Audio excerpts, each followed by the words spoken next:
And we should be live. Cool. What I'll quickly do is... so, I'll let people join, but for anybody watching the VOD, I have a new community Discord, and this is what I'll be using to do the 1,000 sub giveaway, where we give away one of each package, Genesis Crystal package. So when we hit 1,000 subs, that's where the giveaway will be taking place. So link's right there. Go ahead and type that in, and you'll get an invite. But for now, I'll quickly copy the link for the live stream and ping said Discord server.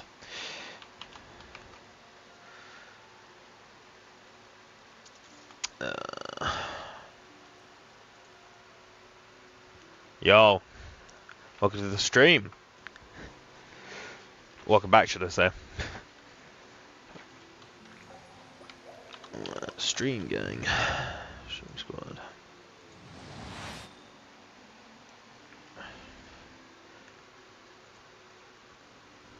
How we doing? So yeah, the plan today: finish a tier list, do some Archon quest.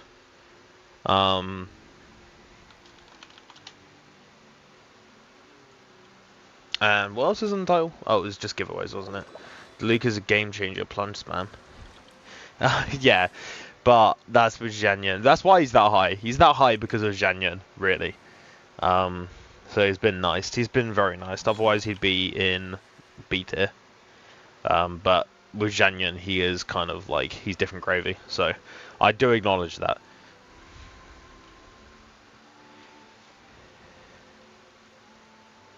You can Dragon Strike though, yeah, but it kind of requires, like, most of the time you need 2 animos. It's a PC only thing.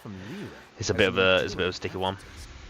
You're doing my man. Stream. This time I was bored. Ah, well, here I come to the rescue. Yeah, so today, tier list. We're going to finish the tier list. We're going to do some Archon quests. We're obviously going to do some giveaways because that's what we do. And also, Dragon Strike is low plunge damage, not high plunge damage. So, and Zhanyan adds a bunch of bonus damage to the plunge, and so that's why he's not game changer. No DPS besides New Roulette is game changer in my opinion, because this is an overall account value. So for characters like Diluc, yeah, they're really strong, but you need Zhanyan, and you ideally need a C6 Bennett, and then you need ideally a Farina or Yelan. So it's one of those where his team's quite expensive, and it's just the one team as well. It's kind of like Child. Child just has his one team as well. So for people that are new-ish to the stream, or have somehow forgotten, we do giveaways. So what I'm going to ask you to do, I'm going to pop this on the screen real quick. What I'm going to ask you to do is talk in chat. If you've talked in chat in the last however many minutes, then you'll be entered into this giveaway. We're going to start activating 2 times regular luck, not member luck. I don't think I can even have members. So yeah. We'll do this in a little bit because, again, I like to reward the people that kind of join early. So, yeah, this is what we're going to do. We're going to start putting on 2 times luck for regulars, for people who are in the stream a lot. And we're going to go from there. How you doing, Nexus? Nexus? Oh my god. How did I mess that up that badly? Pratham, how you doing? New Doc, how you doing? Mystic, how you doing? Good to see you. Welcome to the stream. Ruru, welcome back, welcome back. So yeah, this is what we use to give away the welcome. So eventually, in a little bit, after we do my commissions, I'll do commissions first. Sorry, English, not Englishing today. Yeah, no, it's just pretty much me always. Yeah, Mystic, I'm doing good. Glad you're doing alright. Dangerous Lines, welcome back. Welcome back to the stream. Vanch, welcome back. How you doing? Oh, sorry, I missed your question. I did read your question earlier. I was just lost in thought. Zillinan can buff nearly all team comps. It's mainly just anything that isn't Dendro or Anemo. So she can buff Geo, but it's a bit of a weird one because she can't buff alongside Goro, because for Zillinan to buff Geo you can't have more than, I think you have to have 2. Yeah, you have to have 2 Geos in the team for her to buff Geo. And so Goro at C6 needs 3 Geos in the team, so they're not really compatible. But you can use one or the other, and she does buff Geo. If you have 3, she turns into a DPS. Or she's meant to be a DPS. Her damage isn't great, but it's doable. Big Rains, waiting for you. Welcome back to the stream, man. Raiden DPS and support. Raiden DPS, or like I tend to go sub DPS because you kind of swap her on and then get her the fuck off. So, but technically I guess she's a DPS. Apparently that's what Hoyo intended her to be, just a DPS. Waiting for Zillinan. Yeah, so am I. C2. Absolutely going for C2. We're going to go on the day. It's definitely going to be a stream. And we're getting our C2. Ideally C2 rank 1. Because her weapon's a bit too, like, good to just give up. What stats would you need, Zillinan? Yeah, just nothing but... You want pretty much nothing but defense. A little bit of energy recharge. Energy recharge is one of those things where if you need the healing, having a little bit would be nice. She doesn't actually need a lot. And if you decide that Zillinan's healing is unneeded, then you don't really need any at all. But yeah, defense, ER is nice to have because the healing is still nice. It's a substantial amount of healing. And then I just go for some crit because her damage is still noticeable, just not that high compared to the rest of the team. Raiden, welcome to the stream. You joined just by talking. We're not doing the giveaway just yet. We're gonna do commissions and then do the giveaway. So you just have to be in chat. So how to enter is over there. And if anybody wants to hop in the community Discord, the link is that. We're at 200 resin, which is kind of sad to see. So we'll do commissions, then do a giveaway, and then I want to get some domains out of the way, and we can either finish the tier list or do some Archon quest. I haven't quite decided yet. Don't know what I'm doing, to be honest. Just over here. I'm fairly sure I used all. Yeah, cool. Alright, let's do that. So we've got another 5 resin to use. What are we using on today? Let's see if her...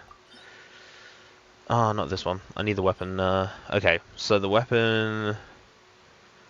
Zillinan's weapon doesn't use these, it's something else. But I'm fairly sure that was her... I'm not going to crown a normal attack, so it makes no sense for me to farm those. So I think I have enough. Yeah, I have enough. I have enough talent materials. Let me catch up with chat. I have no idea who I should pull for next. You should pull for whoever you want to be honest. And if you've pulled for whoever you like, pull for whoever supports them best. That would be my opinion. Defense, healing bonus. I would go defense. You could go defense, healing bonus. Either one's kind of viable. If you really wanted to, you could go defense, crit. Just to kind of have her damage be somewhat reasonable. But I don't know. I'll have to test it when she comes out. I've built her defense with some crit substats. She's not a good sub DPS. Her damage is like noticeable. She can be a DPS, but that kind of requires a different build if you're going to build her as a DPS.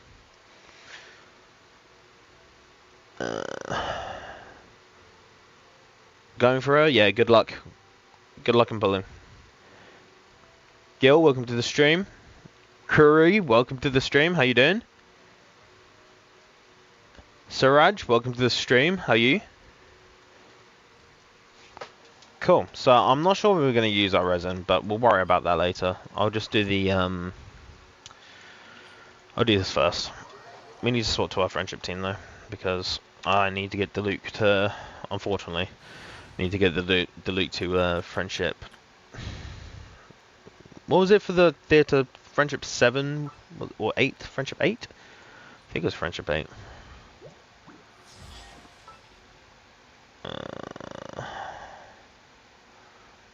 Let's go for Nuvolat. Let's just go simple. Nuvolat can probably clear everything. It shouldn't be that hard. We just gotta hope for no Hydro. Otherwise, we are we're cooked, boys. Lucky, welcome to the stream. Saksham, welcome to the stream. This heavy rain must be quite How you guys doing? Oh my god, that's so many. Wait, that's crazy. I feel like I need to mark this on my map. There's just so much free iron just in one place. Ignore Diluc with the bell. I'm marking this on my map actually. Let me get rid of the commission first. Let's hope you put up a good fight. Tell you what I can do. I can kind of cheat and get all the hydro reactions I need. All right, let's finish this fast. There we go. Okay, so now let's mark on the map as ore. Let me catch up. I'm not okay. I ate coconut tart and got food poisoned. You can get food poisoned from coconut tart? Brother, I thought food poisoning was like, I guess it's like bacteria. There's too much bacteria in the food. Bad coconuts, I guess. Like, that's crazy. That is wild. Fair enough. Oh, my screen is in Genshin. Thank you. Fuck's sake. There we go. Well, now the screen is Genshin. So, I mean, you saw none of that, but I promise you, there's like a shit ton of ore, like, right here. I did the ley line, and like, right here, there was just a shit ton of ore. If that helps anybody at all who needs iron ore, go ahead. Emergency. Cool. Let's do this. Yeah, it's one of those things where I just forgot to remove the browser from my stream.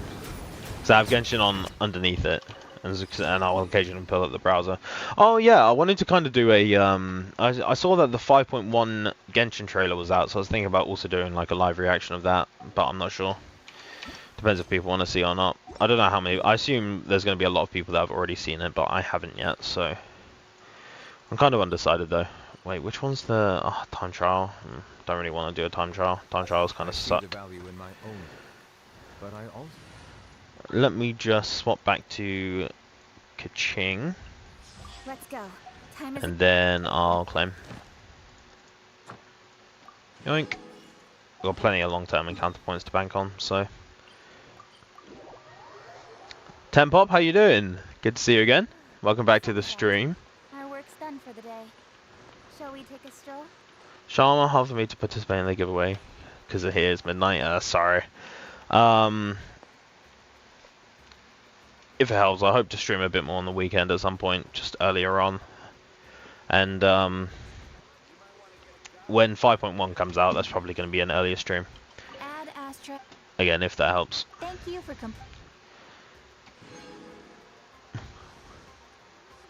I'm doing it because I don't want to use all my long-term encounter points, because on some days I just want to be lazy, and so I'll use my I'll like convert my resin to condensed, and then I'll claim all 4. But if I don't have to claim all 4, and it's nice and quick to just pop over to the commissions that are just fighting, do them, and then for any that take time, like the time trial or talking to a bunch of people, I use long-term encounter points for that. Didn't use Little Dragon you got in Gadget? Little Dragon I got in the Gadget. Wait, that's a Gadget? Brother, I've never used that. That's crazy. Wait. Let's see this. Also, we finished the commission, so we're going to do a giveaway now. Giveaway a welcome. Where's this little dragon? Where's this little dragon you're talking about? This one? Firstborn Fire Sprite. Is this the little dragon you were talking about? I'm all for work-life balance. Aww. I think this is pushing it. Unless this isn't the one you were talking about, in which case I have no clue. Yes? Okay. I have no revival items. I didn't even realise. No, I don't want to talk to Mansa, mate. Why would you put him right next to the pot? I honestly don't want to do anything. I don't want anything to do with this man. Why? See, I'm this close to the pot. Why is Mansa the top of my list as the stuff to interact with? Brother's looking for some interaction. I'm not interested, Mansa. Leave me alone. I'm not sure which one to go for. I'm not really too bothered, to be honest. Should go for one that I can easily make. Just go for one of these basic ones. Yeah, let's do this. Let's make 99 of these. And then let's get some more flour. Let's just obtain a bunch of these.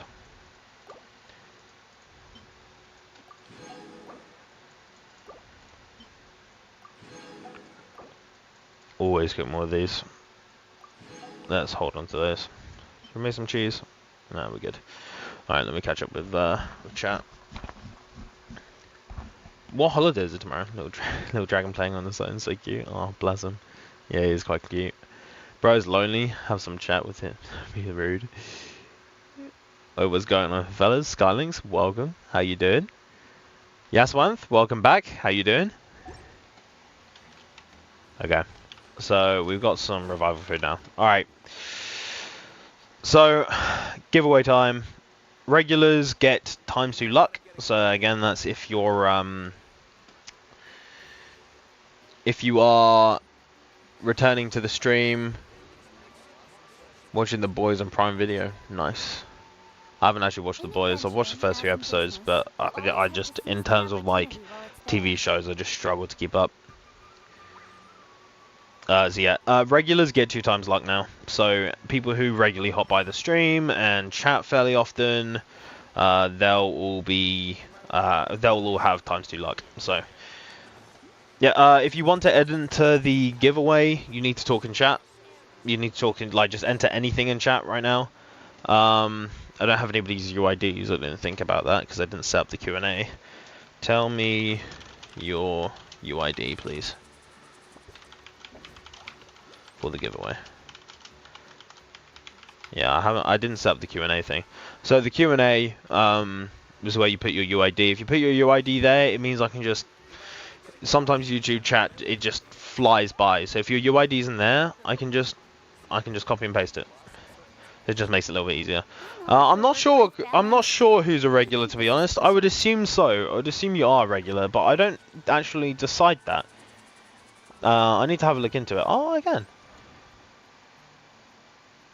decide it. Oh, there's something I'm gonna have to look into. Okay, well, people who I notice, I have to enter the users one by one. Okay, right. We'll do it next time because I didn't think this far ahead. I didn't realise it was just right there. Okay, sorry, talk in chat one more time. If you're not on the list, because I accidentally reset it. So one more time, talk in the chat. And again, the regulars manual. I think so. It's a shame. Maybe I can get it so it's automatic song request. That's dangerous. I feel like that would get me like copyright strike. Yeah, Yaswanth is correct. If you want to join the Discord, right here, I pop in just a link, and you have the choice to get pinged if you want to heads up if I'm streaming or not. And yeah, it's just a little community Discord. Is the ability to not get lost some sort of talent?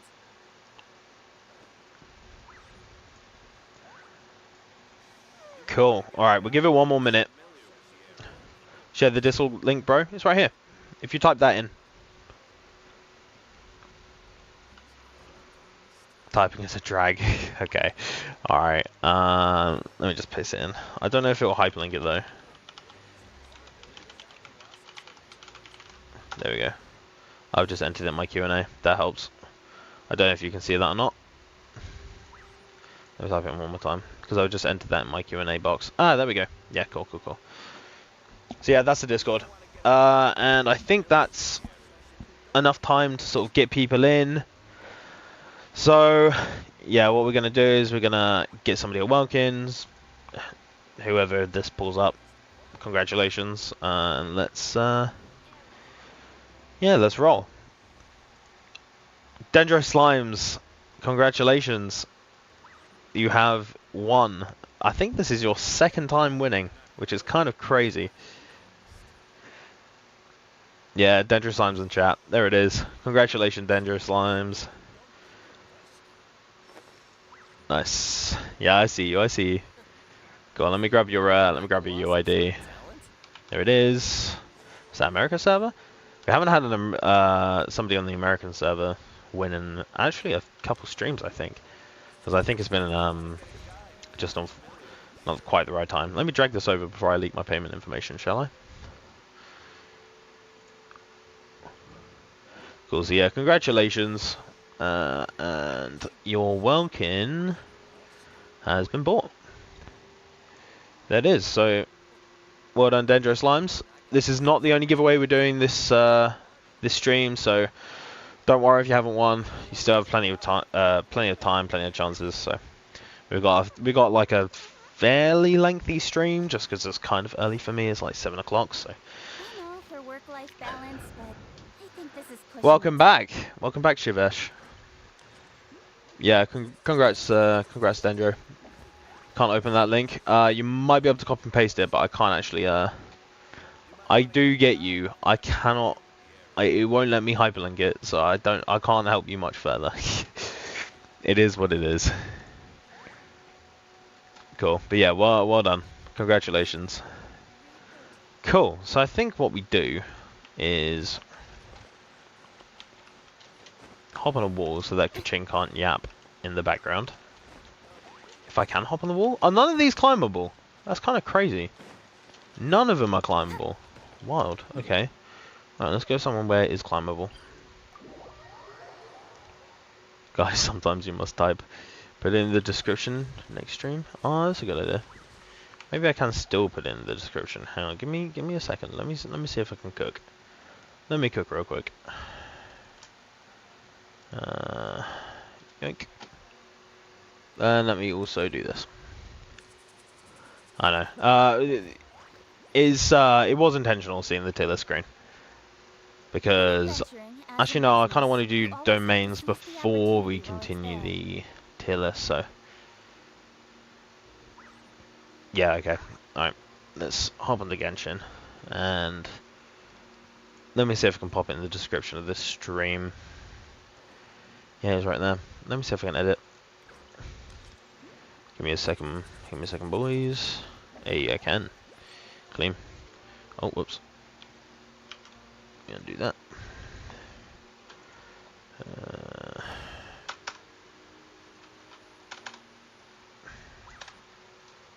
Cool.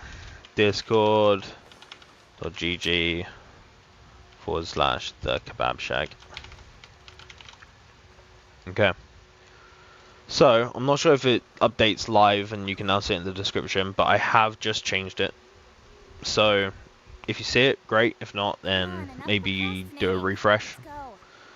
It might pop up in the description. So it should have made the change. For now, though, let's go do some domains. Cool. Domains, which domain? I'll tell you what, I'm going to do the artifact domain. Let's see if we can get a few good ones. Chances are unlikely, but I need them, so.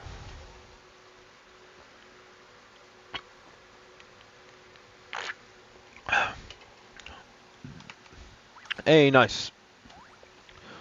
So yeah, just to show everybody.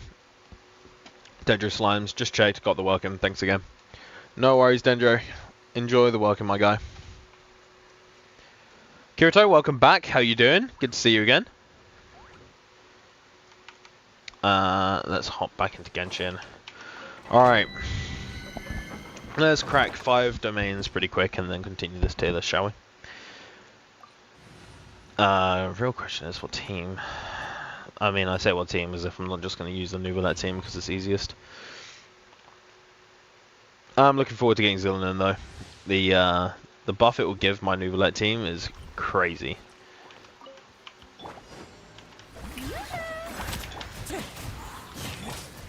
Stabilize. I mean, the crazy thing is that Farina already like takes him down to half health before Nouvellette even gets to hit.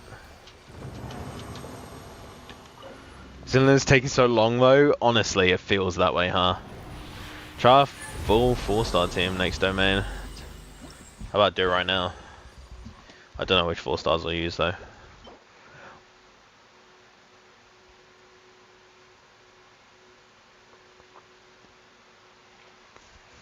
It's gonna level shit. I know it's gonna level like shit. Ah, it's gonna miss.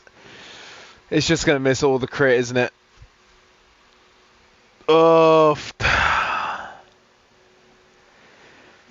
that is a god tier Zillion and Sans. Oh, I'm terrified to roll that.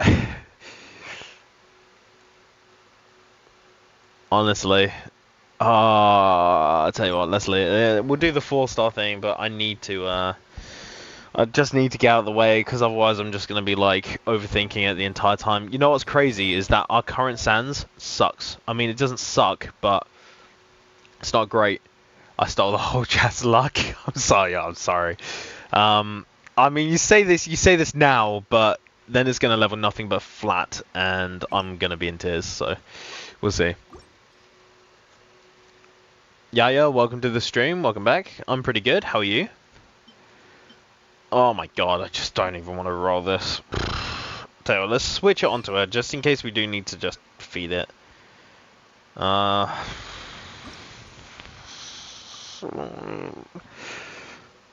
Look.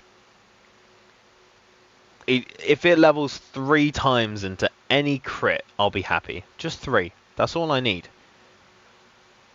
Yeah, it's all I need. 3 times. Roll out my luck. Flat. Bro, starting his life with this. Trust me, you'll get all flat HP. We got we got two types of people. Ones who are hoping for flat attack or flat HP, and then like more people that are actually wishing me luck. Okay, then right. Let's just rip it. Okay.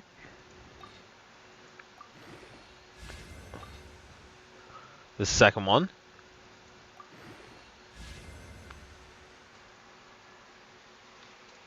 Okay, that was a max roll. Okay. At this point, it's better than my current one. Already by default. So, I'm just going to full send it. Where's my curse at? Bro, that actually did try as well. Let's just send the level 20 artifact in. With a little bit extra. Maximum amount of XP. I really doubt that. There we go. Okay.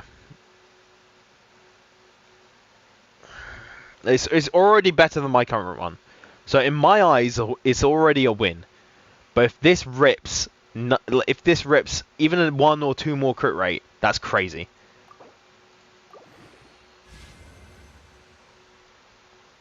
Wait, that's 2. Was that 2 crit rate? No, that's 1 crit rate, 2 flat attack. I will take it. So we went down by 1 crit rate and went up by 13 crit damage. That is a solid piece. And those were 2 max rolls on the crit rate. So I will take that. That is a solid Sans. We take those. Not bad. Not bad. The 2 into flat attack wasn't ideal, but at the same time, this was already a 4 piece, so not bad. Not bad. Very, very usable. So now we have some kind of cracked pieces. Minus, wait, what? Oh, it's because that's not the actual piece. Right, I was like very confused as to where my defense one had gone. So we got some cracked Zillion pieces. So we have the like 43 crit value defense circlet. We got another like 40 crit value defense goblet on set. We got this, which is now 30, nearly 36. We'll go 36. We'll round up. I think it's 35.8 ish. So around up, we'll say 36 CV on the sands. That's pretty good. This is actually better than expected because this just has defense, like percentage defense with crit damage, which is nice. Like, I'd maybe not even change this. I'm very happy with having the percentage defense on there. And then we have this, which is like 28 CV, which is fine with me. And it has flat defense, or percentage defense, so I've got a pretty crazy Zillion build. That was the one piece that I needed. I have a pretty hefty Zillion build now. Now I just need her. Now I just need to put it on there. I mean, 50 crit rate with no, like, crit circlet is kind of crazy. 50 to 120 is kind of crazy. Found the one piece he needed. That was the one piece. Flat HP, try hard to dodge. Yeah, flat HP didn't level at all. 34 CV is decent. Especially when talking about Sans. Yeah. Yeah, the Sans did level well. I will take it. I'll absolutely take that. We take those any day. Any day.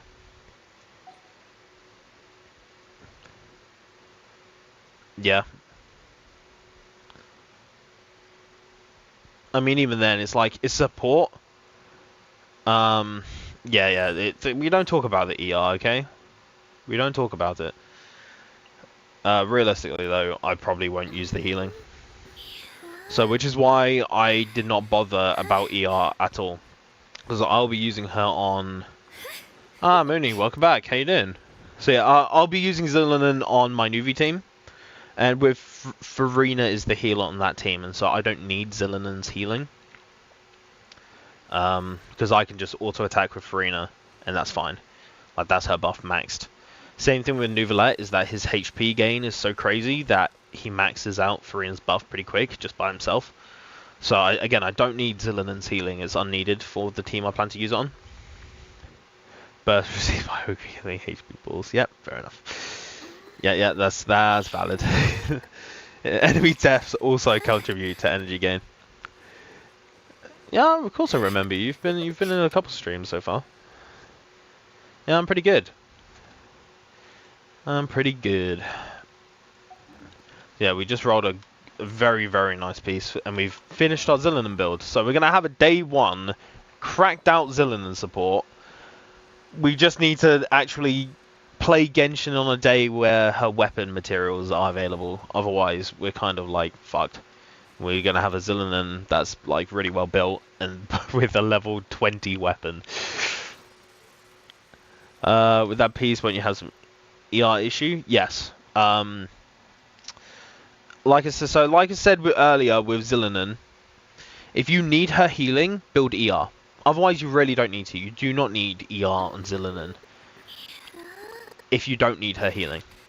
And because I'm playing her on a Nouvelette team with Farina C6, who can just poke somebody with her sword and heal the entire party to full HP, I don't need Zillion healing, and so I don't need ER. So my specific build is ignoring ER because I don't need it. However, if you do need the healing, which I do recommend people get the healing, it's very rare that you don't need the healing. Build some ER. At least she doesn't need a ton, she just needs some. Just on the substats, it's fine. Sleep with your eyes open, those artifacts Mike is stolen. Yeah, I would not be surprised. Those artifacts are very nice for them. Those are all defense pieces as well, and there's crazy crit value on them. Who was I gonna do? Oh yeah, I was gonna do a 4-star team, wasn't I? I was gonna do the rest of the domains, but a 4-star team. They're pronouncing her name like Shillinen. Mate, I'm just saying it with confidence, that's all. I'm going Zillion with such confidence. I've never heard it said. I'm just saying it with confidence is all. You say it with enough confidence and suddenly it's like, people just believe you. Question, her healing heals all teammates or active character? Just the active character, as far as I've seen. It just heals the active character. But it's equivalent to like Benny healing, if not a tiny bit stronger. It's kind of crazy. It is kind of, it's hefty healing. It's very, very big healing. Especially since it scales on defense. It's just you can get so much of it. Yeah, it's very strong. Although I have my Benny max HP. So when I say a little bit stronger, I'm talking like if you have max HP Benny versus max defense Zillinen, they're gonna heal, like Zillinen's gonna heal slightly more. But a lot of people build Benny ER HP healing, so it makes sense why Benny doesn't heal as much for other people when I build him for HP. Right, let's see a 4-star. Let's see a 4-star team that I can use. I don't want to keep that team. What even is this team? Well, okay then.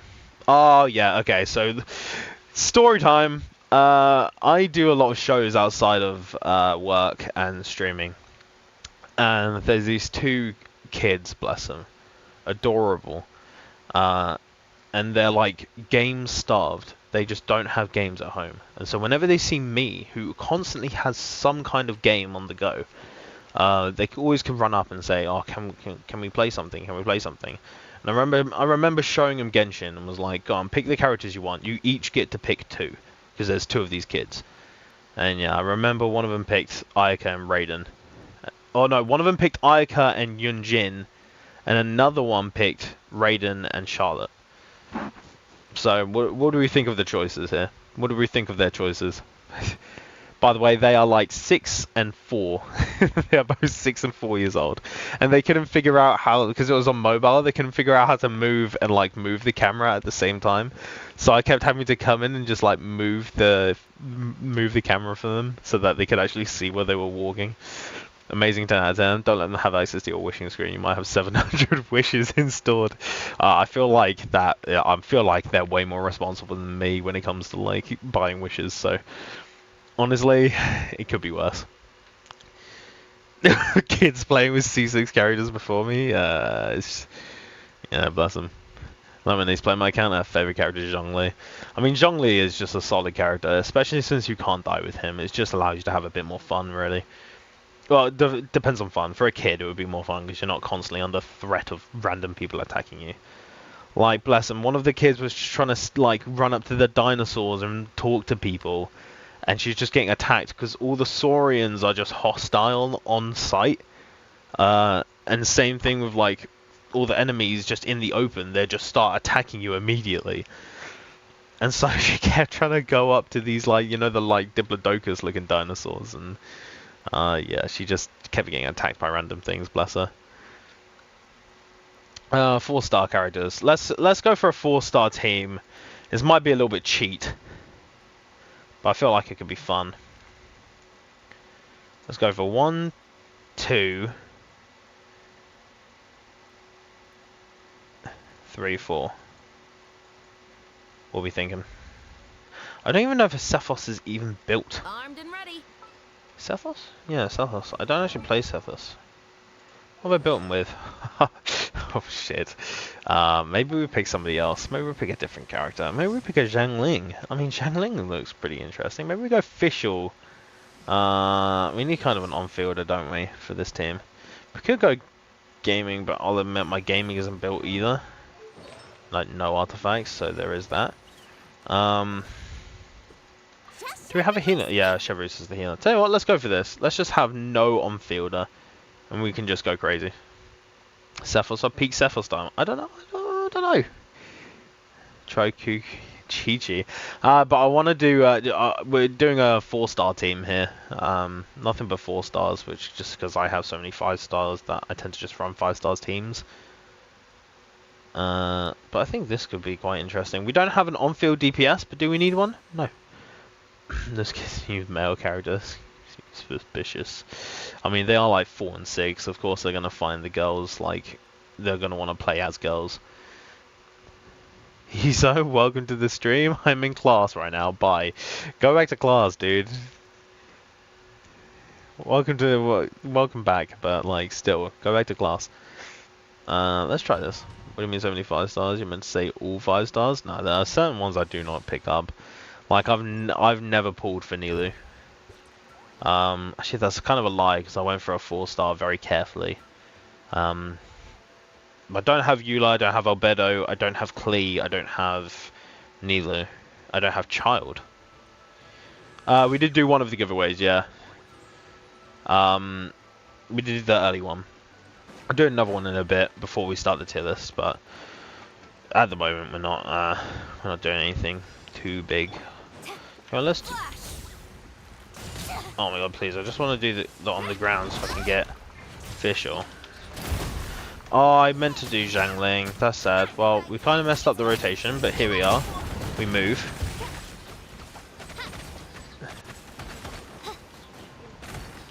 I think we just run around. I mean, this could be going significantly worse. Especially since we didn't actually get Chevrolet's buff. Oh, I didn't actually mean to do that. I was trying to swap to Chevrolet's that entire time. Let's just store up everybody's energy. It could have been better. I was thinking about going C2 Clee for showcases, but then I'm like, how much do I really showcase? And even then, it's like, I don't know. We're actually getting pieces today. We're actually getting pieces today. That's a double crit feather. That's nice. I mean, I know it's a feather, but like, not so great on the electro damage goblet. But you know, we move. We take a double crit. Usually we get sweet shit all. So maybe it's because I'm streaming it. Let's chuck this in. Let's do Sarah first, just to get official on field. Then we'll do Chevreuse. She actually does some damage as well. I mean, it doesn't really matter who we do. Then we just fly around with official. No, don't do it. I just realised we don't like have a shield or anything. Go on, official. Get your damage buff, mate. Chevreuse kills him. Chevreuse didn't kill him. Crazy. Go on. Summon Oz. Oz, do it. Yes. What do we actually have official? Would help if I wasn't on field then. I feel like being on field was kind of a detriment. We have, of course, we have tenacity on Sarah. Drop your weapons. Yeah, that will help. Should have been me. Hey, Emperor, you're the one who was wishing flat HP on me, brother. I'm just saying. Ah, that one's shit. Okay, look, there we go. The world has been righted again. All is right with the world. Balance. We're just gonna kind of take the piss a little bit. We're just taking this nice and easy. Hey. Stop right there. Glory to the Shogun. No rest for the wicked. As you wish, main Fräulein. I went the wrong way around, but we're fine. We're gonna try keep Fischl off field this time. Just because that's what she's meant to. Yeah, that works better.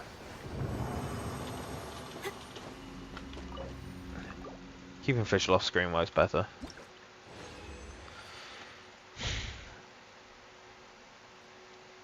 I could level into crit rate, but I could level into crit damage. So we'll keep theirs. We keep them. We keep them. I didn't plan on doing account reviews today, but maybe later on. It depends how far we get, because I do have a fair bit of the Archon quest to do. Copium. Yeah, I know Copium. Like, there's always going to be a level of Copium. Do I have Mualani? Yes. Which is why I kept that HP sans. Just because I'm hoping a Mualani. Oh, I clicked Chevreuse instead of. Okay, well we're going a little bit of attack down, but that's fine. That's okay. Look, we swap. I didn't activate. Oh, I'm choking. We're choking. It's alright. Tell you what, we recover. There we go. The officials gone.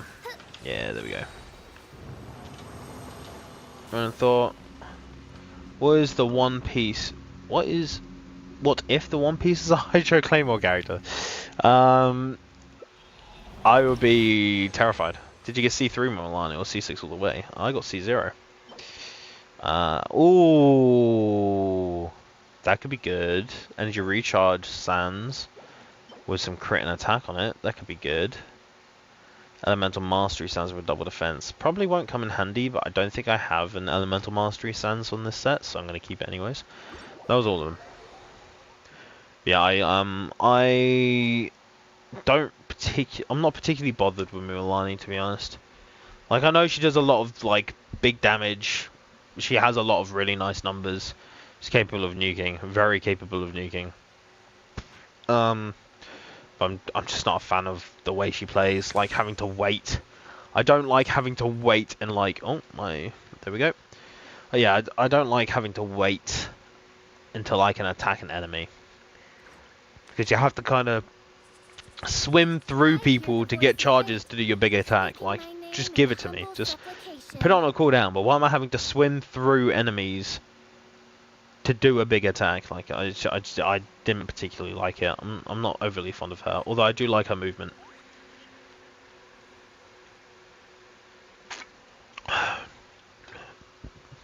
Give it to me, Rachel.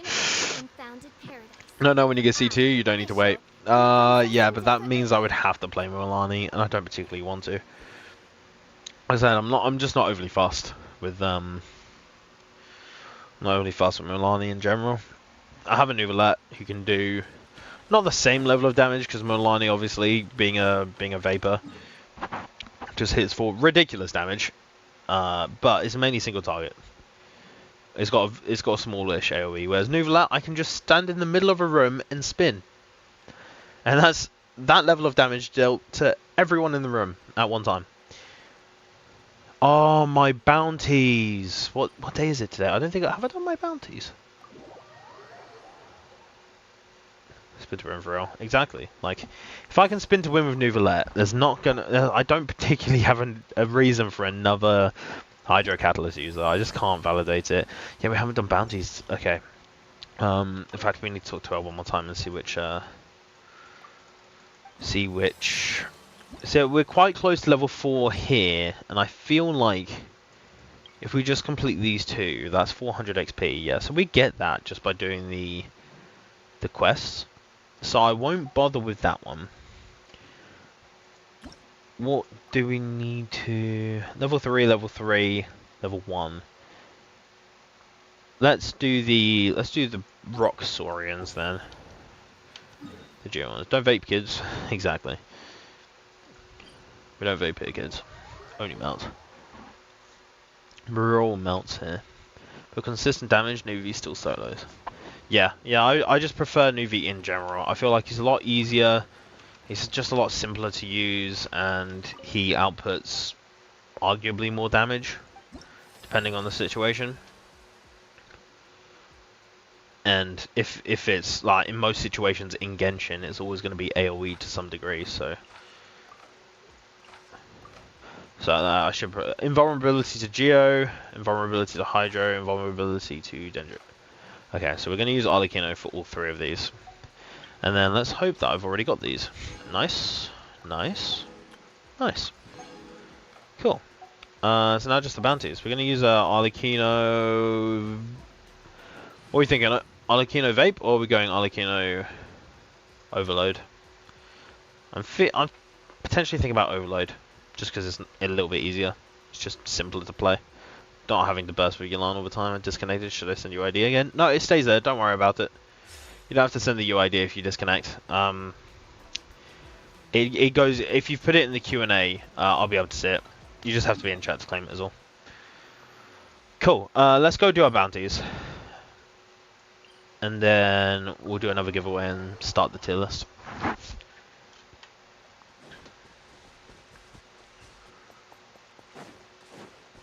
Yeah, because of this bounty, this guy disappears. Wait. Oh, maybe I have to actually start the bounty. I think if I start the bounty, he disappears. Yeah, he just vanishes. Oh, that's not the character I thought it was. Yo, what's going on with me today? Drop your weapons. I'm going in.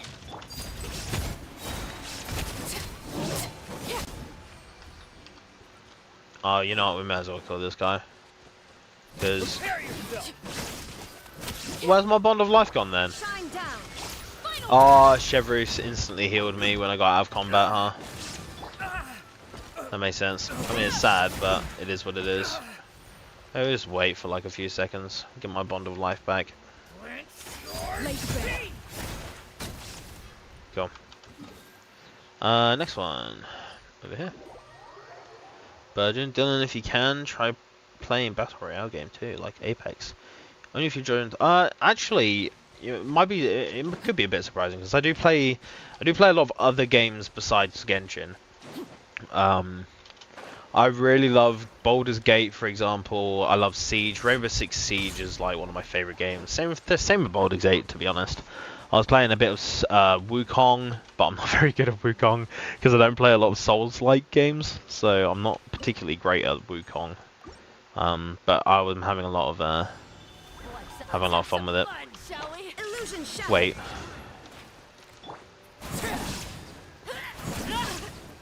Well, I feel like I can drown this person. Can I drown this person? Slip, slide. Can I drown this person? Oh, okay. She's just surfed back on land. That's sad. I was gonna see if I could drown her, but apparently not. You asked for it. Drop your weapons. Final warning. I did just juggle her with bullets though. Line it up. Everybody. Overruled. Spicy. Do you wait with C6 like, you know? Her C2 doesn't wait. I don't particularly use the C6 that often, to be honest. It is definitely ridiculously strong. I just don't use it. Oh, Chevreuse is here with me again. That's the downside with Chevreuse, is that her healing is very good. So as soon as I'm not in combat, she'll just start healing Arlecchino and I won't even notice. Hey! Come here, bitch.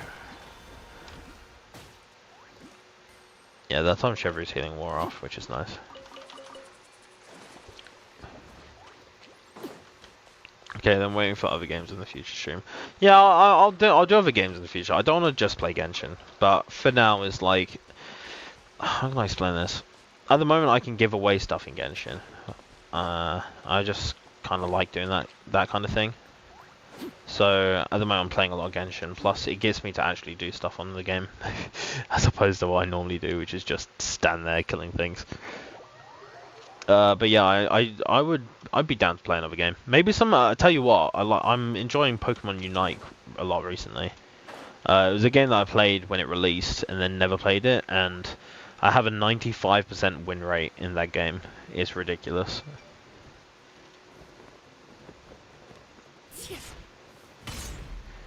Nevertheless to Everness. I don't think I've heard of that one. Play Omori. I've heard of Omori. Yeah, giveaway does help attract more regular viewers. Yeah, it does. Yeah, it does. It definitely helps. At least for when I'm starting, it does. I feel like the giveaways do help a lot. I just need enough people to stay for me, really.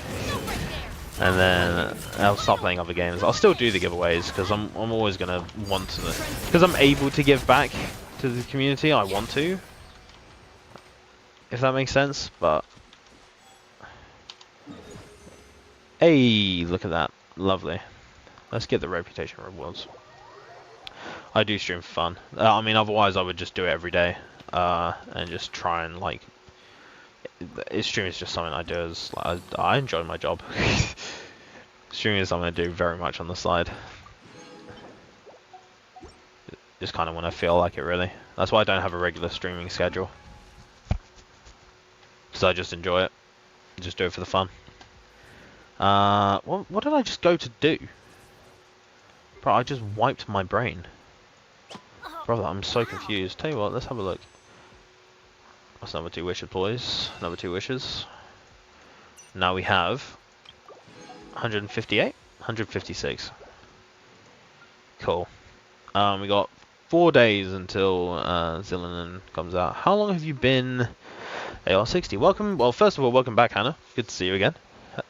Second, I've been AR60 for maybe about 8 months. I feel like near the start of the year. is when I remember there being at least two. I think it was one or two. It was either 5.1 or 5.2. I got AR60 in. I think that's how long I've been AR60 for. Persona games, I've never actually. Oh, the music slaps. Yeah, I don't know if I get. I don't know the rules when it comes to music and stuff on streams. To be honest, I need to kind of like catch up because I don't want to get like messed up because of it. Yeah, I need to kind of like get a brief overview on what I can and can't like have playing in the background, because at the moment I like to listen to music, but at the same time I have my desktop audio disabled just in case like it gets caught out on stream and they like take down the VODs or something. That new recipe is the shiny popcorns. Yes, the shiny popcorns. I was here. Oh, it's gone. The shiny popcorn is actually kind of busted, but it's only busted for Nouvellette at C4 specifically. Where is it gone?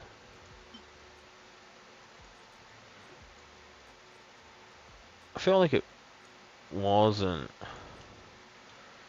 Ah, wait, it's right there. It's at the top. The like delicious puff pops. That's what I'm talking about. This is the one I'm talking about. You got the holy water magical mix. But yeah, look. Here's the interesting reaction. Let me pull out Nouvellette first. That would help. Staring into Yeah, copyright stuff is tricky. Yeah, especially since I don't particularly bother with it. It just would be nice to. Oh look, here we go. Let me just pay for it. But I don't know if I like where to do that, how to do that. So I just don't really bother with it really. Here we go. Watch the effect on Nouvellette. So let's go in this open area here. You'll see in a second. There we go. So see how it heals 1 HP, but because of Nouvellette C4, every time it heals me, I get a bubble. Melusines are beautiful. And so now imagine this is happening mid-combat, and Nouvellette's sort of healing his own HP. I can just keep refreshing bubbles. I don't have to use my skill. What I'm honestly confused about is the perfume you get from any story quest. I have no idea what it does. The perfume, is that holy water magical mix? I haven't actually done her story quest, so I don't have it. Yeah, look. So I can use all 3 of the bubbles, and it keeps just healing me for 1 HP. So I keep getting 1 HP.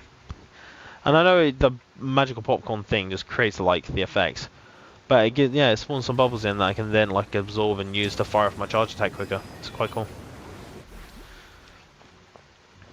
Yeah, it's quite nice. It's why I use this 2-star recovery food, because when I use it, it recovers every 5 seconds.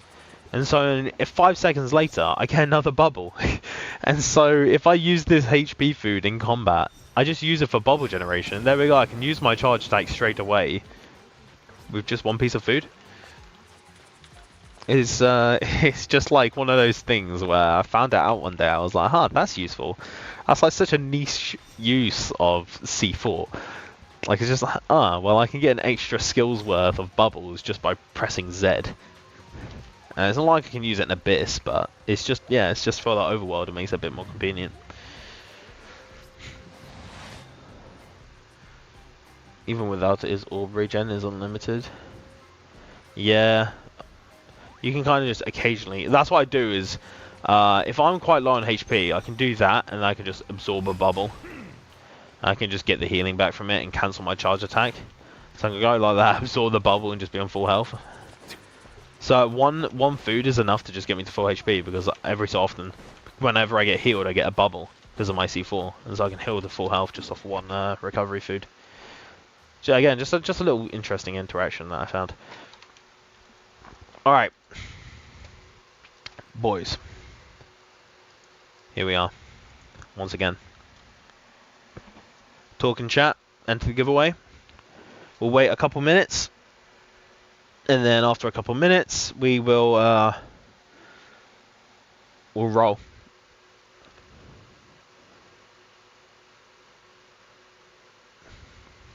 May my luck shine. New blood, as always. Yeah. Good luck, everybody.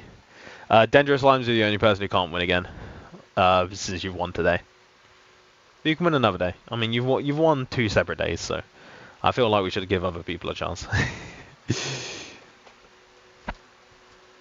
Yeah, good luck, everybody. Good luck. Good luck. Good luck. We'll wait another minute. I'll donate my luck to everybody. Well, donating your luck to everybody. If it splits it evenly, it means everybody still has an even chance to win. So what you should have done is donate it to one person in particular.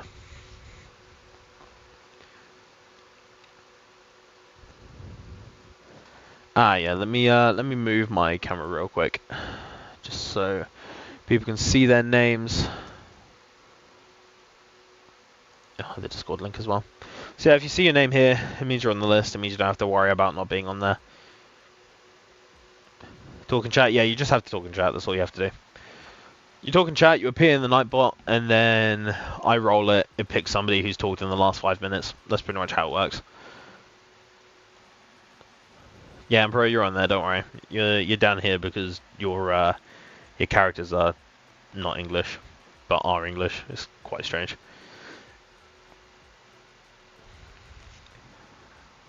28 people. 28 people entering the giveaway here.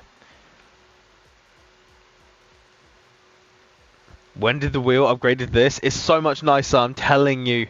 Mooney, you are back in the wheel days. I'm just telling you, the people that were there for the wheel days will know how much of a pain it was to do that. And how it took like 10-15 minutes for me to just copy and paste everyone's UIDs one at a time. This is so much easier. So I just have a little bot in chat called Nightbot. I love the wheel though. Yeah, the wheel was much funnier. Yeah, I mean it was a lot funnier. It wasn't exactly fun for me having to copy and paste everything. So, anyways, everybody, good luck. We've got 30 people. Good luck to everybody. Yoink. Prince Sherlock. It's Prince Sherlock in chat.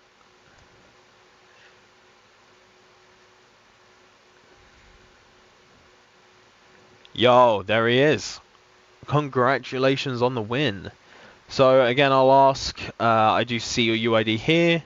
Can you just confirm that's Genshin you want the welcome in, and that's not like Honkai Star Rail or Xenozone Zero, just before I get it to you, because you can choose any one of those games, because I can pop it up on Loot Bar, so yeah, anything here really. Can so Genshin, Honkai, Xenozone Zero is all stuff that I can cool, Genshin. Say less. Let me pop that in. So you're a player. Let me pop over here. So again, we don't leak any payment info. Give me a second.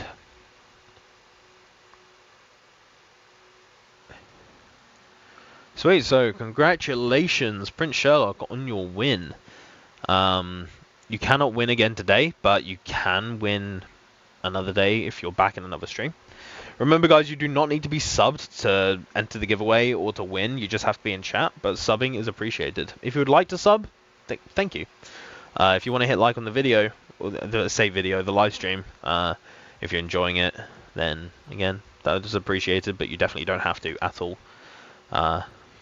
Cool. No worries. Enjoy your welcome.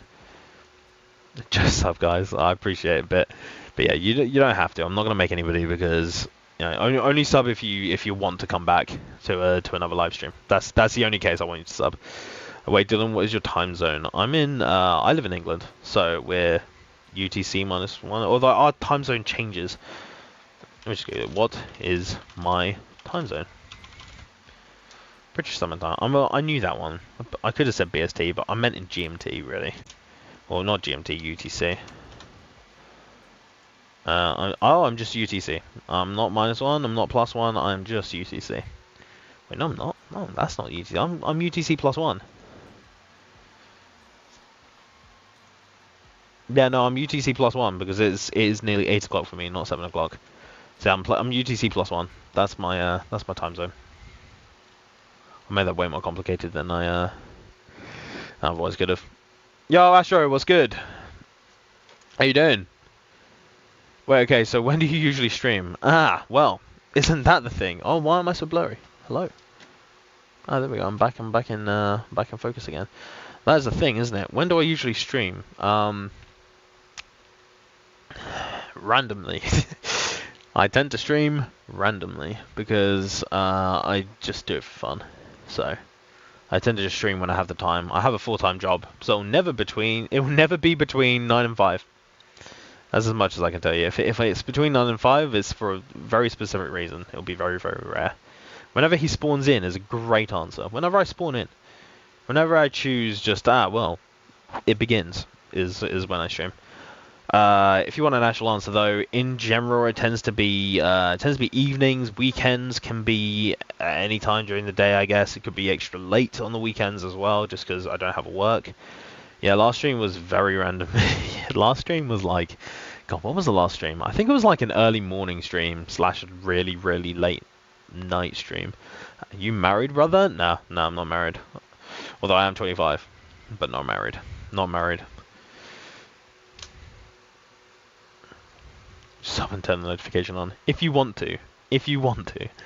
You don't have to. If it's okay, what do you do, man? I do cybersecurity. That's what I do.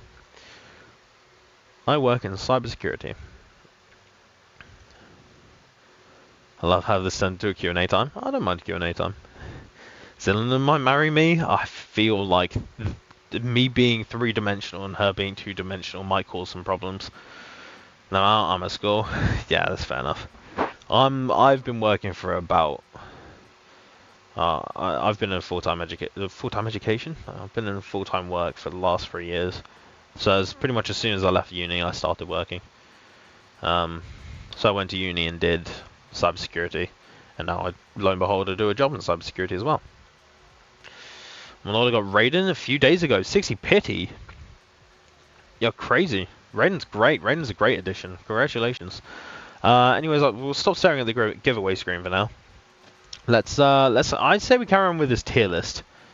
Yes, the travelers. We'll put them at the back, shall we? Because we don't have the different types of traveler. Yeah, congratulations. Oh, Mooney, you got Raiden accidentally. Okay, I feel like we're going to need some elaboration with that. Because how do you accidentally pull for a 5-star? As long as you kind of wanted them, fair enough. But if you didn't want Raiden, why are you pulling for her, huh? I got Canadian C2 and 100 pulls. Are you crazy? Brother, that's crazy luck. Fair enough to you. Absolutely fair enough. What about Dendro Traveler? Okay, I'll tell you where the Travelers are. Just, well, we only have 2 Travelers. We don't have, like, Animo, Geo, Dendro. But if we're talking Dendro Traveler is the best. I would say Dendro Traveler is the best. Then it would be Geo Traveler. Then it would be Animo Traveler, because at least it can use Viridescent, which is good. Even though it's not because of Dendro Traveler's ability, Animo Traveler's abilities, it's because they can use one of the best support sets in the game. Then I would say Electro Traveler, because Electro Traveler is a battery, but it's a battery that needs a battery, so it doesn't really make sense. It's kind of convoluted. And then Hydro Traveler being the worst, easily. Hydro Traveler is definitely the worst. And if you were to ask me where I would put Dendro Traveler, let's say this is Dendro Traveler. I would put Dendro Traveler, because Dendro is very, very strong. And if you don't have Nahida, Dendro Traveler still might be one of the better Dendro supports you can use. So I'd say bottom of B. I think Nahida's very much diminished their usefulness. But I think Dendro Traveler in general is actually really good just because Dendro is strong. Maybe top of C, but I would say very bottom of B. If I was to place Dendro Traveler. Hydro Traveler is the best, trust. Yeah, if this is Hydro Traveler, let's just put him above Farina. Not for real though. Yeah, the other Travelers aren't great. I'd say Geo Traveler is probably bottom of C tier. That's how big the drop-off is. And then Animo Traveler being like here. With Electro Traveler being just after him. And then I put Hydro Traveler down in F. I might even put Electro Traveler down in F, but I don't think it's quite that bad. At least they have a use. Game Breaker. A Game Changer is kind of crazy though. How excited then the hype was ripped away. Yeah, Hydro Traveler kind of is just clunky. I actually got him in caved and pulled. Yeah, I mean, caving for Kinich is crazy. Kinich is great though. Pyro Traveler non-existent. I mean, that's because I think that's the theory of like because the ley lines aren't there in Natlan, and because ley lines are like that's what handles like all the elemental powers type things. Them not having ley lines could cause a disruption in pyro in like the whole getting an element thing. Although didn't Pyro Traveler get leaked in like the live stream? Shall we have a look? No Pyro Traveler. Yeah, okay, but hear me out.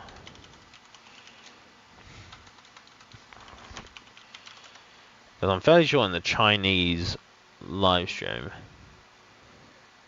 Yeah, here. Look. So, basically, and it's a bit blurry, so I apologize in advance, but what you see here is on the left-hand side, this is what it was originally, and then when it cut back, they had changed it back to Hydro. So, and you see in the middle here this little gem. That was also Pyro. So there is a Pyro Traveler. Confirmed we will get Pyro Traveler. But this is in the, like, I think it was the CN live stream update, like the 5.1. They had Lumine have Pyro, and then they realized they messed up and changed it back to Hydro midstream. So yeah, Pyro Traveler actually confirmed, but we just don't know when we get it. And all I'm saying is that if the Pyro Traveler is dog water, after like holding it back from everybody, I won't know what to think. I will give up. Yeah, midstream. They changed it midstream. That's why you see like Lumine being Pyro in one, in like on one side, and then Hydro the next. They had changed it midstream. It's quite, yeah. So it was like it got leaked, or at least we know Pyro Traveler exists because there's a design for it in the game.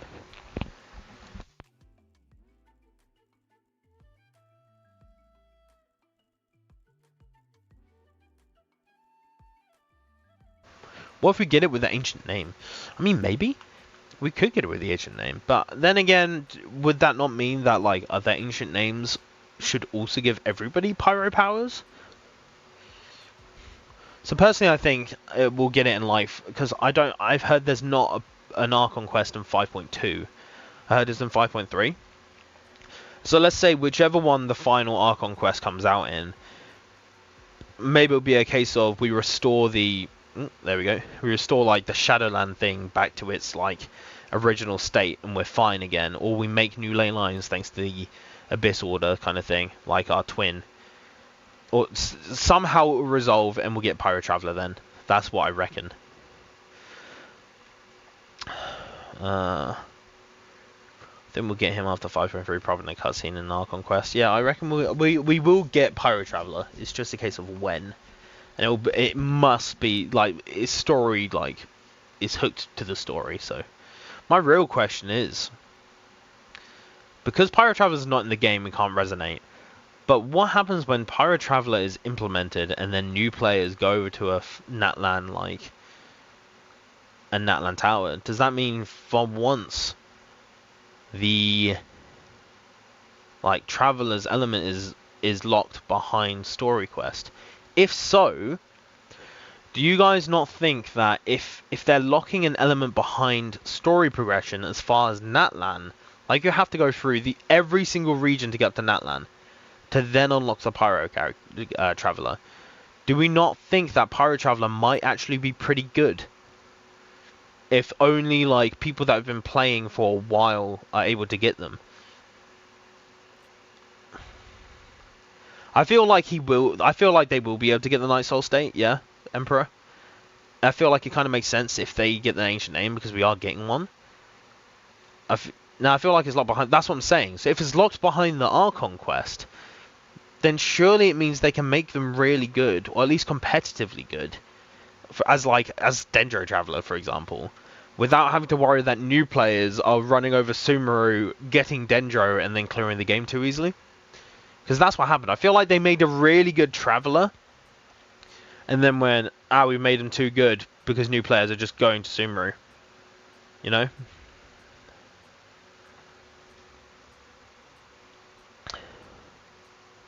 And you can skip to that land Archon quest after the Leeway Archon quest. Can you actually? Ugh. Wait, can you actually? That's kind of crazy. I mean, it still makes sense. You still have to get to. You still have to complete Leeway though.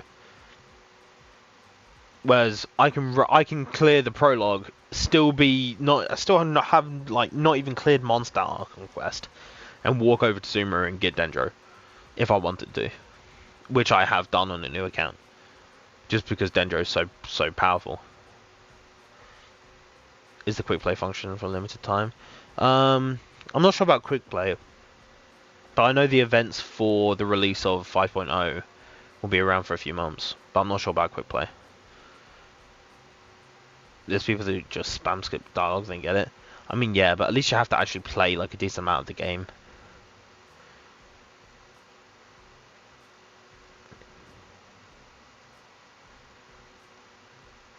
Oh, that makes sense, Mystic. Yeah, that makes sense. The 500 primos. The 500 primos. Yep.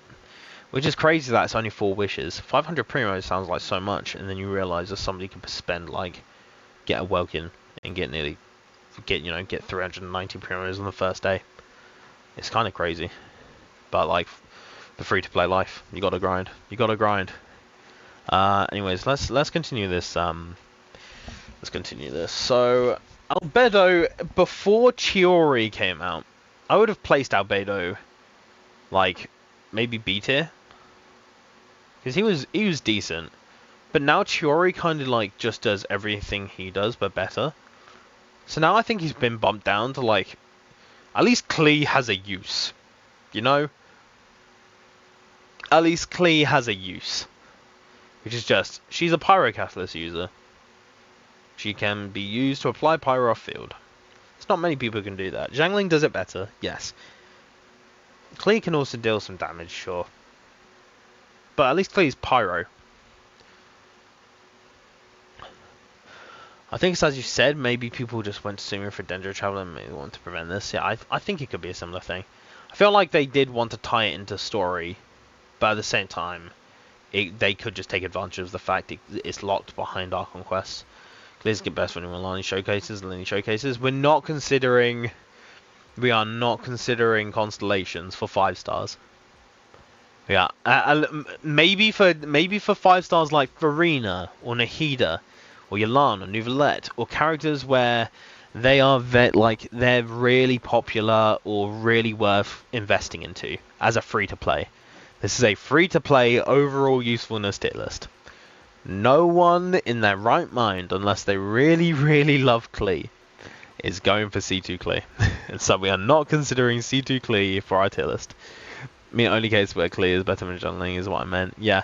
But Klee you're right. Klee's like one or like biggest use in this game is being a nuke support.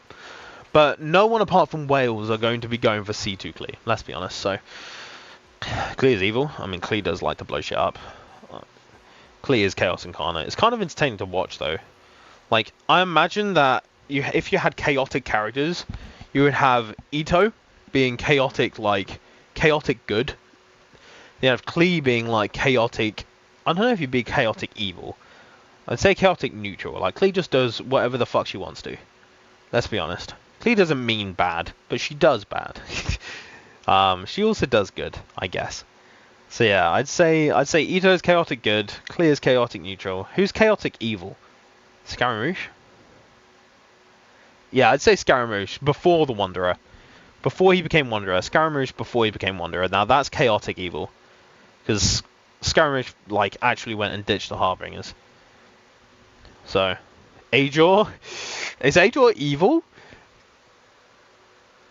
I know he's a dick. But, like, I didn't realize it was... I guess.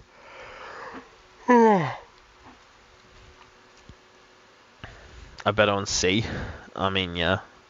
Mooney, hear me out, Mooney. Chiori is just better. But Chiori does everything Albedo does. Just better. So honestly, I'd probably put Albedo with Klee. Whether I put Albedo above or below Klee, I don't know, but I'll let chat decide.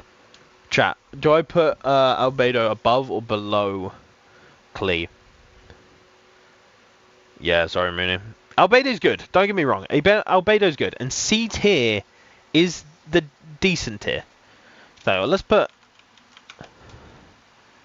let's just put a few. The great tier, the amazing tier, the top tier, and then D is the bad tier. Or actually, let's go not bad, but not good. Let's go not good tier. This is the bad tier. And then what's worse than an F? A U. At least in England, if you get a U, it means you failed. Like even worse than an F. Below. Right, yeah, see them as best friends. yeah, Condition Age are kind of like ungraded. Yeah, I'm gonna. Yeah, I'll leave Albedo below Clee for now. But let's just put a few like we're gonna put that there because we need to remind ourselves. All characters in Genshin. Most characters in Genshin are actually good. They're decent. And they can do damage when built. There's some that are just inherently not good, though. Is it based on for a new player or something else? So it's based for a free-to-play account. And this tier list is for overall value. So overall value to an account.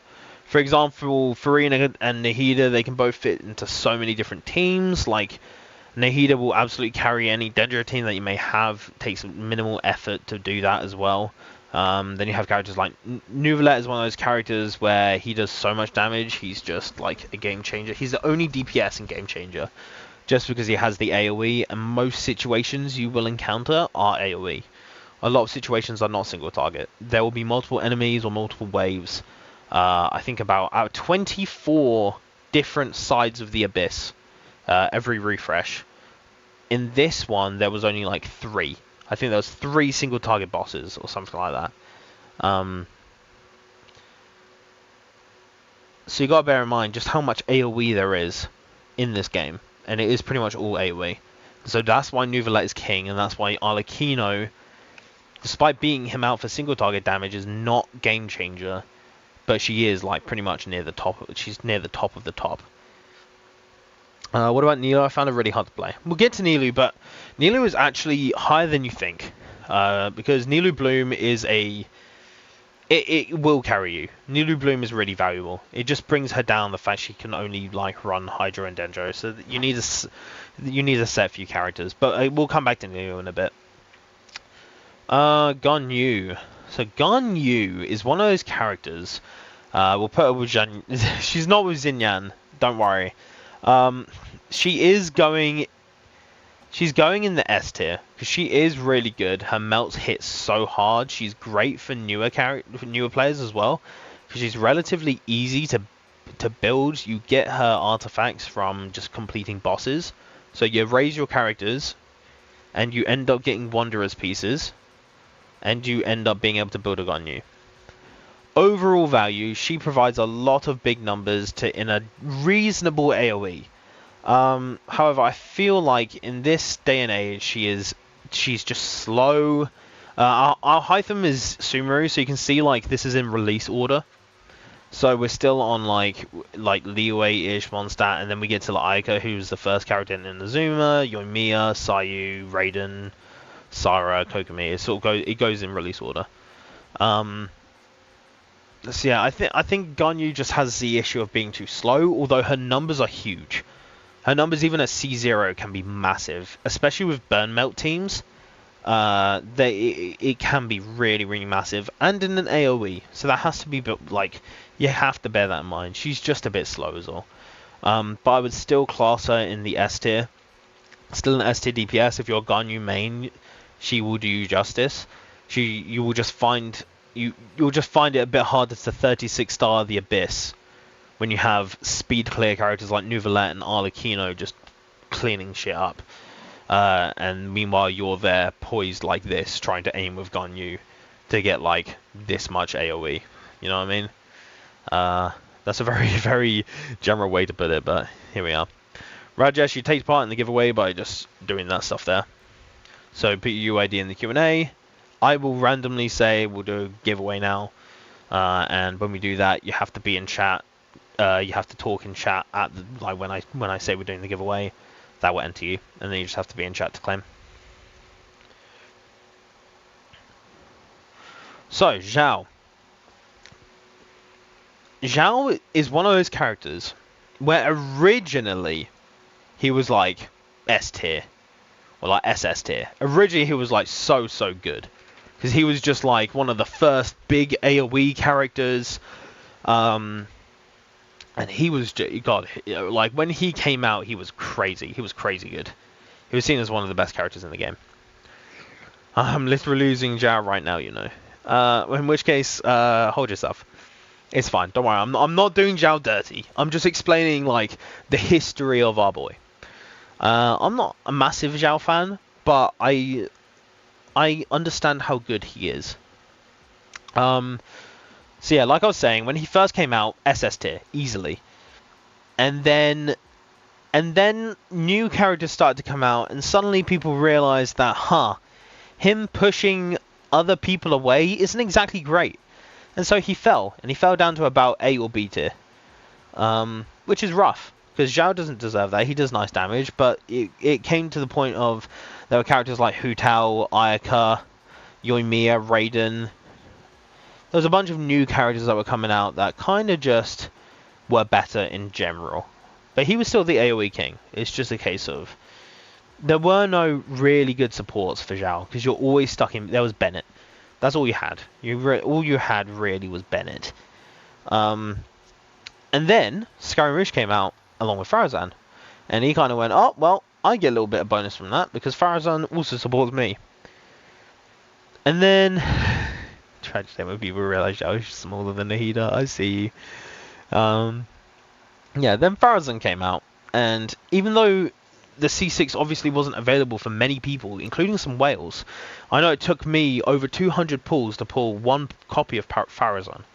Over 200 pulls. I pulled Ito and Dao Hyphen before I got a single copy of Farazan. And I like I said, I have C6 now, but I only had C0. So Farazan came out, he became a little bit better. He had a support finally that could really help him out. And then came the big kahuna, the big elephant in the room. We know who we're talking about because it's the reason why Diluc is in the S tier, Zhang Yun. So Zhang Yun came out and Zhao just abuses the buff. Zhao is so incredible, Zhang Yun. He belongs like near the top of S tier. Like I'd say better than a child team at this point.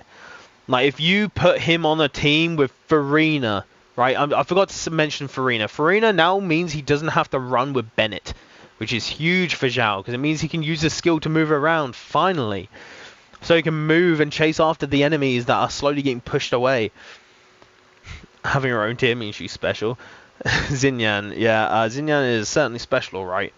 Not in a good way though. Just get shunned, specially shunned.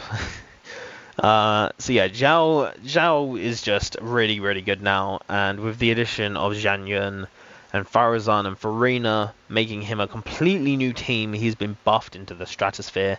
He definitely belongs like near the top of S. But I wouldn't say SS because it is just the one team that is so good, but he is so good with that team. A child team is still better than a Zhao team. Skill issue, someone can't use child to do more damage. Yeah, I get you. I don't know. I do get you. But child only has the one team. Zhao at least... Zhao's team... Zhao's best team is worse than Child's best team. But at least Zhao is usable outside of his team. At least he is usable. Child is not usable outside of his team. Outside of Child National, he is dog water. And so Zhao should be above, because again, this is overall value. With Child, you need to... He's bound to his national team. Otherwise, he is mid. Zhao's team is dead, lore-wise. I don't know much about Farazan. But I guess.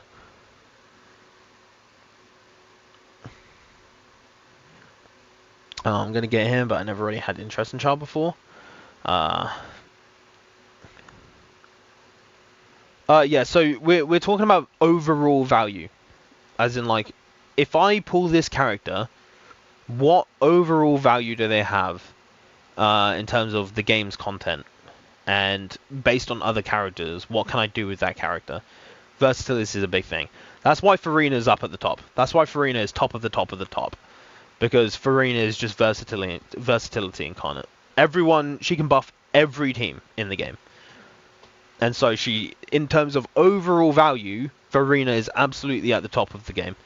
Just because she can buff every team in the game. We don't talk about physical, but physical is irrelevant, so we don't do it. She can even buff his Geo. Like, that's when you know. So yeah, that's what we're basing the tier list off of. Overall value, not who is the best and best damage dealer, because otherwise the supports wouldn't be on here. I know Eula doesn't have much value, but I'm still going to get her because thighs. Fair enough, Sky, you go for it. After Kinich release, is our Hytham is still worth? Yes. Our Hytham is still worth it. Just because they fill two very different niches. Kinich fills burning. Our Hytham fits aggravate spread or hyper bloom. You can run either. At C0, they're pretty competitive. Early constellations, Kinich is better. In fact, no, any constellations, you start adding constellations, then Kinich is better. In terms of raw damage, Kinich is better. He does so much damage, especially at C6, it's ridiculous. And the fact Al Hytham's being power crept is kind of crazy. But C0, they do about the same, because Al Hytham's got slightly more AoE, and Kinich is, in my opinion, Al Hytham also has better handling. Kinich is very, like, erratic, for my taste. That's a bit, we're going into opinion type stuff here with the handling, because it's not exactly, yes, it's fact that Kinich is harder to control, but assuming that you have perfect control over every character, they do the same damage. They're pretty much the same. So you can go for either one. So my advice would be go for whichever one you like more. And if you want to go for which one is more powerful, then if you're getting constellations, Kinich. Otherwise, they're both the same. It depends what characters you have in the background. I feel like Kinich has an easier team to build. Because Al Hytham, to deal damage, you need Nahida. Like, to get the most out of Al Hytham. Whereas Kinich just needs to have the enemy burn. And you don't really need anything else. Like, you can have Bennett, yes. Farina's nice. Farina even buffs Kinich's burning teams, which again is crazy. But yeah, it depends on the characters you have, which one you should go for. But really, you should go for whoever you like more. Kinich is only single target base. Yes, that's true. But he does more single target damage. The reason why our Hytham kind of keeps up in DPS is because his mirrors are kind of AoE. Kinich is the master of breaking the skies. Yes. Hey dude, I'm going to sign off now. See ya. Nice seeing you, Mystic. Thanks for dropping by, man. It's much appreciated. Cool, so yeah, let's carry on. But I think Zhao belongs near the top of this tier list. If not, maybe below Diona and Sucrose, just because I feel like they bring more to more teams. So I'd say in terms of overall value, Zhao is about here. Hu Tao. Hu Tao is, so with Arlecchino kind of hurt Hu Tao stocks a little bit. But she is still SS tier, in my opinion. Are we counting help in exploration or just battle? Exploration can be considered, but is not vital because we have a lot of ways to travel that don't include characters now, kind of like Saurians, for example. Or we have a lot of those little Dendro stars that hover around, or we have the Electroculuses. Genshin have started to put in ways to travel outside of just characters. So exploration value isn't taken massively into account, but could be, depending on the exploration value. So, yeah, when it comes to Hu Tao, Arlecchino did hit her quite hard, because Hu Tao is just like, I have a skill issue with Hu Tao, lol, hence why I didn't get, but I do think Hu Tao is still good, right? Yeah, Hu Tao is still SS tier. I would say SS tier. In terms of overall usefulness, we're probably looking at about there for Hu Tao. There will be more in the SS tier, so don't worry. She looks quite low, but actually she's about the middle. We just have a lot of very top tier SS characters in there at the moment. Should you wish for Hu Tao? You should wish for Hu Tao if you can jump cancel animations. If you're fine with not moving, then sure. Ideally you need Zhongli if you're going to get Hu Tao at C0. Otherwise go for C1, which isn't exactly viable for everybody. You should go for Hu Tao if you like her. If you want a good pyro DPS, get Arlecchino instead. That would be my advice. Arlecchino is better than Hu Tao. She's kind of just Hu Tao plus. I plunge Hu Tao. Plunge Hu Tao is also good. If you have Zhang Yun, plunge Hu Tao is great. Hu Tao Pro Max, yep, pretty much. Not pulling Arlecchino isn't an option. Okay, then if pulling Arlecchino is off the table, then yeah, go for Hu Tao. But I would recommend either getting Zhongli, ideally getting Zhongli and somebody like Farina and Zhang Yun will probably be your best team, give or take. Lawnmower Father is correct. Ale is the best, but Hu Tao is more fun, but needs skills. I personally disagree with that. Obviously, it's very opinion based. So different opinions is fine. But in terms of Hu Tao being more fun, I don't think her C0 playstyle is fun. I think it's awful. I think having to charge attack and then jump and stay in the spot takes some skill, but really doesn't take that much skill. For example, let's hop on a Hu Tao team, shall we? Let's just go and get into a fight.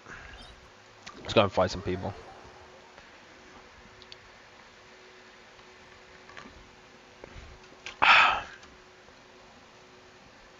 I think I still have a Hu Tao build, so I can just replace my no, that's my here we go, this will do. So let's replace that with Hu Tao. So the idea of Hu Tao is, oh, my Yelan's dead. Okay. Well, I can't do the I can't make Yelan fire bolts because I don't want to have to go and get energy. But the idea is you shield, you then use Farina or like your Hydro, you then go like this, and then you cancel her like charge attack. So you see how I'm doing it, and I don't play Hu Tao. It doesn't actually take that much skill in my opinion. So you like, it just takes timing. It just takes getting you. Oh, her charge attack timing changes if she is not infused. But you basically go like this. It's not hard at all to just cancel, but that's all you do. There's not like moving around. But at C1, you start like doing this kind of thing where you charge attack and then start dodging. I tell you, alarm was dead. Yeah, Disney the Queen. I'm sorry. Look, she was dead. I didn't realize it. I made my friend play the first 2 months of my beginner Genshin level because I didn't want to play any if I didn't have co-op. Yeah, that's fair enough. It took 2 months to get to co-op. I think co-op's like level 18 or 16, is it not? Arlecchino is cool because it's dynamic. I think then Hu Tao is cool due to the fast play style of Hu Tao. Kind of feel it. So Hu Tao is only fast at C1. I think Arlecchino is a lot faster. But with Hu Tao, if you have her at C1, you are not moving. Like, it's not fast in the slightest because you can't move. Because as soon as you activate your damage, you are stuck doing this. And that is how you do it. That is all it is you're shielded, and then you stand still doing this. And then you'll burst when you have enough. So I wouldn't particularly say Hu Tao is fast. Again, we can have differing opinions, it's fine. I understand that Hu Tao is top tier. She's a great character. She's an incredible character.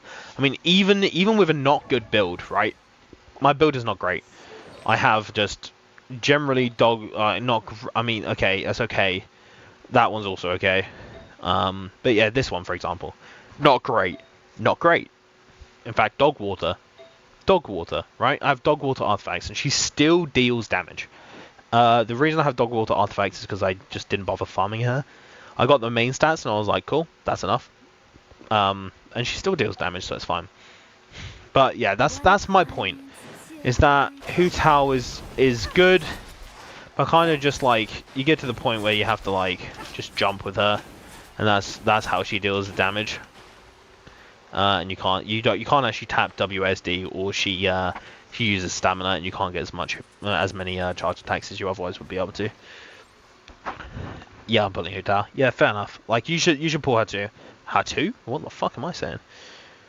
If you want Hu Tao, you should pull for Hu Tao. You should always, first and foremost, no matter how good a character is, no matter if somebody's better or not.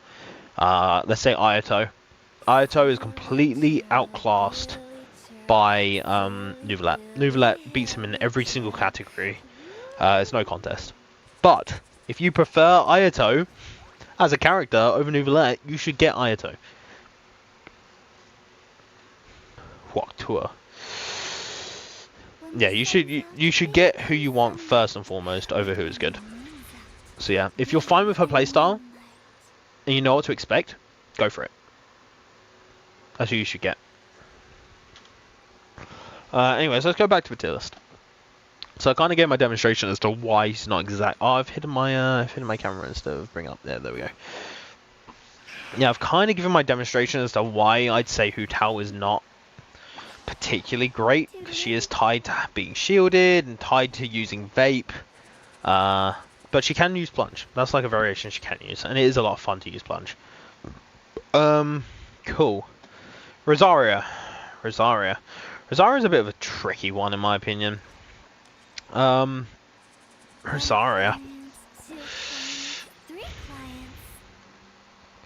is good for cryo, as a cryo sort of support / sub DPS.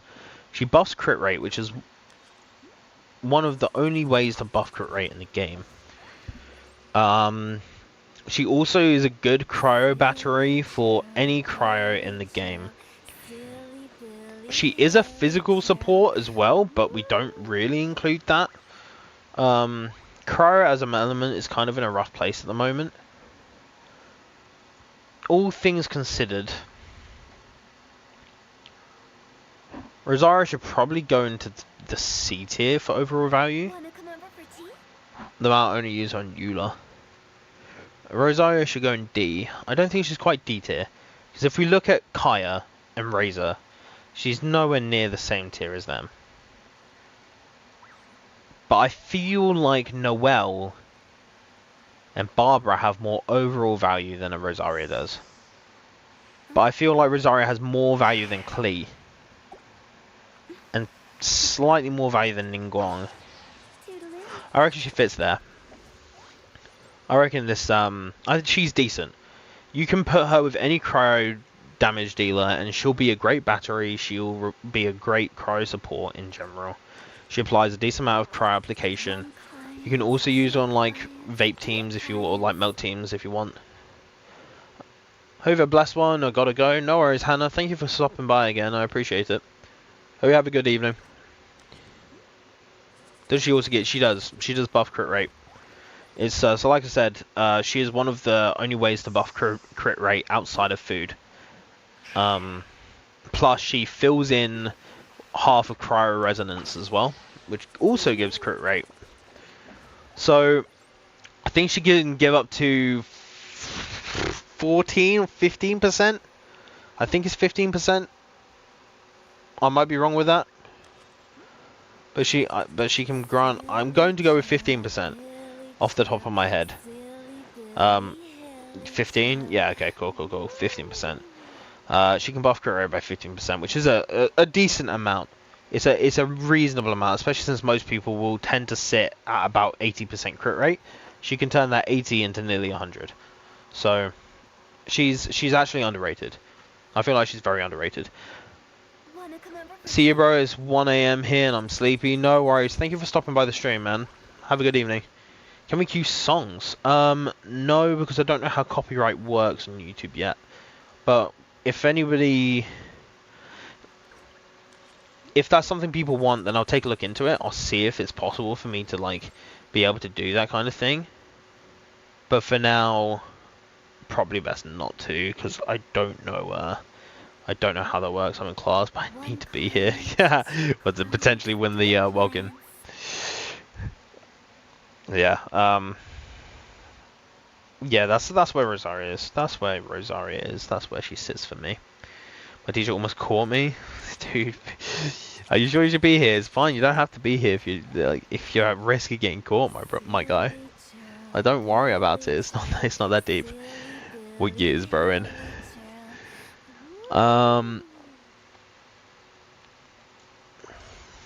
Yanfei.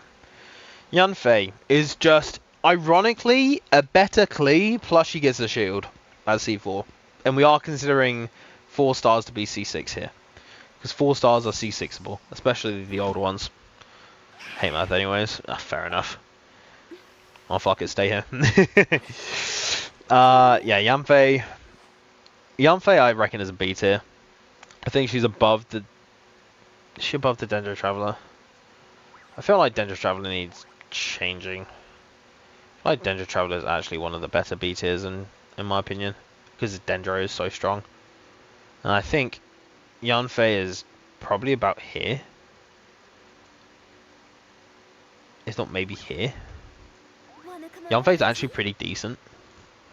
Her damage is actually no joke.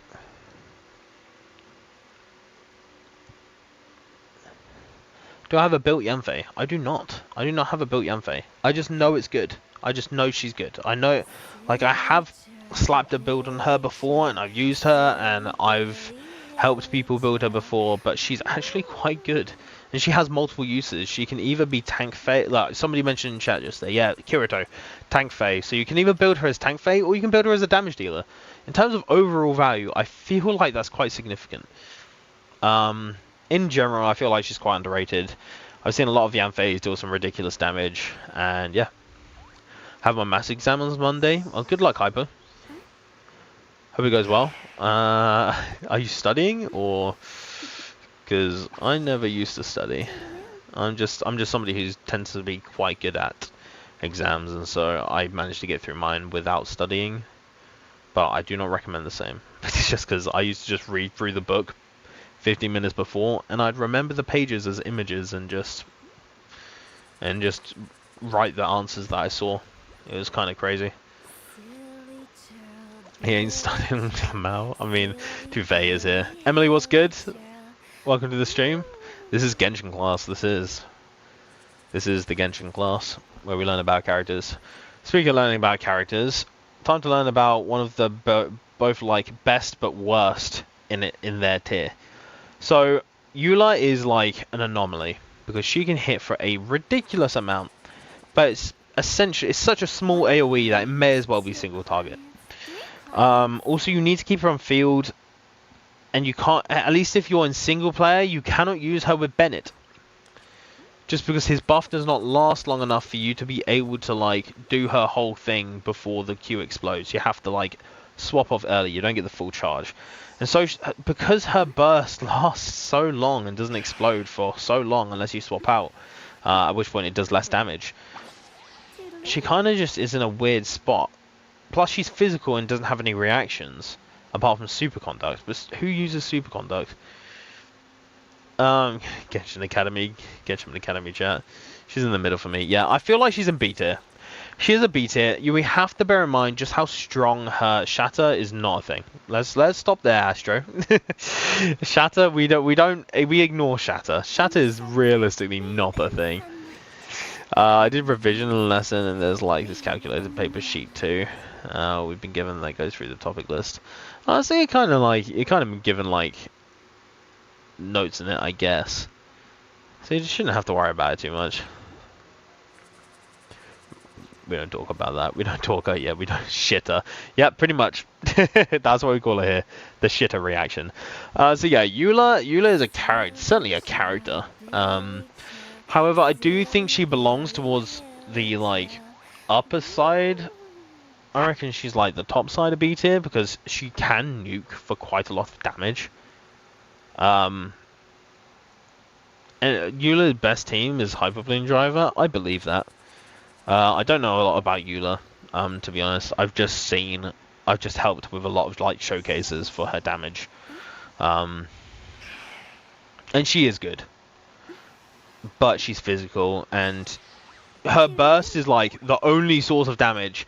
Her normal attacks hit like reasonably hard, but really it's the burst that people go after, and once it's done, it's done. That's it. She sits there.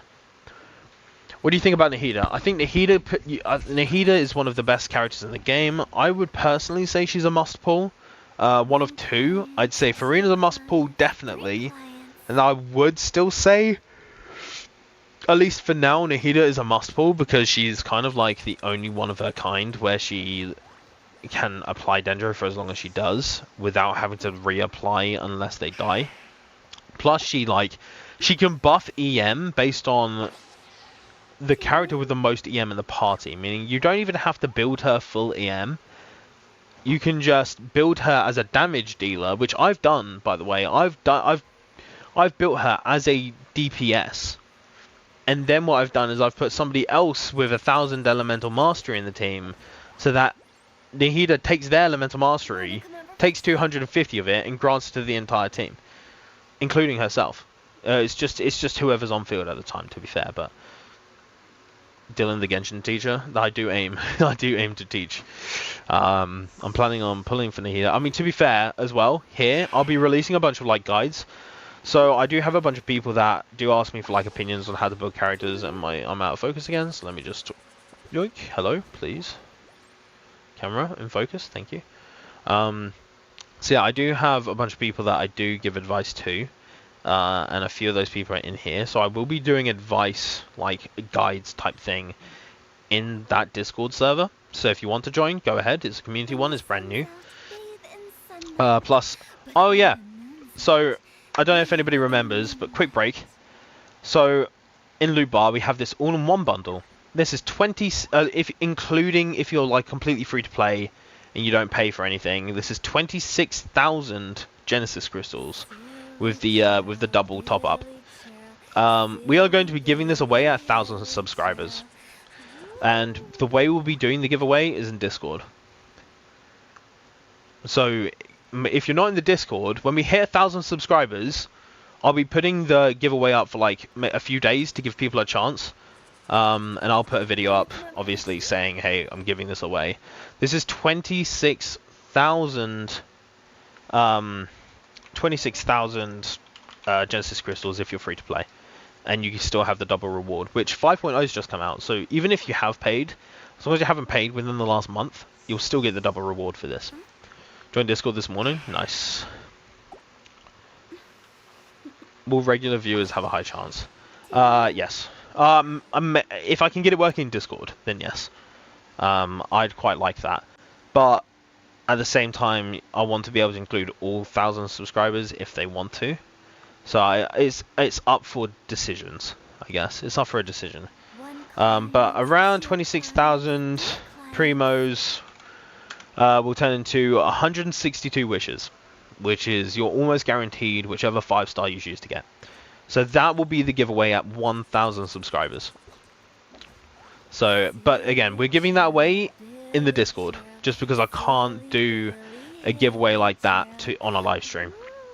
I have to give people a few days because time zones and things are they're a thing, and I want everybody to have a fair chance of getting it. So we're going to do that giveaway on Discord. So yeah, if you end up wanting to join the server, then go ahead. But that is where that's where we'll be doing it. Cool. That little announcement out of the way. How about we do another giveaway? Seeing as we're on the page anyways.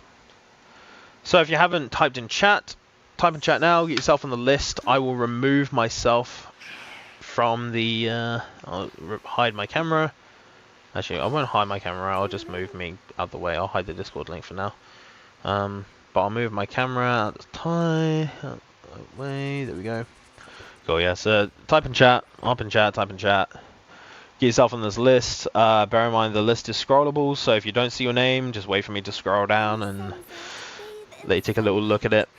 So those are the names on the list at the moment. We're going up top, down the bottom.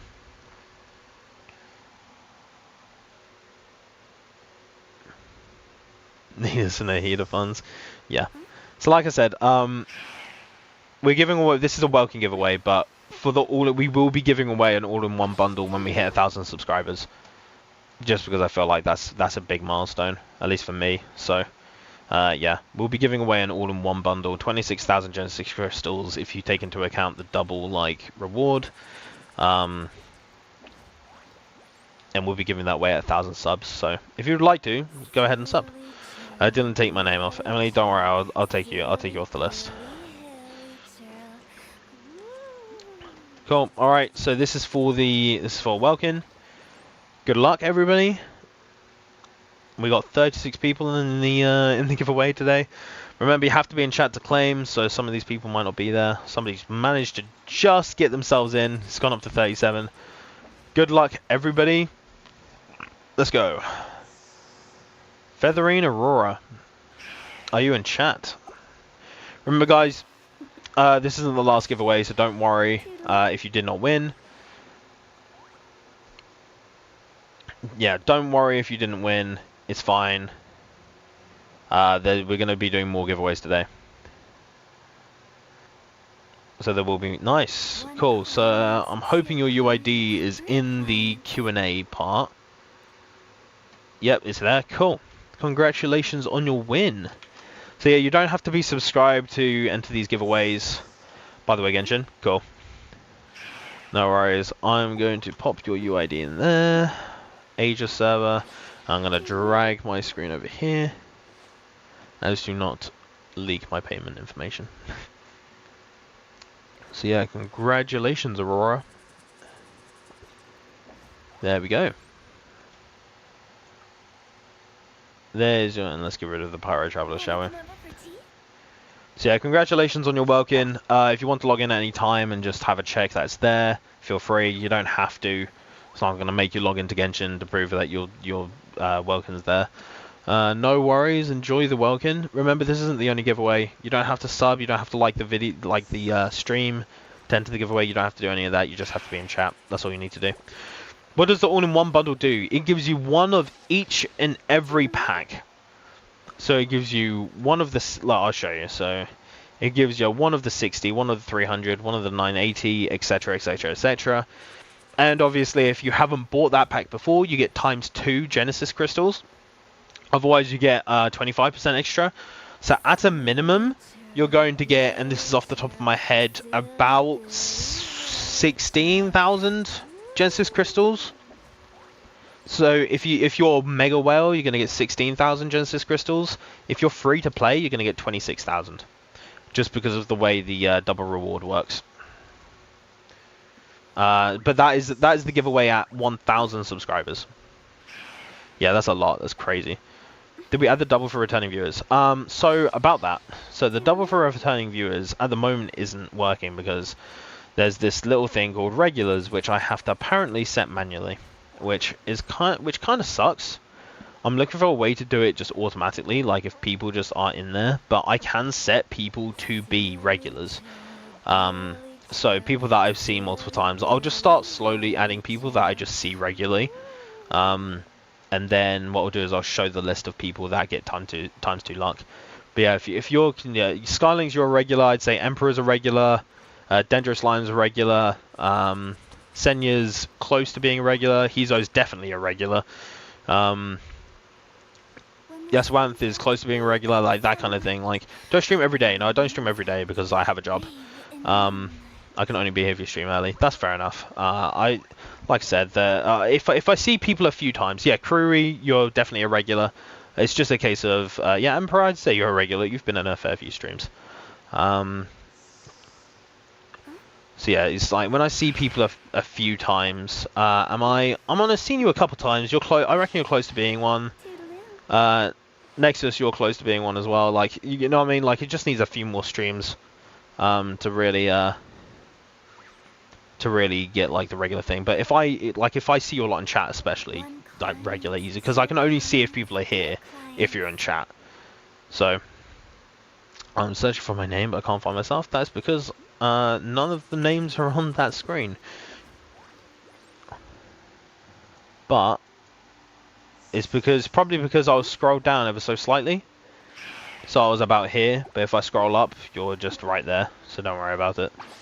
Toodaloo. You got it? Cool, nice. Congratulations, Aurora. Big love to you too, bro. Congratulations. I joined like 3 streams. Yeah, that's fair enough. I don't know how many streams. It's just when I start to notice you in chat quite a bit. That's the thing. It's like it's a manual thing at the moment. I would love it to be a automatic thing where it's like, hey, if this person has this many chat messages or has been in this many streams, then set them as a regular. I might look to see if I can like maybe code something, because that is something I can do. If it allows me to, then I might be able to code something. Alternatively, I could add a command that maybe like when you hop into a stream, that you can put in a command and it would log you down as being here or something like that. I don't know. There's a few ideas that I have, but I could try and make it automatic. Just trying to be rude to gain attention. Yeah, I mean, obviously negative attention isn't great, but I don't think people would just do that. Welcome back to the stream, Sana. How you doing? Not sure how many streams I've done. Are you going to be on Twitch or something one day? I've actually tried streaming on Twitch to not much avail. I tend to have better results on YouTube. I would like to multi-stream, but I use OBS, and I'm not sure if OBS quite supports multi-streaming. Am I going to do anything for 500 subs? I don't even know how many subs I have now, to be honest, mate. I just, I kind of just exist. I was like, I got 310. I'm not sure what I'm going to do for 500 subs. I didn't really have anything planned. I've got something planned for 1,000, because obviously that's a big milestone. But I don't know if I've got anything planned for 500. I might just do like a fat account review day. That could be fun. Yeah, Twitch algorithm isn't great. It's hard when you don't already have like people to watch. Whereas YouTube, I've actually found that a fair few people have actually joined, just that I don't know. So I just found a Dylan account giveaway. Yeah, I mean, to answer your question, or to answer your like statement that about me being on Twitch one day, I would like to multi-stream, but I think YouTube will probably remain my main like streaming platform, just because I found the most success here. That's all. But yeah, if I can multi-stream, absolutely, I'll go on Twitch. I'll just multi-stream onto Twitch as well. When the sun's out, bathe Nah, I got to go. Thank you for stopping by, Lawnmower. Much appreciated. I do love your name as well. Hopefully you'll see you soon as well. I came here from your Genshin profile picture. Yeah, that's fair enough. YouTube does not recommend... YouTube just recommends small people, and Twitch does not. Yeah, Twitch, I feel like discoverability is a lot harder, surprisingly. At least for smaller streamers. I think YouTube is better because, in my opinion, simpler. Yeah, Twitch has too many buttons. Twitch has too much going on, in my opinion. That, and it forces ads down your throat. Like, you try to watch... Twitch is good because there's 1% delay, unlike YouTube. I mean, I feel like the stream isn't that delayed. I think I'm just delayed as a person, really. Yes, you just showed up and recommended randomly. Hey, nice. I mean, that's nice at least. At least YouTube's recommending me to people. That's a nice feeling. Yeah, I think Twitch, getting ads shoved down your throat is not pleasant. So I just think the watch experience is actually nice on YouTube, even though the chat... Obviously, I know the Twitch chat is like known for its Twitch chat culture. But I think in terms of actual chat, I don't think it's that different from YouTube. It's just that you'll get offline chat where people will be like, you'll just have people chatting in their chat offline. And for me too, you're in my recommendations. I appreciate you clicking on me at least. Twitch is a big league and ads are annoying. Yeah, Twitch is like, I know Twitch is actually really big in like America. But surprisingly in like Indonesia, Malaysia, that kind of area, they all prefer YouTube streaming, surprisingly. when the sun's out, bathe in the Profile picture for Steam is scary, so can we change it? moon. The Arlecchino profile picture for Steam is scary, so can we change it? I think I have an Arlecchino profile picture for Steam. I'll show you my should I show you what I actually have for my Steam profile picture? I'll show you.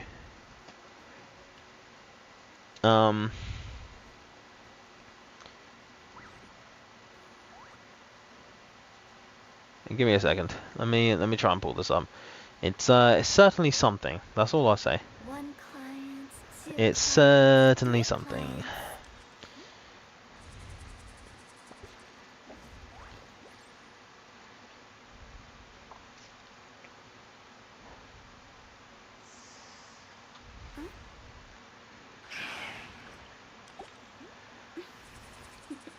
Alright. Now let me... Toodaloo. There we go. What can I do? Window capture. That'll work. Let's do window capture. Look at that. There you go. That's my Steam, boys. As you can see, Silly churl, Billy churl, silly Billy, hilly churl. that is my profile picture on Steam. That is a yeah, that is the oh my god, Steam, boys. You do have my Steam. I'm not too fussed about that, so don't worry. You can go take a look at the games I'm playing if you really want to.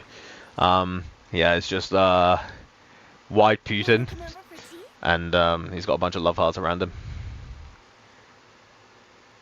Yeah, it's the meme. It's White Putin just walking down a corridor endlessly with love hearts. I just found it funny that it was on there, and so I was like, absolutely, give me that. It's like the best thing I've ever used Steam points for. Absolutely the best thing I've ever used Steam points on.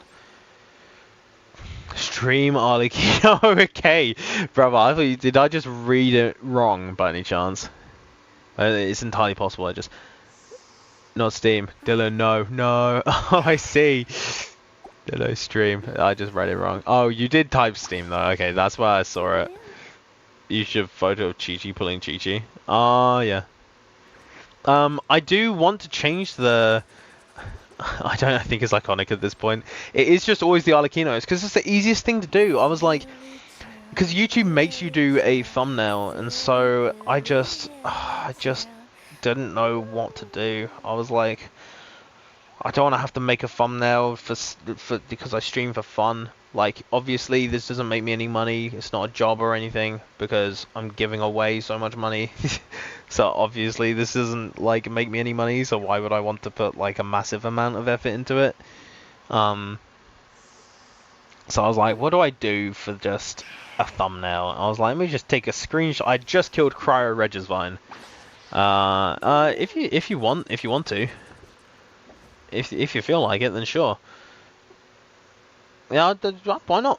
Yeah, I mean, if you're okay to, if you're okay to, then yeah, I'll accept that. Just because we don't have to worry about it for free, man. We can talk about it. We'll talk about it, but yeah, I'd like one designed. We can go for that.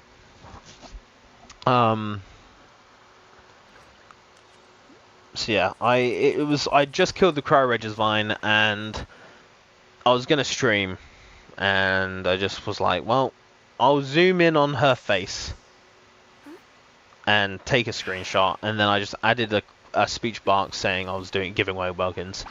Community doing community things. It is really lovely. Thank you, Hazo. And again, I don't expect you to do it for free. We can talk about it. Just if you draw me, or do you want an avatar? You can draw me. I don't mind. Like I said, I wouldn't put my face cam on here if I didn't feel like comfortable showing my face, I guess. So I'm not particularly like, I don't particularly mind, just whichever one you want to draw, I guess. I appreciate it, guys. That's very kind of you. Thank you. Yeah, I haven't made a video in a while. I need to do some videos, really. I just haven't done a ton of fun teams. I feel like I'm gonna do like a few videos with Zillion, but I think it's because I haven't had a proper character since Arlecchino. I've just gone full in. Chi-Chi drawing a sword. That's funny. Yeah, doing it after exams. Thanks, Hizo. I appreciate that. So yeah, that's how the thumbnail came around, and ever since then I just kind of kept it. I just haven't changed it. Let's continue with the tier list before I kind of like rant on again at something else. Aika. So Aika is still pretty good. Where would I put her? I'd say slightly above Hu Tao, but I'd say very close to Hu Tao, but I would say Aika's slightly better in terms of overall value. Cryo at the moment is in a rough spot, but Aika Freeze team is one of the more... It used to be the best team in the game before Dendro came out. It was the best team in the possible game. You're excited, brother. I'm excited. I'm getting an actual thumbnail instead of Cursed Arlecchino.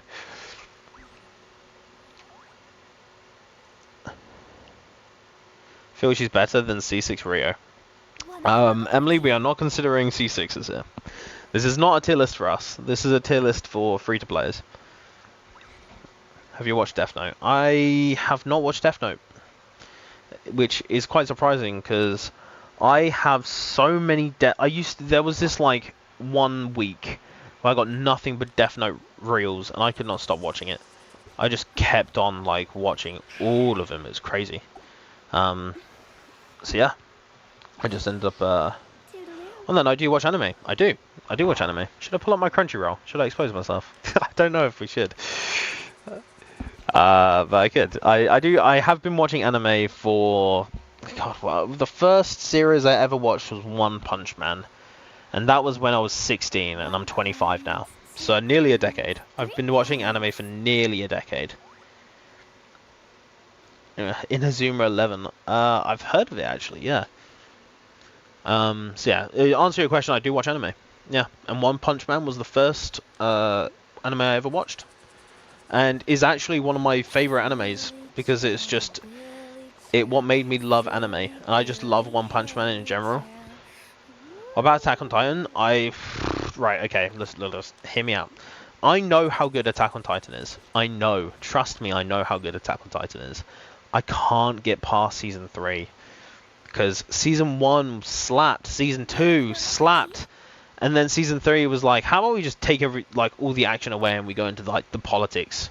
There's a lot of world building, and I just found it hard to get through, and so I stopped in Season 3. But then I know that Season 4, Season 5, Season 6, I think there's 6 seasons. There's 6 Part 1 and Part 2. They kept adding more seasons, didn't they?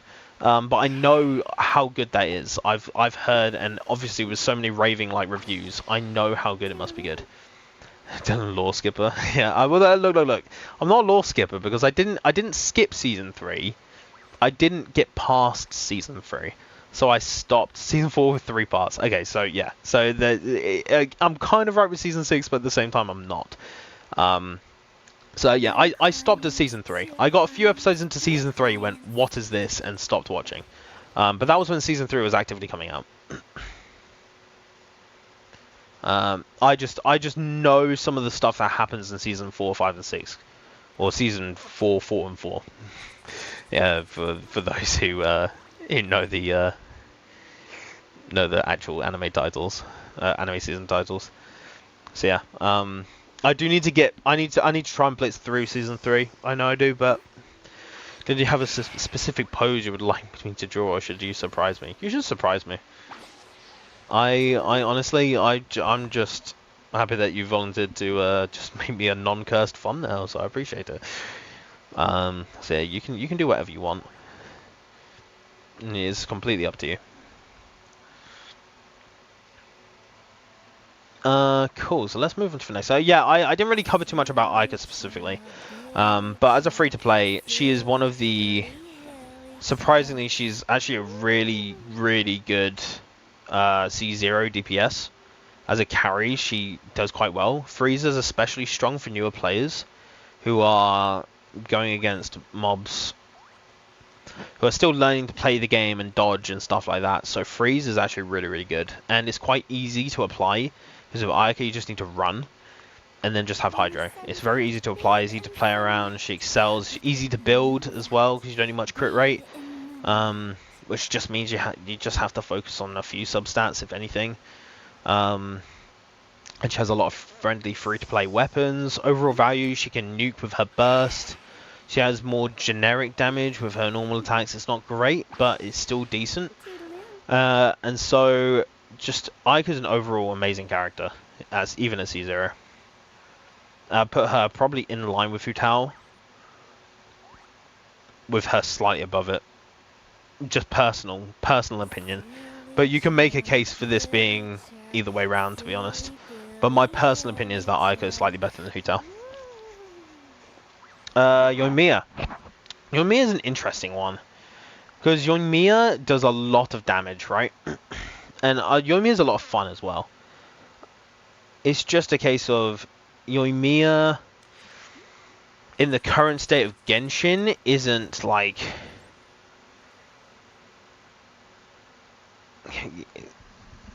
It's all AoE, is what I'm trying to say. And Yoimiya can take down one person at a time. She does a lot of single target damage from a range, and she's very easy to build. But Yoimiya just can't compete when it comes to... Like, even the single target characters nowadays, like Arlecchino, have some level of AoE. Even Hu has some level of AoE. Aika, her charge attacks have some level of AoE, even though she's a single target character. Her burst can hit multiple people. Other single target characters, Nahida can hit multiple characters, Neuvillette multiple characters, Yelan, even though her burst is single target, she has a skill that can hit multiple characters. So for Yoimiya, it's just not. Plus her burst is useless.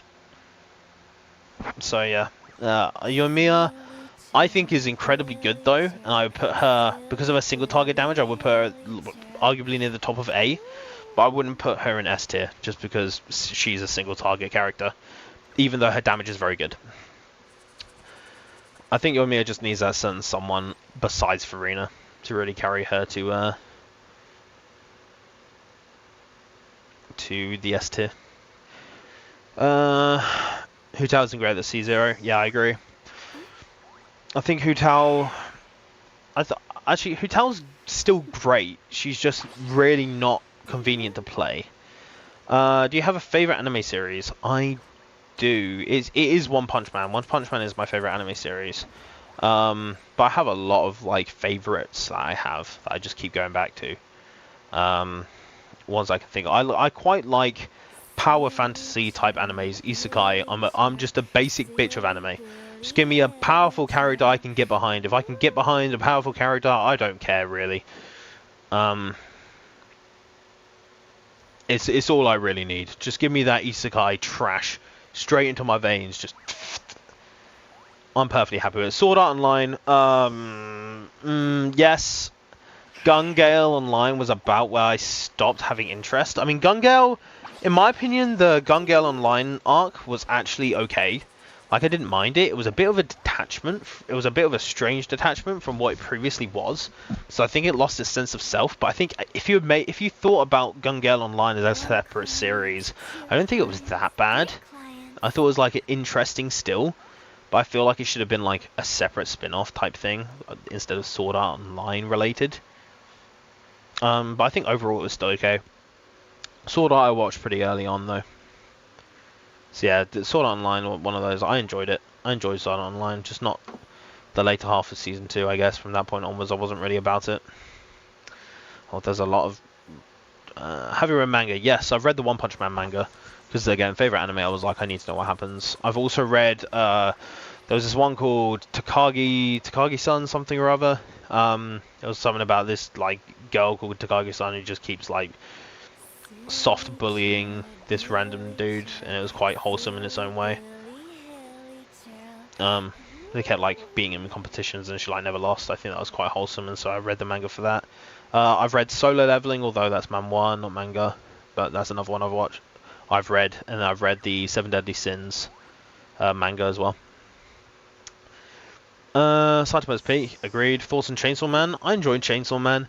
I feel like the hype around it was a little bit too much, because I don't think it could have ever lived up to the amount of hype around Chainsaw Man. But I thought it was really, really good. I thought it was an incredible anime. Did you watch 86? That was discussed last time. I'd never actually heard of 86. I still haven't looked it up. I won't lie to you. You should watch Naruto. Emily, I will never watch Naruto. It's too long. It's 500 episodes. I do not have the time for that. I'm sorry. I will be honest with you. I know there's a lot of Naruto fans, and I'm sure there's a reason for that, and I'm sure it's good. But I'm also not putting myself through like 500 episodes. More actually. Exactly. So like I said, exactly. I think Shippuden, is that what it's called? Has watched One Piece. No.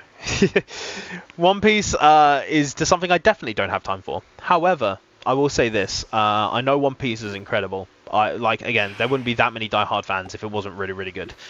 I'm just going to personally wait until the One Piece comes out, and then I'm going to follow 1 week at a time, because I can manage 1 episode a week.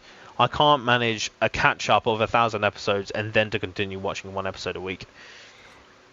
Dude, save 500 plus anime episodes I don't have time for. Yeah, it's honestly a nightmare. I can't do it. Have you ever watched Jujutsu no Kaisen? Yeah, I've watched Jujutsu Kaisen. Jujutsu no Kaisen? Is that actually like the title? I've watched JJK. And I've read the manga for that actually. I read the manga for JJK.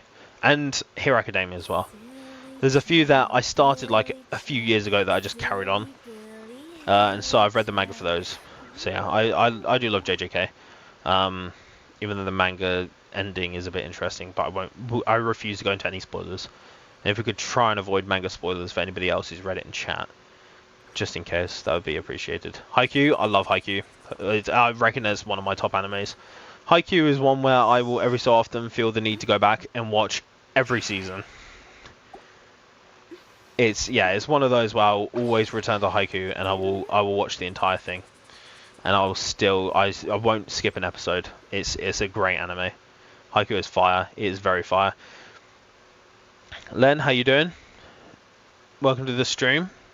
We're doing a tier list, but we're kind of discussing anime right now, so you've joined at a bit of an interesting point. We're just having lots and lots of anime recommendations and questions blasted at me. HC, yeah, it's just discussion about HC, so I'm just trying to catch up with chat at the moment.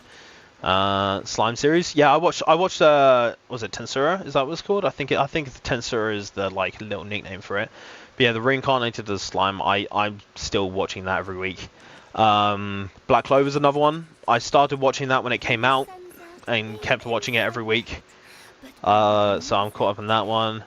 Haikyuu is one of those ones where, and this might be a hot take depending on like that type of anime enjoys in chat, but I think Haikyuu actually has a better dub than a sub, and I think that's a very rare thing. But I think the dub needs to be kind of like appreciated in that just how much freedom they had. You can tell that the voice actors had a lot of fun with it in the dub, and some of the dub like moments are really, really funny. And I know it's different from the original sub because I've watched it in both sub and dub, but Haikyuu dub for some reason is actually really, really watchable. Do you like Studio Ghibli? I don't know enough about Studio Ghibli. I don't know a lot about the studios, to be honest. Yeah, what I'm saying, dub need that appreciation. Yeah, you gotta bear in mind that as much as some people might not like dub, and it's understandable. I personally watch dub if I can, just because I like to do something else while I watch anime, and I can't read and do something else at the same time. So if dub's available, I'll do that. Otherwise, if I'm watching in sub, I'll need to just focus on that. So dub is nice, and I think dub's gotten a lot better over the years. But I think Haikyuu dub is actually like crazy. Learn Japanese. I do not have the time for that, unfortunately. I will either read the sub or I'll listen to the dub. It's one of the two. When the sun's out, bathe in I need to. The chat's going crazy quick. I only like the dub for one good anime. Love the sports ones. Yeah, sports ones are nice. Blue Lock's pretty good as well. If you love Haikyuu, then I think you can watch the other series of sports anime. Kuriko's Basketball as well, I finished. Kuriko's Basketball goes kind of hard. Just watch it 2 to 3 times and still getting goosebumps. Yeah, Haikyuu is one where it will make you get goosebumps multiple times. To be honest, I prefer My Hero Academia's dub over sub. Yeah, I think they're both about. I'd say that's a reasonable statement. I personally think the dub, especially for like the more mainstream animes, obviously have a higher budget, and so more effort goes into it, and so I feel like it's more balanced. Have you seen Bleach? I have not seen Bleach, although one of my best mates just is obsessed with it. And he made me watch the, there's like this old guy with this Bankai that's north, south, east, and west. He made me watch that fight with him 2 times. 2 separate times. Because he got hyped up enough about it that he was like, you're hopping into a stream and watching it with me. I was like, I don't even watch the anime. I don't know what's going on. And he's just freaking out, hyping himself up at this guy using north, south, east, and west. And I had no clue what was going on, but it was pretty cool and the animation was clean. So, Bleach does look cool, but I haven't watched it personally. Are you currently watching an anime series? I am watching an anime series at the moment. I'm watching a few. A few different ones. None that I can remember off the top of my head, unfortunately. I love how they say Bankai. Yeah, to be fair. The way they say, even I know the way they say Bankai. Bankai. Let's have a look. Are we doing the tier list in a single stream or in 2 to 3 streams? Honestly, we started this tier list and got distracted so many times. Like we're only like, I'd say we're halfway through, to be honest. It was just crazy considering we started the stream a little while ago. But we're just chilling. I feel like we can take time with the tier list. It's not like a super thing. Something that I wanted to like do on the sidelines just to get a tier list together for 5.1. And then when I'm done, I'll just post it on the community tab and be like, well, there's your tier list, enjoy. Let me try and catch up with chat. 2 clients, 3 clients. Probably a few more streams to get the tier list done, yeah, probably. What do you guys think of Yu-Gi-Oh? I think it's, I don't actually watch Yu-Gi-Oh. I think the card game's getting a bit out of hand with all the effects, but I preferred it when it was a lot simpler. But I used to collect the cards. I'm already learning French, bro. I have no talent for learning languages. Like, none. Have you watched JoJo? I started watching JoJo. I think I watched the first 2 episodes. Maybe it was first season. I can't remember, but I don't watch JoJo anymore. I think it's certainly an acquired taste. I understand why people like it, but it's not my cup of tea, I don't think. It's not something I continued with. I dropped it fairly early on. But again, I understand why people like it. I prefer Demon Slayer and sub. I'm guilty of not watching Demon Slayer. Yet that same friend who was so excited about Bleach dragged me to the cinema for the Demon Slayer film, and I loved that film. That film was crazy. Like, was it Mugen Train? I think it was called. Yeah, Mugen Train. I think was Demon Slayer Mugen Train or something like that, where they were just on a train and there was the Fire Hashira who just tore up shit, and he was really cool. And then certain things happened, which again I won't spoil, but. Yeah, I really enjoyed that. I thought that movie was fire. I thought it was really, really good.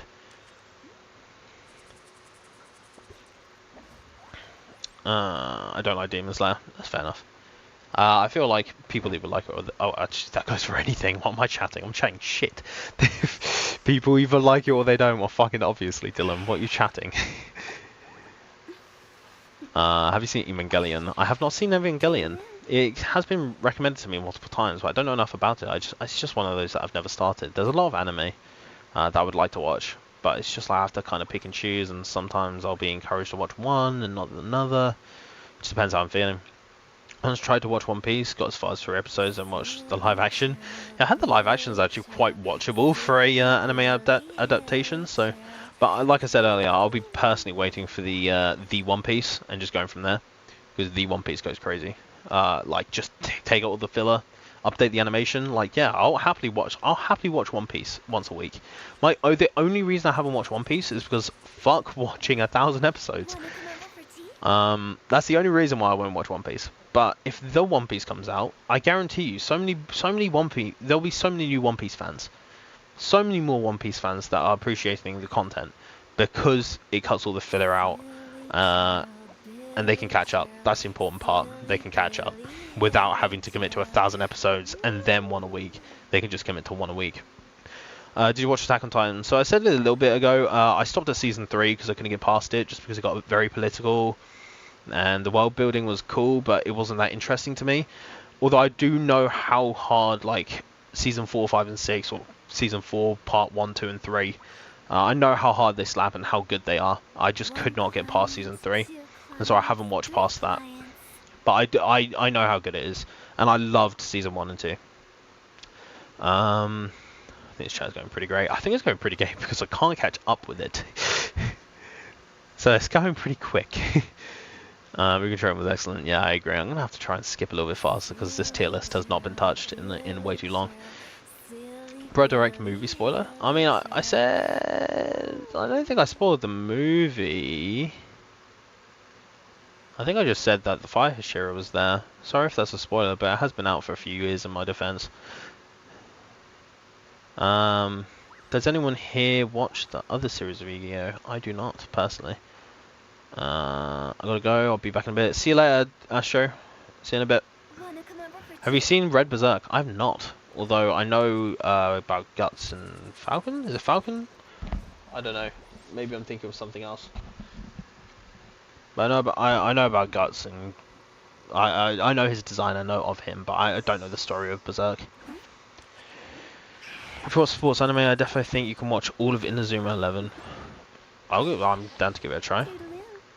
Toodaloo. Have you watched Fry and Beyond Journey End? I've not watched that yet, although I've seen that it's actually quite wholesome and that's really good. So it's on my watch list. Patata Girl's death is sad. Patata Girl's death. Oh, that sounds rough. Silly child. Yeah, oh, is Hootown?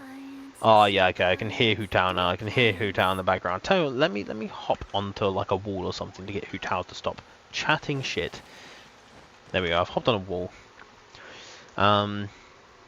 Seems we had that fight with Levi or Levi. Levi or Levi? I don't know. I don't know which one. And there's so many anime recommendations. There really are. Sky, there's so many anime recommendations. I mean, at least I've watched a fair few of them. What does Zillion do? Because I'm planning to pull for it. Zillion is like Kazuha. So Kazuha, basically Kazuha increases elemental damage, and his set Viridescent. I'm just gonna say Viridescent because I can't say the second word. So he increases damage in his kit, and he decreases resistance in his artifact set. Whereas Zillion is the opposite. Zillion decreases resistance in her kit, but then increases elemental damage through her artifact set. So they're kind of two halves of the same coin.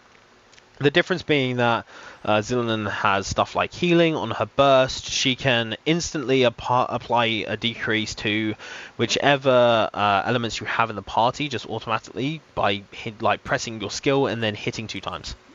And that will get you her kit. That will decrease the resistance for all nearby enemies, just by default. You don't have to worry about it from that point on. So it's a lot easier to apply that the buff effect or the debuff effect than it is to do with Kazuha. The difference with Kazuha though is that you can swirl 2 different elements. You can have one actively being applied, so it brings in with the elemental reactions. It's a lot better. He has grouping, so they're kind of both the same yet different. They have different niches, but in essence there's the same character, just with different little side bits. If that helps. Plus she scales on defense, so you can put all those defense pieces that you have double crit on to use.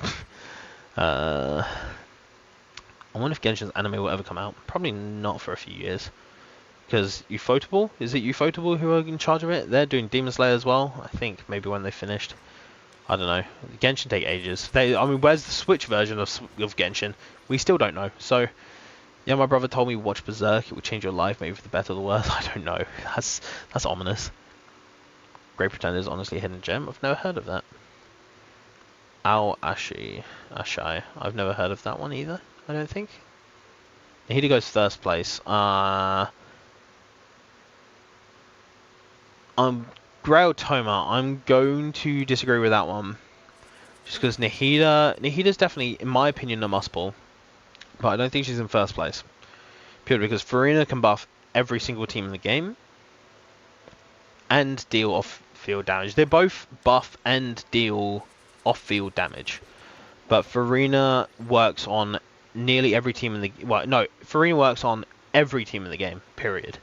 Every single team in the game, you can put her on, and most of the time, she will increase it a ridiculous amount just by being there. Whereas Nahida does the same, but just for Dendro reactions. But Dendro reactions are so good that she's still right next to Farina, but it's not like you can put Nahida on Anemo teams.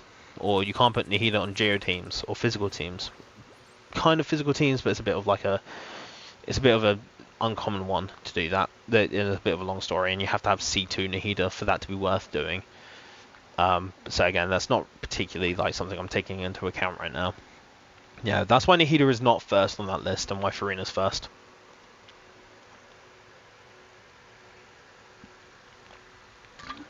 I've been yapping for too long. So thirsty. Have you seen Komi Can't Communicate? Love that show. I've watched it a few times. Love Komi Can't Communicate. In fact, that's one I've read the manga for. At least, I've read quite a bit of the manga. I think I stopped about a year ago.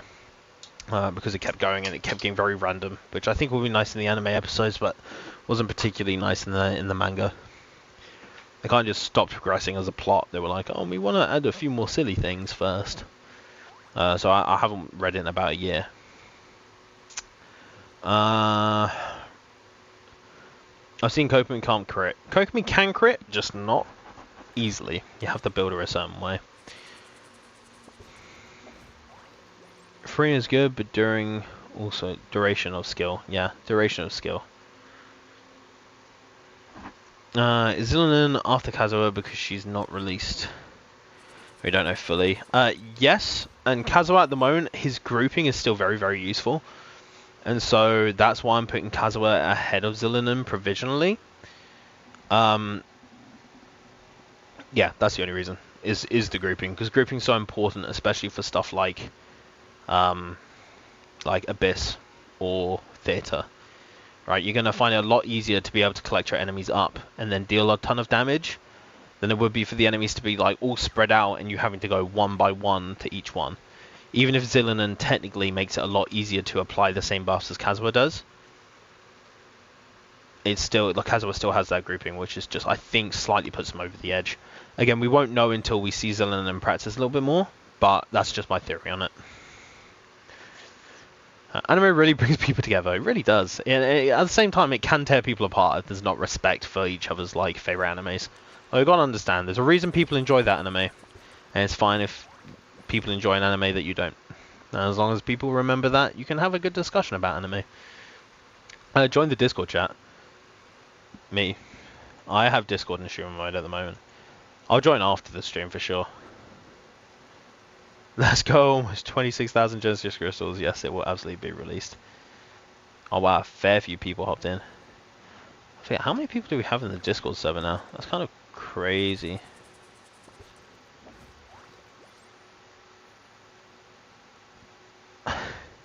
In fact, there's so many people that joined in the last few hours that it's got an unusual activity detected, like something's weird's going on.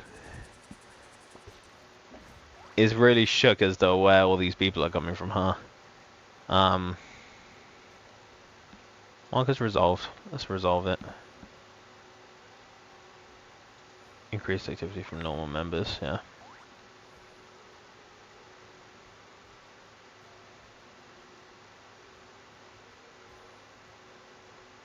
There we go. It panicked. It panicked and like. No, I was just looking at this thing on the survey. It just said like, "Hey, there's too many people joining. What's going on?" But yeah, I just resolved it now, so it should be okay. Yeah, join the Discord server if you want to. In fact, let me put the Discord link back up. So that's the link to join the Discord server for the community. That's where I'll be doing the big giveaway. So the giveaway for the 26,000 Genesis crystals, or the all-in-one bundle, so you get one of each pack. So if you're free to play and you haven't spent any money on these bundles, you still have the double rewards, you will get 26,000. If you haven't, you'll get about 16,000. If you're a whale and you bought every single pack, then you'll get about 16,000. Let's continue with chat. Sorry, I'm trying to catch up, but I keep like diverting. Oh, this will be at 1,000 subs, by the way. But we'll be giving it away on the Discord. So at 1,000 subs, this will get given away. And you just have to be on the Discord, and I'll put in a bot at some point, and I'll do an announcement. Cool, let's keep going. But she's Geo, so reaction teams don't work as well with her. I won't put her above yet. Yeah, the difference is that she can also buff Geo, so she can do a little bit more buffing than Kazuha can. And they buff it to near about the same degree. The real kicker is that if you combine the two of them, hyper carry teams go crazy. What's the Discord? Sorry, yeah, I didn't see that message until just now. But yeah, Discord, this right here. Discord.gg/the kebab shack. And you'll get an invite. Most dangerous teams stop working as well without Nahida. I mean, they're usable, but they're just not as good. With Farina, that's not happening. Besides, you need a healer. She ain't C2. You kind of need a healer anyways, but you don't necessarily need a healer. She still does a lot of off-field damage, and it just makes healers relevant. That's what we got to bear in mind. Like, most of the time you're running a healer, it just incentivizes you to run a healer instead of a shielder. But most of the time you're running some kind of survivability character anyways, whether that be Zhongli for a shielder, whether it be Kokomi or Barbara for just some healing. You'll be running, or whether it's Dea or Jingcho for some damage resistance, you'll be running some kind of survivability. It just encourages, Farina just encourages you to choose a healer over the other two. That's all. But Farina, her buff is worth using a healer for. And usually you can sneak a healer into most teams and still have them be very, very good. Dylan, pick favorite 3 colors. My favorite 3 colors are turquoise. Turquoise is one of my favorite colors. I feel like it would be a bit cheap to say blue, turquoise, and green, huh? Because the reason I like turquoise is just because it's blue and green combined. So let's go for turquoise. Or can I go blue, green, and purple? Those are my 3 colors. Blue, green, and purple. Yapping for too long, that's how teachers be feeling when there's parents' evening. Yeah, true. Very true. Farina power depends on what characters you have. All the good healers are 5 stars. But you can just run somebody like Chi-Chi, who's a standard 5-star, and she heals the entire team. Barbara is pretty good as well. Bennett is a great healer. Sure, they can't heal the entire team, but they still provide some healing. You got Chevreuse, who heals a good amount. I mean, obviously you can't really use Chevreuse and Farina, so I'll ignore Chevreuse as an option. But there's a lot of options you can do. It's just not as good as some 5-star healers. So I do understand it, but especially in Fontaine, there's a lot of HP changing mechanics. What's your best or favorite anime opening or ending? My favorite anime opening is Mashal Season 2. Mashal Season 2 has a slapper for an opening, and then it's the One Punch Season 1 theme tune, just because that's so hype. So yeah, Mashal Season 2 has the best opening in my opinion, at least for song-wise, it has the best opening. And then in 3rd place is Jujutsu Kaisen, because there was a panda. I remember when I was just watching it for the first time, I was like, is that panda doing parkour? And that just carries it really. Yeah, especially there's Abyss. I'm really wanting second Kazuha. Yeah, it's just nice to be able to group people. Dylan, can you pick favorite colors? Ah, yes. Sorry, I promise I'm making my way through things. I just no, it's great. More seamless colors. More seamless colors. I don't know. I apologize. Repeat the same question. No, that's fine. Sorry, I'm just trying to get through everybody. Am I actually giving away Welkins? Yes. Is it actually a giveaway? Yes. 2 at least. I think for the last few times we've given at least 5 away every stream. There was one stream we gave away like 8. Another one we gave away 10. We give away a lot of Welkins. I spend a lot of money every time I stream. So yeah, if you're asking if it's legit, yes, it's absolutely legit. You just have to be in. You don't have to sub. You don't have to like, but you just have to be in chat when I do the giveaway. That's the only thing you needed to.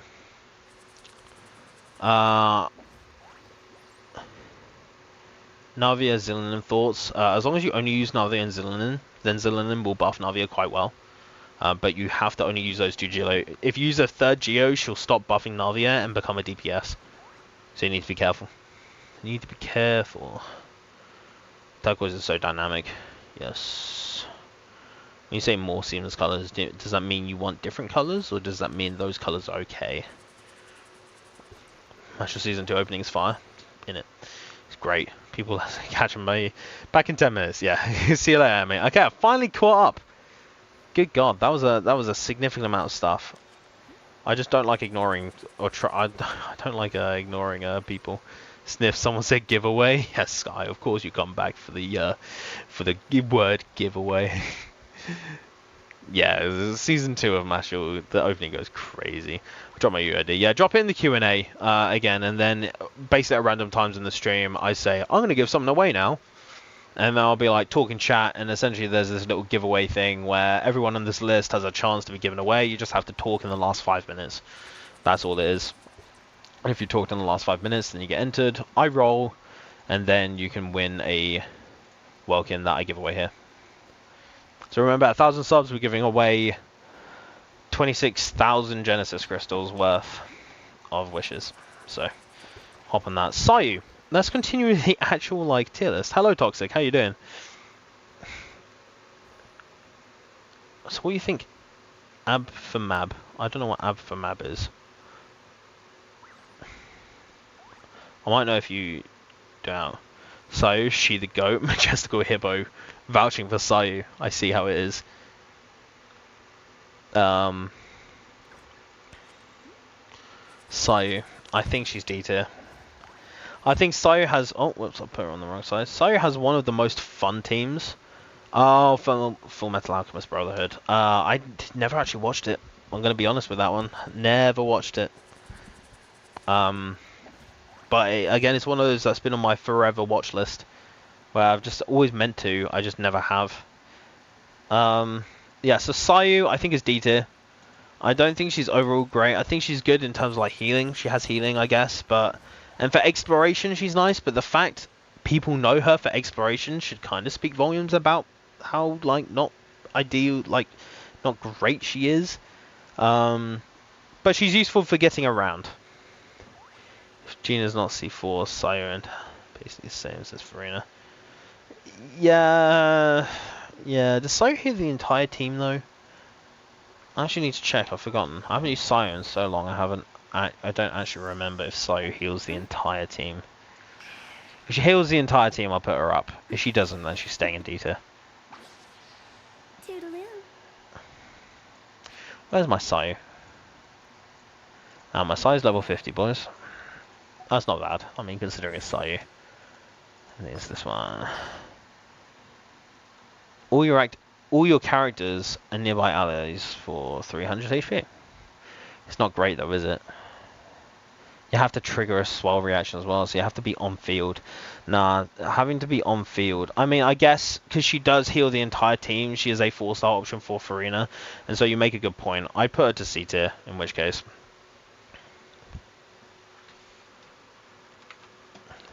But her talent level is A1 talent says she'll heal for 300 HP every time she does a swell, which isn't a massive amount, but I guess it's somewhat meaningful. And she has kind of a Bennett effect where 70%, it will heal the active character with the lowest percentage HP left.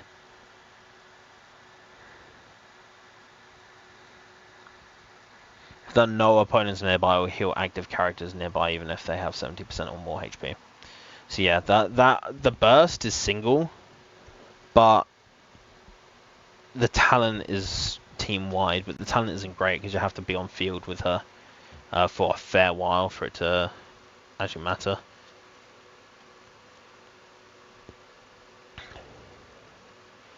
Is Cephals the best 4-star DPS? No. I'd probably say that belongs to gaming, if I had to take a guess, but I don't know the direct calculations. So I'd say he competes for the best 4-star DPS, but I'd say gaming takes the cake. I'd say gaming probably comes out on top for best DPS, 4-star DPS. But I think Cephals is a close second. I would say Cephals is second with Dendro. I'm looking at the 4 stars and I don't particularly see a better 4-star DPS than Sethos. I see a few overall better 4 stars than Sethos, but not for DPS specifically. Yeah, oh yeah, I just think gaming is just extremely good. The fact he's better than Diluc at his best team is kind of like unfortunate for Diluc. So you can best believe gaming is going above Diluc. Unfortunately, I'm sorry, Diluc lovers, but gaming does do more damage in Diluc's team than Diluc does. Okay, yeah, so I'll put Sayu in low C tier, seeing as her talent does heal the entire team. But again, it's not for much. You need to keep her on field, so it's not particularly great. Raiden's going up here. Raiden's going up here behind Zhongli, though. I reckon in front of Ayaka. I reckon in front of Ayaka.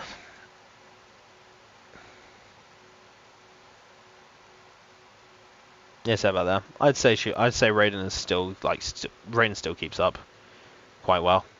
She recharges the entire team's energy.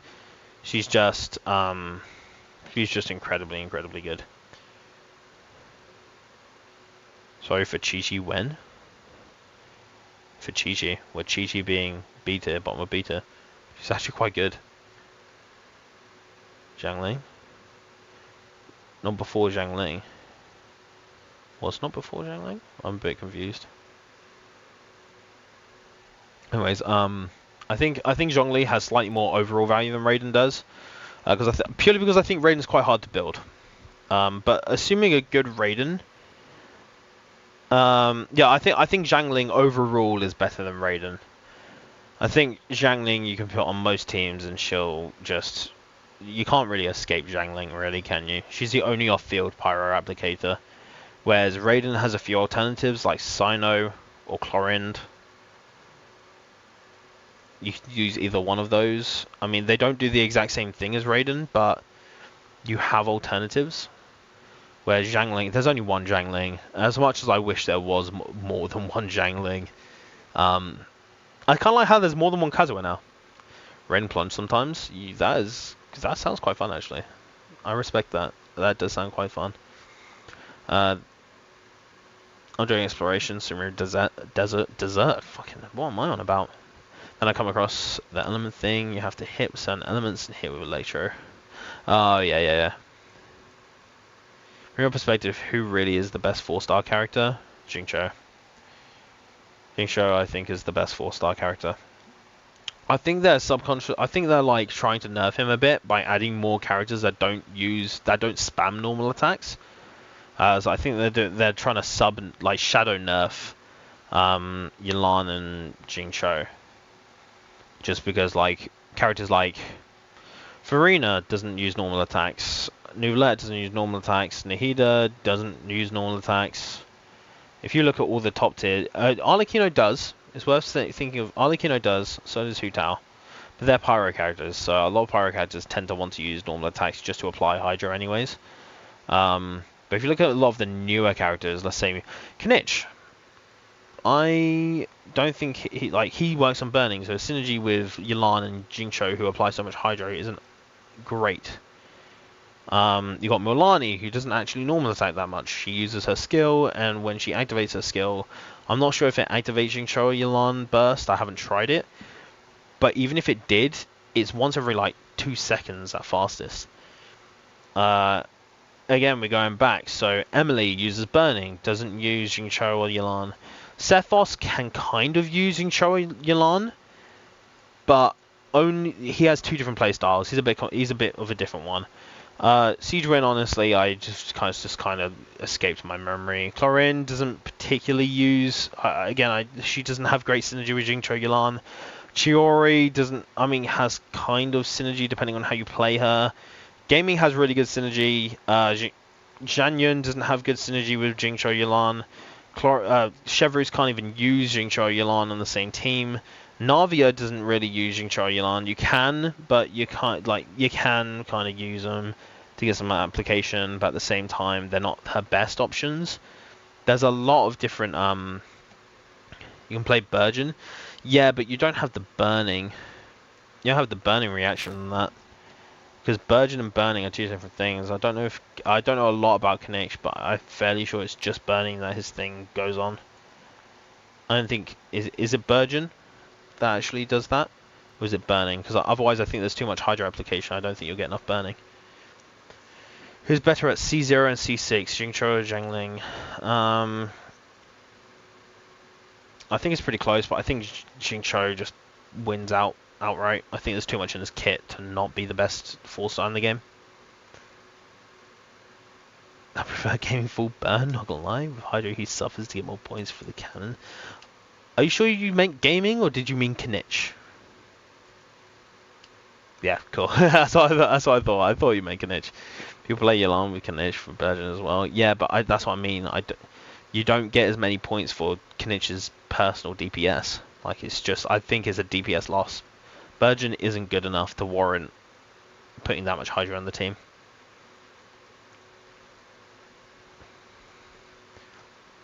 Made have to door in the desert finally. Well done. 95% exploration in the desert is wild. But yeah, I'm in the same boat. Groudtoma. I think Kinect shines in just burning teams with maybe Farina definitely with Farina, because she doesn't apply enough hydro to stop burning.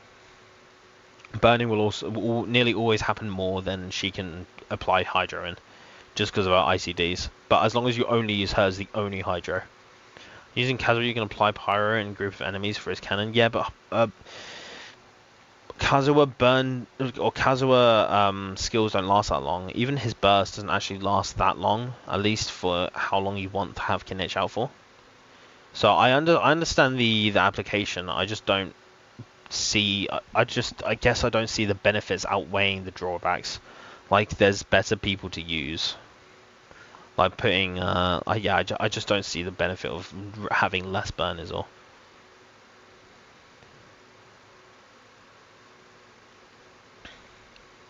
That's what she said.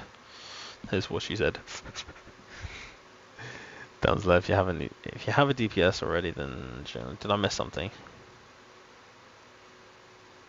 I missed messages or something? What do you think of Hutao? Sorry, I didn't actually see your message, my guy. I'm sorry. What do you think of Hutao? I think Hutao is inconvenient at C0. I think she's better at C1, but I think at C0, just get Arlecchino, because at least you can move around. Whereas Hutao, you have to charge attack cancel to play her to the maximum damage she can deal. I think Hutao is definitely an interesting character. I think she has her niche. I quite love Plunge Hutao as well. I think Hutao is still very, very strong, and she's a very good character, and she will carry your account if you get her.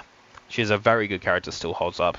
It's just with Arlecchino out, who is Hutao Pro Max, unless you like Hutao, it's hard to come up with a reason why you would go for Hutao over Arlecchino. That's kind of the position we're in at the moment.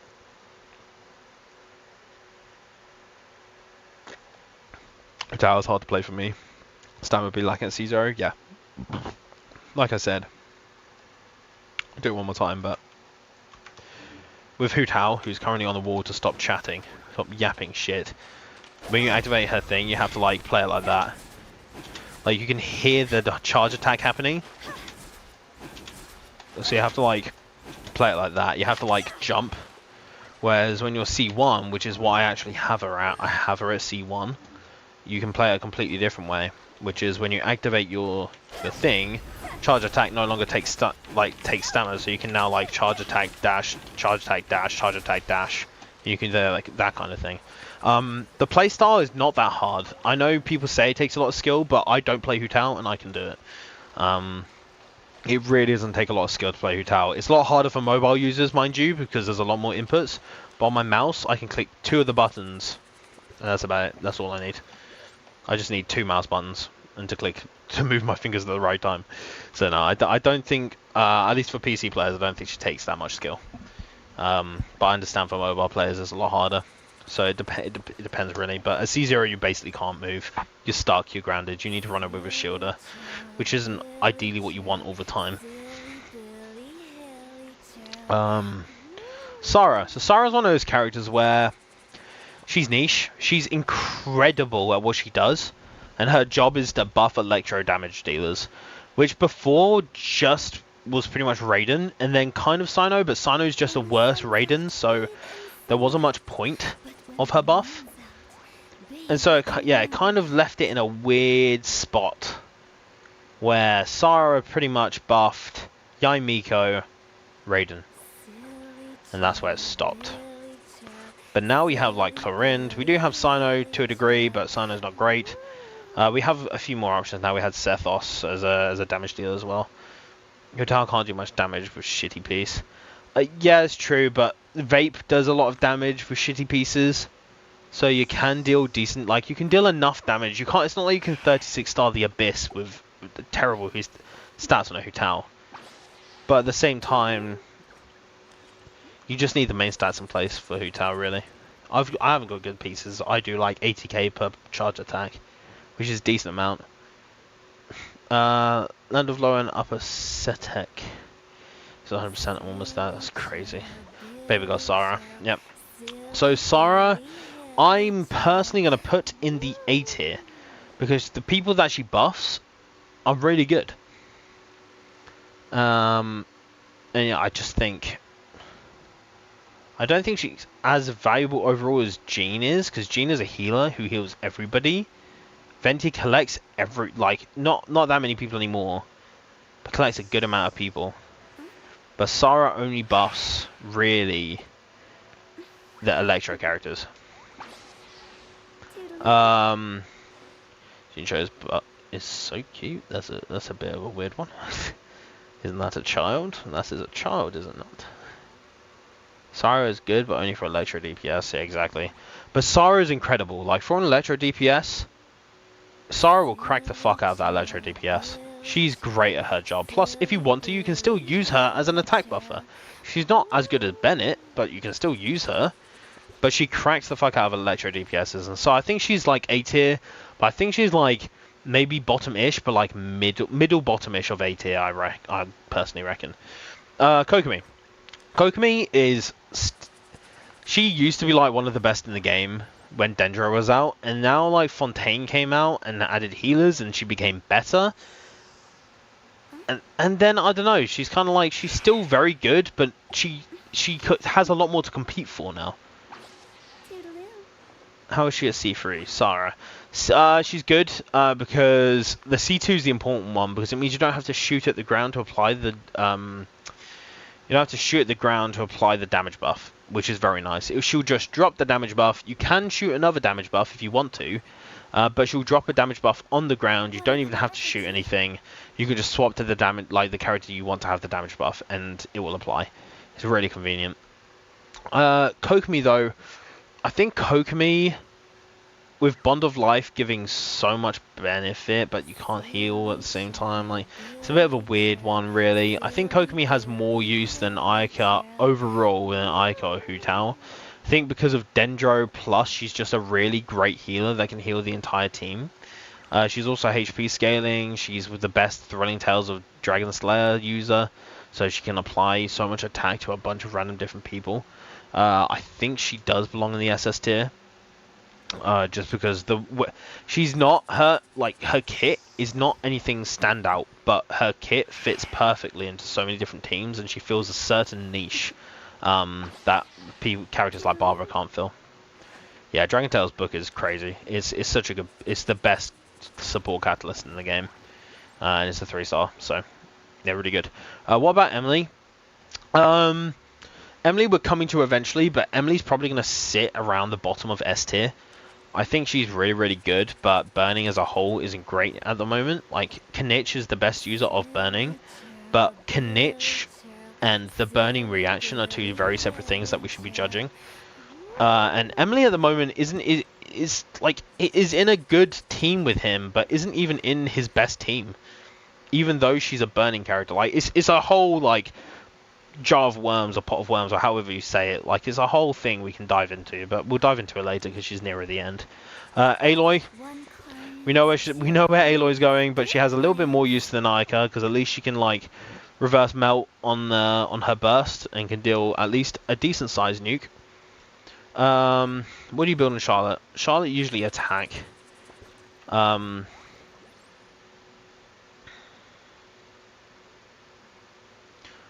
Charlotte with Jeremy. The new Outland set with the buffs slightly more. I wouldn't use a new Natlan set.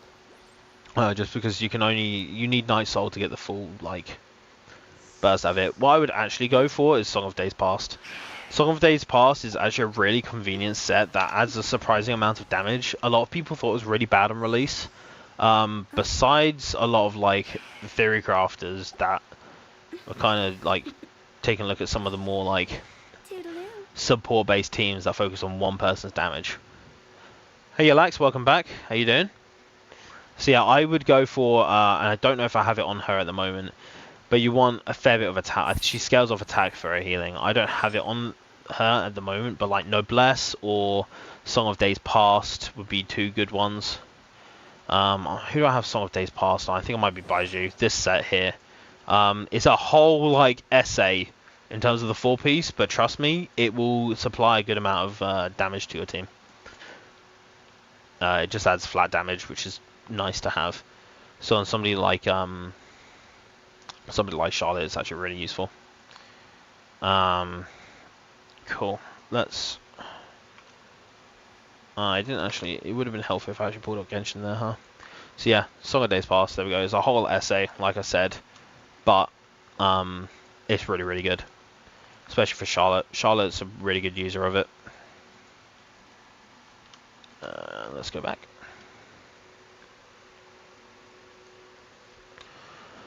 Kinich only needs burning to recharge, so Emily isn't really necessary. Yeah, Emily isn't necessary in Kinich teams. She just adds to the overall team DPS. But Farina adds more. And so she competes with Farina, who is the best in the game. So it's a bit hard for, like... But Emily is a lot of fun, and she's really cool. And she provides a Nahida alternative, which is lovely. She's better on burning teams than Nahida. It's just burning teams at the moment. There's one burning team. That's it. There's only one. As in true burning team. There's obviously burn vape and burn melt, but I'm not including those. Toma. So Toma might surprise a few people. Toma is going in. He's either going in the B tier or the C tier. I think we're probably going to put him in the C tier. So Toma is dog water at shielding. Let's just put that out there now. He's not good at shielding. He's not good. But he does have one use, which is better than Klee. I'd say better than Guang, and probably about just below Rosaria. Toma is the best Burgeon activator in the game. That's his like one thing, is just activating Burgeon. Burgeon's not great overall, but it can deal like a nice amount of damage and is actually quite free to play friendly, especially since Toma is the one who like triggers all of it. It's really really good. And so he does have a use. He's a decent character for that purpose. Rosaria Burgeon? What? No. I said just below Rosaria in terms of the tier list. And then I said, but his one use is the best Burgeon user. So no. Rosaria is not a Burgeon, not a Burgeon user. Screw time I wanted to see 6 Chevrolet. He came home all the time. Yeah, fair enough. Oh, damage plus 15 at C6. Ah, great. Now he's good. Now we're cooking with fire. Now we're thinking with balls. I use time with dangerous and now freaking itch. Yeah, that's a valid one as well. Is that he can be used as a on a Kinich team, just as a Deepwood user. Again, it shields dog water.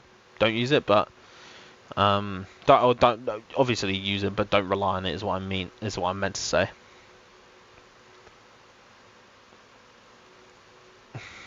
I hate Toma.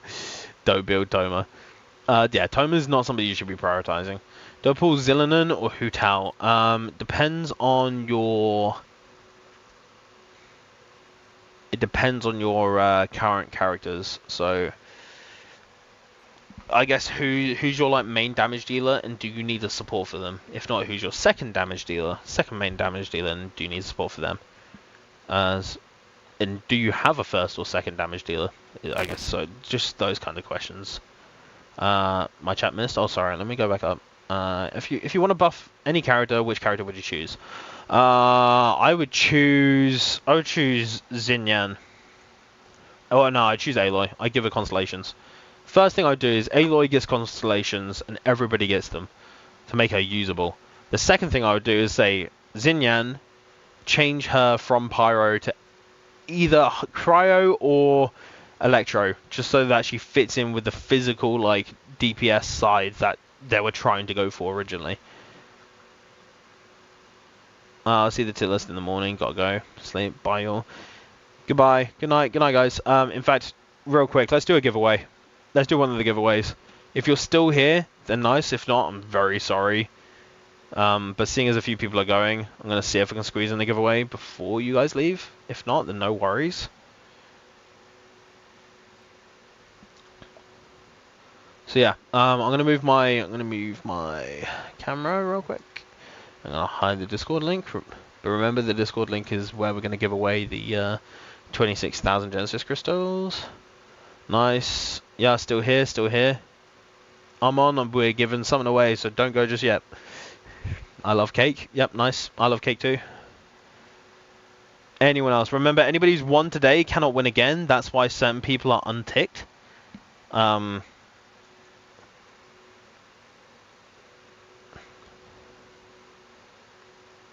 let's go, let's go. Is Lisa worth upgrading? Only if you're a newer character. Only if you haven't. If you're, if you have many teams, then sure, why not? You can build anybody you want. If you're new in an account, then Lisa's worth somewhat upgrading. If you use Dendro Traveler. Oh right, yeah. Let me scroll to the bottom. Yeah, you're on the list. So there you go, you guys. Just check that you're there. Emperor on the bottom. Oh, is Arlecchino worth it? Absolutely. Arlecchino is absolutely worth it. She's really easy to build, and she's just the best single target damage character in the game at C0.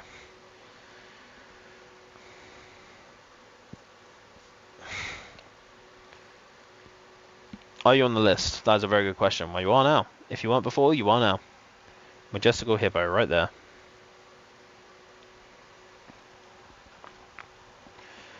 Alright. Good luck, everybody. We're going to do the pool now. So we've got 26 people who have entered in the game. Jeremy, you are... Yep, you are right there. You're down at the bottom. I just needed to scroll as well. There you are. Emily, I'll untick you just because you're a well. You don't need to win a Genshin. You win a Genshin? Win a Welkin. Summoning luck. Good luck, good luck. Alright. Let's go. Good luck, everybody.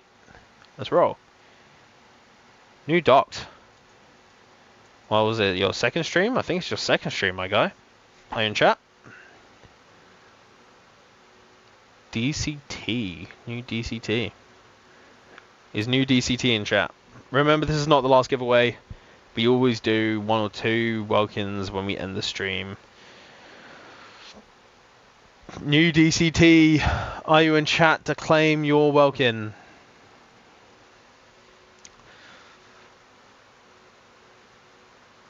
My guy, please.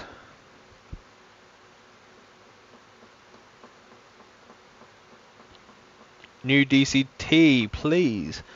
Parvej, what's good? Good to see you again. How you doing? Isn't he in chat? It doesn't seem like it. Might have been a previous entry. That's unfortunate. That's unfortunate. And he's clutched it. I was about to re-roll. There he is in chat. Barely managing to slide in. New DCT, congratulations. Gone for a min. Yeah, you managed to come in clutch. You've clutched up. Congratulations. I was just about to re-roll as well, because you went in chat to claim. But congratulations. Dang, congrats. Yeah, people are kind of hoping for the re-roll, I guess. But congratulations. Yeah, you want it in Genshin, cool. I'll get you the Welkin in Genshin. So I feel like that's not right.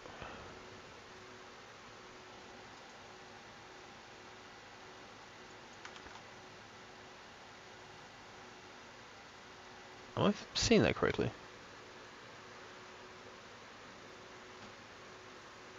Am I just really confused? Okay. That's a shame. So,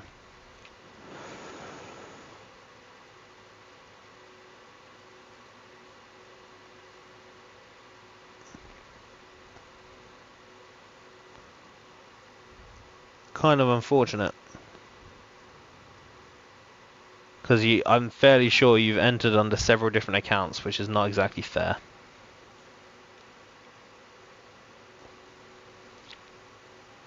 Because I see the same UID under several different accounts.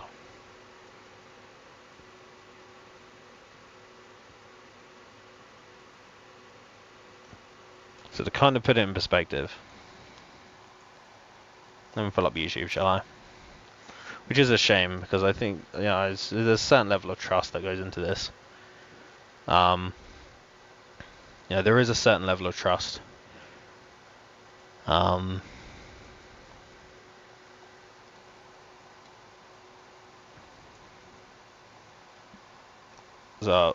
let me scroll off screen. So where I can scroll off screen, because my entire thing is about to glitch out otherwise. How am I gonna do this without like infinitely streaming my screen?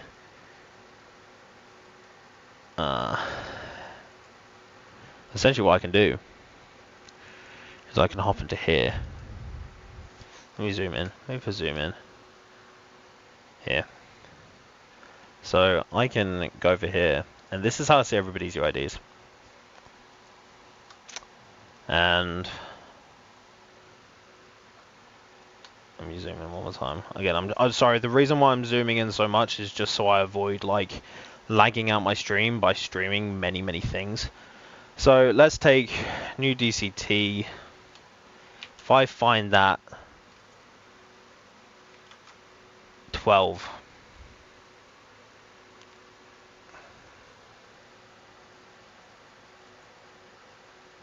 I mean, to be fair, it's from several accounts at the same time. But we do have a few where these are two separate accounts, even though they're the same name. See how Anos, Big Runes, all the same account. Which is unfortunate, because again, there's a certain level of trust, and I understand that they want to win a Welkin. But I don't think that's particularly fair.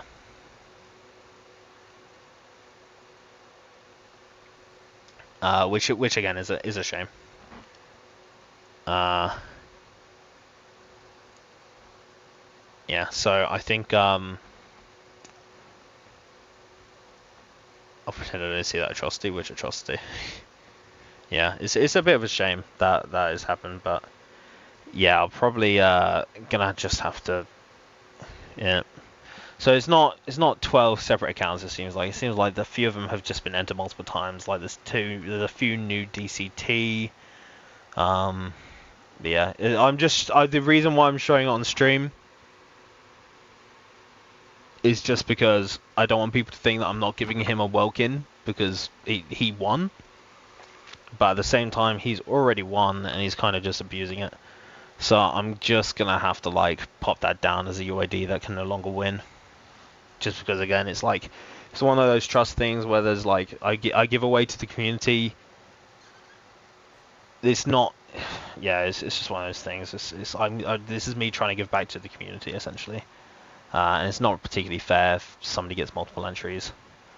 So yeah, that's gonna be a UID that's no longer able to win.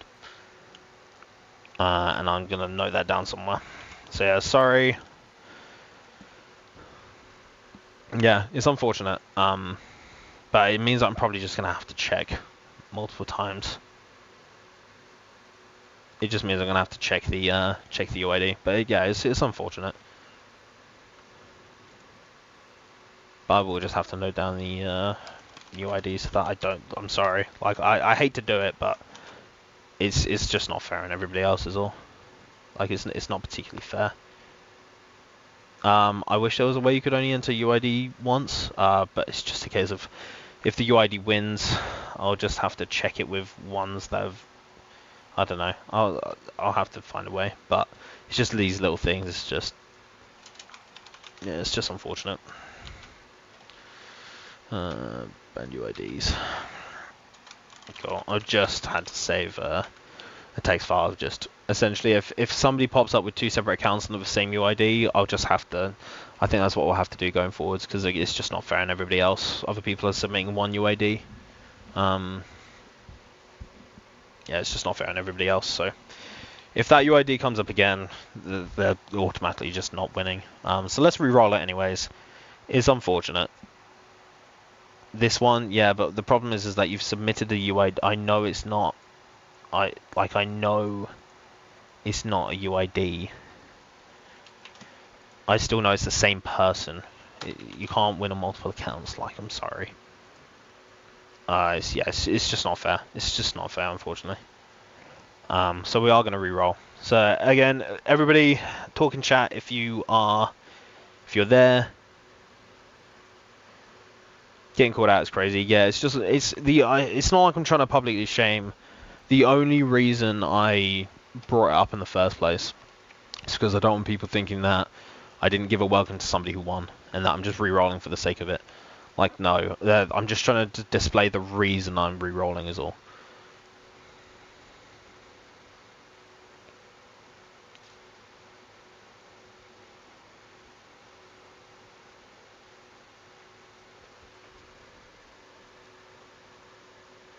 Yeah, it's not fair. We're even if you have multiple accounts that you want awoken on, you need to kind of like just one person. It needs to be a per person. 1 entry per person is important.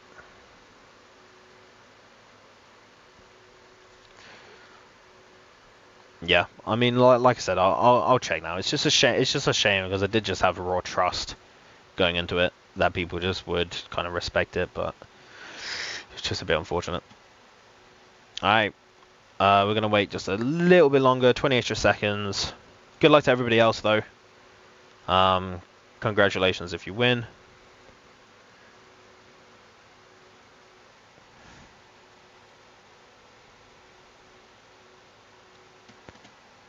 And we've got 23 people.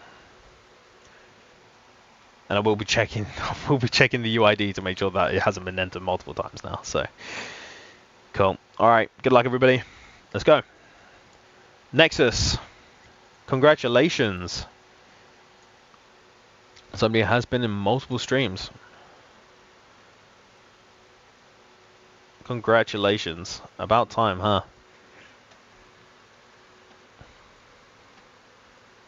Check his UID. It's okay. Nexus is Nexus I know has only entered once. Yeah, Nexus is fine. Let me just grab a UID from the list.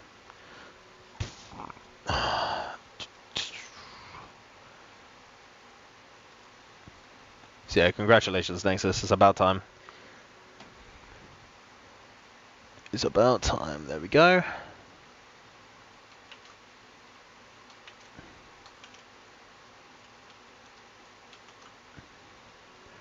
Cool. So, center your UID there. Europe. Cool.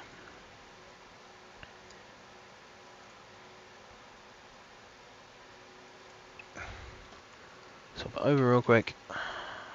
And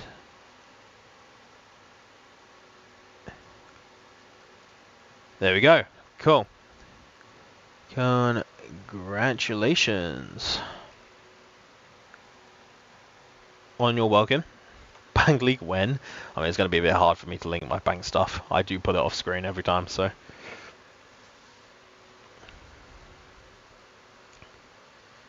Jake's ID, who said that? I don't mind, yeah, I figured you wouldn't. Yeah, congratulations on your welcome win, Nexus. Congratulations. You won the infinite money glitch, yeah, honestly. I don't mind 70 days of working. Fair enough. And tell you what, just because it's a bit sad that it's happened, but at the same time, like, we'll do one more. So again, we'll just pull it random. We'll do one more, just because it's a bit unfortunate. I don't want it to bring it down.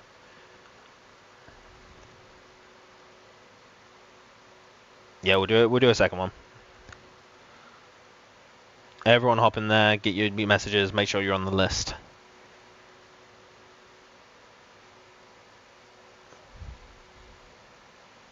Remember, you don't have to be subbed for these, but you know, it's obviously subbing and liking the stream is appreciated. But again, you don't have to sub. Only sub if you want to hop along to another stream. It's up to you. Let's go. Alright, let's roll it. Good luck, everybody. DZFN. I've just seen you in chat, so let's just make sure. Emperor, you are still on the bottom, don't worry. I did check.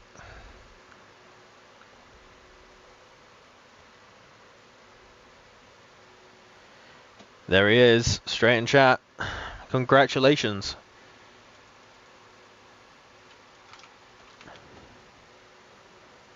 Let me just grab your UID real quick.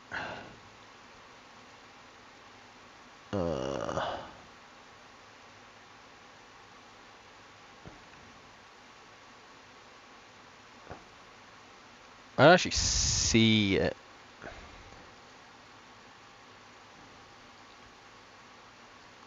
Could I get your UID? I don't think it's in the Q&A. Oh yeah, there it is. I got it. I'm just blind. Don't worry. No, I'm just blind. Cool. Congratulations on your welcome win. Another Europe player.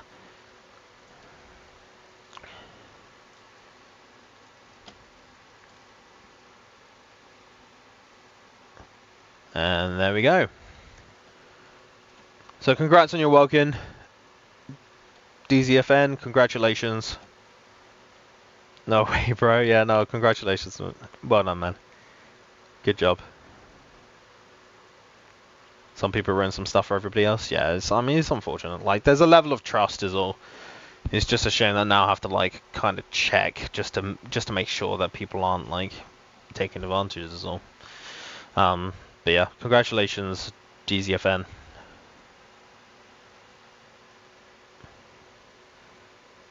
Discord call right now. Crazy! Oh, you're rigged. I'm gonna get rig accusations right there. Thanks for that, Nexus. Yeah, it's crazy. Congratulations, you both won. That's great. Congratulations, guys. Well done. Yeah, so enjoy your welcomes. And if either one of you want to hop on and just confirm that you got your welcome, then great. You obviously don't have to. But yeah, I've sent both of them through, so you should both have them within. It's usually within a few seconds after I put my stuff in. So it's eventually going to happen at some point. Yeah. Yeah, crazy. So two giveaways, and it's the two mates who are in call. I mean, different UIDs at least. So yeah, congratulations. Well done, guys. Yeah, you're just there. Nexus. Yeah, we both got it. Cool. Yeah, congratulations. Cool. Let's see if we can finish this tier list. Like, fucking hell. Okay, so Ito. Ito is pretty good. By pretty good, obviously he's like one of the best Geo DPSs in the game. Obviously that category is not exactly like massive. There's not many Geo DPSs in the game. He's kind of bound to a single team, which is Mono Geo or Triple Geo plus Farina or Bennett. There's could potentially be new possibilities for him now with the addition of Zillinen. But I'm not expecting a massive amount. In general, I think he belongs in the A tier, maybe the very bottom of S, because he is really good, but he's also Geo. Wait, oh,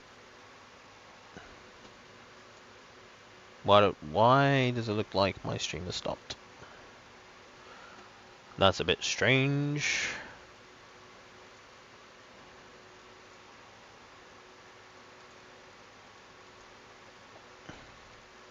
Has my stream stopped? No, it hasn't. How strange. I can no longer see chat. Well, boys. Once a broadcast has been created, your live chat will appear. Well, I have a feeling that's bullshit, because I cannot see my live chat whatsoever. Private broadcasts are not supported. How strange that I cannot see my chat anymore. I might have to pull up chat on like another window, just for now.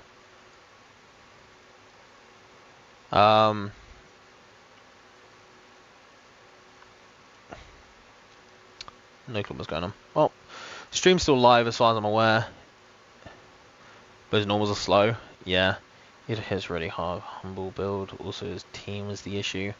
Yeah, his team is the issue, but the problem is that we're talking about overall value. So if a new character, if an account is given an Ito, what do you do from that point? You know? Like, where do you go? So it's just, yeah, he's not the best, but I feel like he's Ganyu level. Like, Ganyu can get some high numbers. Ito can get some high numbers.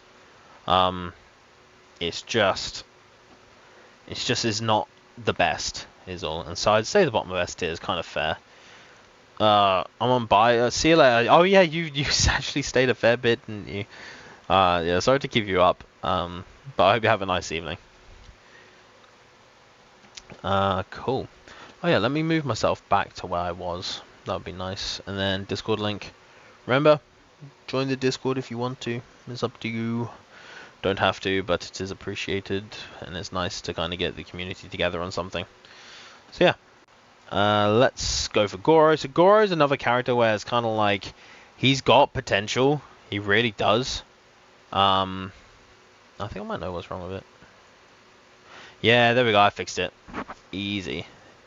Your stream ending now? No, stream's not ending just yet. We still have a little bit longer. This is going to be a fairly like another hour or so.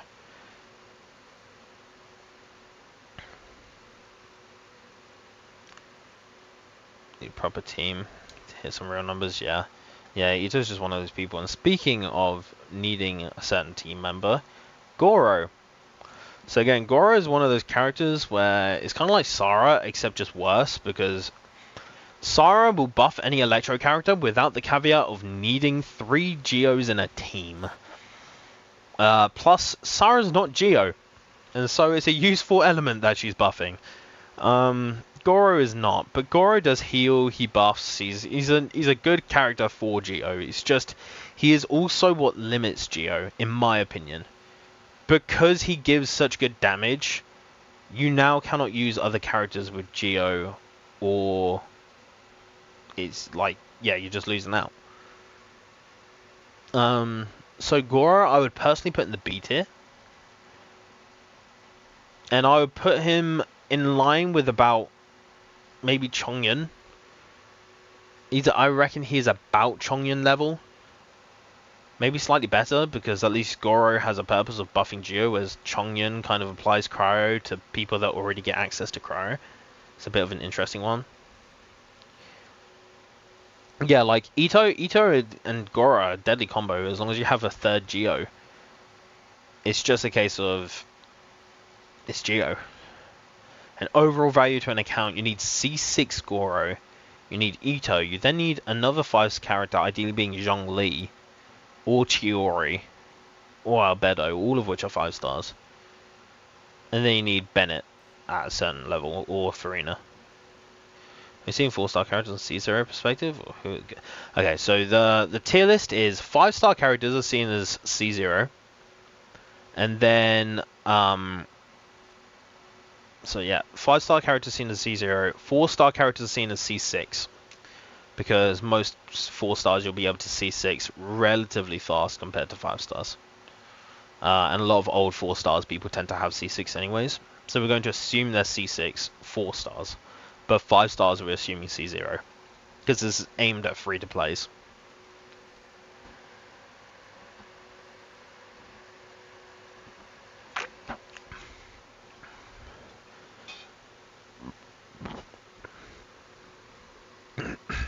Emily, yes.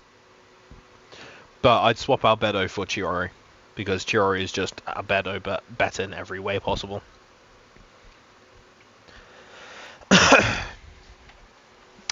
Cool. Next one's Shenhe. So Shenhe I'd put in the A tier. I think everybody who is a cryo user uses normal attacks. Ganyu, Ayaka, Chongyun. I mean, Chongyun uses burst as well, but Ayaka, Ganyu, Risley, who we haven't listed yet, but we will, uses Shenhe. And so Shenhe can instantly take Shenhe, who's that? Honestly, with how little she is in the banner, I don't even blame you. Yeah, Shenhe's really, really good at what she does. And again, Cryo is actually one of those elements that can compete. It's not the best element at the moment, but it is good. Did you do the Lumiar Conquest? No, Midnight. I think they're just joking because Shenhe just hasn't been in the banner in like ages. And so we've kind of forgotten about her, and Hoyo's also forgotten about her.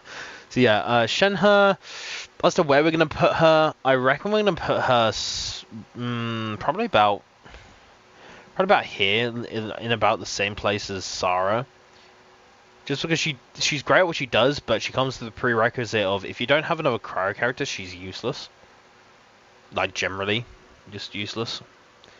You need, and all the cryo characters that you're looking for, apart from Chongyun, are 5 stars. Bird Lady is good. She also reviving give respected to Luke. Bird Lady? Which Bird Lady are we talking about? We're talking about Shenhe? Or we're talking about a different Bird Lady? Midnight? I've done all but I should have gotten last time. Yeah. Shenhe just does not appear in the banner, ever, so... I'm a main Ito. He's quite reliable, to be honest. Yeah, Ito is reliable. Like, you gotta bear in mind, when I put him in S tier, it's the amazing tier. Like, Ito is an amazing character. He can output some incredible DPS. Like, an S tier is just because he's like 2 down from the top does not make him bad. He's in the amazing tier. It's just these are in a league of their own, and these are like, again, in a league of their own. Ito is absolutely viable. Even the great tier, still amazing characters. Characters worth building. Good ones are okay. They're like, if you have the spare resources and you really like them. Yunjin. Yunjin's a bit of an interesting one, because again, we don't really have a lot of auto attackers recently, and so she's slipped down the meta. I used to think she was good, and now I'm thinking she's decent. Like, she has her uses, but in my opinion, she doesn't have that many uses anymore. And so I'd probably put her here. No, maybe above Albedo. Maybe above Klee. I'd put her here.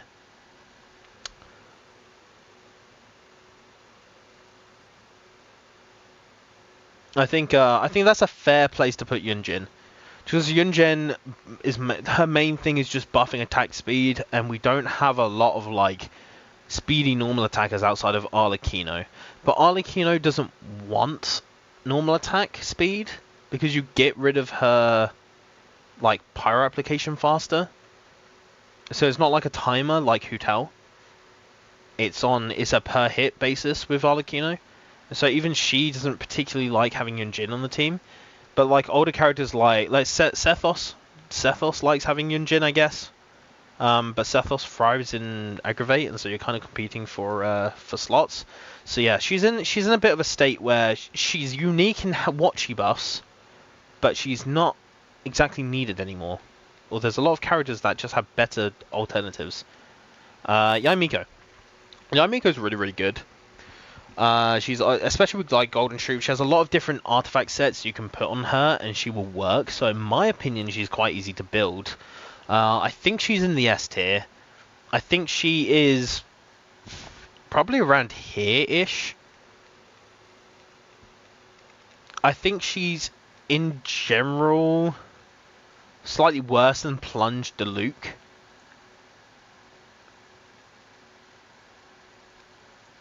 I think she's slightly better than Ganyu. Kumi, what's good? Welcome back to the stream. How you doing? I can only think of taking a gym with Wanderer at this point, not gonna lie. Yeah, pretty much. And even then, Wanderer would get onto, but Wanderer's teammates are taken. There's like a fixed team you can use Wanderer, and that's it. Like, but we'll get onto Wanderer in time. But I have a bit to say on Wanderer. What are the teams you use the most often? Nuvalet hyper carry team, so Nuvalet, Zhongli, Kazuha Farina. I use Arlecchino teams, both Vape and Overload with Chevreuse. I use Cryo Ito a fair bit. I use Dendro related teams like Hyper Bloom, mainly revolving around Nahida, Raiden, Yelan, Baizu. And then I have an exploration team where I just have like 2 Animos. So I have Arlecchino for some damage plus running across water, stuff like that. I have a few different teams that I tend to use. I just flip between them in general. Yeah, Wano kind of sucks in general. I don't blame you. I mean, his damage output is okay. But it's just he's so. You need teammates to patch his flaws. Yeah, there's a Discord now. So over here, the Discord has been made. It's still in development, so there's a few things that need changing. But the Discord does exist, and that includes. That's where I'll be doing the giveaway. So again, I'm gonna pop this here now. So there will be a giveaway at 1,000 subs. So when we hit 1,000 subs, whenever that day happens, we will be giving away this, which is the all-in-one bundle. So if you're free to play and you haven't bought any of these bundles, you'll get 26,000 Genesis crystals. And I'll do the giveaway for this on Discord. I shall be the daily dose of Genshin memes. I will leave that to you. You can be the daily dose of Genshin memes. Post away. So yeah, 26,000 Genesis crystals. That will be given away when we hit 1,000 subs. Yeah, no cheating as well, obviously. But I'll probably require people to verify their account so that we can't have duplicate entries. I'll find a bot, basically. I have some time to find a bot. But this giveaway will need to be done on the server because it will be happening over a few days. Because of the way time zones are, some people might miss the stream if I give it away on a stream. And I don't want that. I want everybody in the community to have a chance to get it. So, yeah, 1,000 subs, I'll be giving away that in the Discord. And yeah, because it's so much money, it would need to be something where needs to be some level of verification. Whether there's a verified Discord account or something like that. Again, I'll check the bots. I'll find a way. Don't worry. I'll make sure that everybody can only enter once, or at least I'll do as much as I can to make sure everybody can only enter once. Yeah, we were planning to give that away at 1,000 subs. So let's continue. So, Ayato. Ayato's in a rough position in my opinion. Ayato's kind of been replaced entirely by Neuvillette. Like, there's not a single Ayato team, other than one with Yunjin on it, that Neuvillette does not do better than Aigo. So yeah, Ayato's a really fun character, and he's good. Ayato's decent. Ayato can hit decently, but he's just been so outshone. Like, Hoyo have done him dirty, and so I think he's A tier. I think who said that? Yeah, A tier Ayato. I agree with you completely. Ayato belongs in the A tier. He's just not very. He's not very high on it. Like, he used to be competitive with Child before Neuvillette came out. That's what's crazy, is that it used to be a toss-up between the two. It's like Child Nationals like the best team, but then Ayato has more teams and can compete in different ways. Like, it used to be a toss-up between these two. But then Neuvillette came out, and Ayato, like, Child held up because he has his team, his national team. But Ayato just kind of fell. And it's sad to see, but it is what it is. So personally, I put him below Sarah. I think if you pull Ayato, I'd say here. I'd probably put Ayato about there, where he's better than the niche buffers, but he's not as good as a full wide healer, and not as good as having a Vortex. Ayato compared to Ica. Yeah, we're judging just overall usefulness to an account. That's how we're judging this tier list. As an Ayato fan, I state that Ayato, only reason to pull for him, aside from liking, is how comfy he is to fight with him. Yeah, he's nice and simple. You can just press E and slash away, and he's very satisfying to use. And if you like Ayato, you should absolutely use Ayato.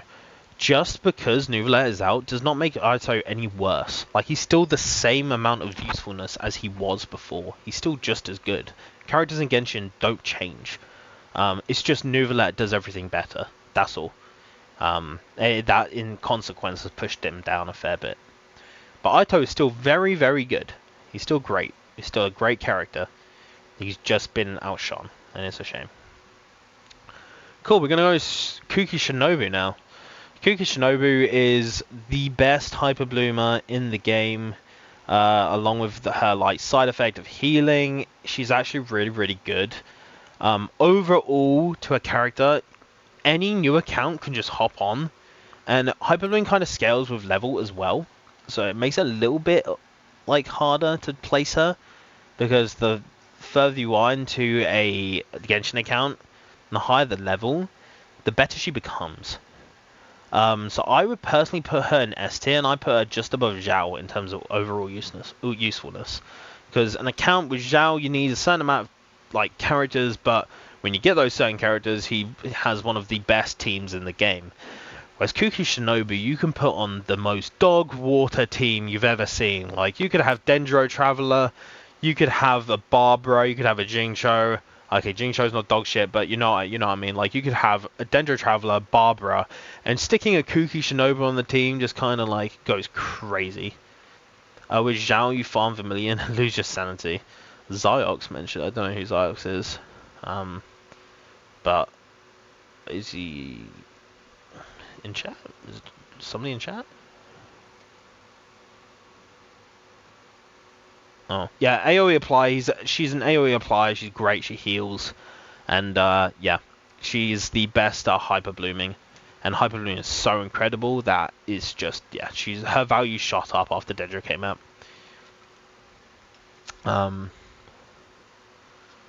Cool. Heizo.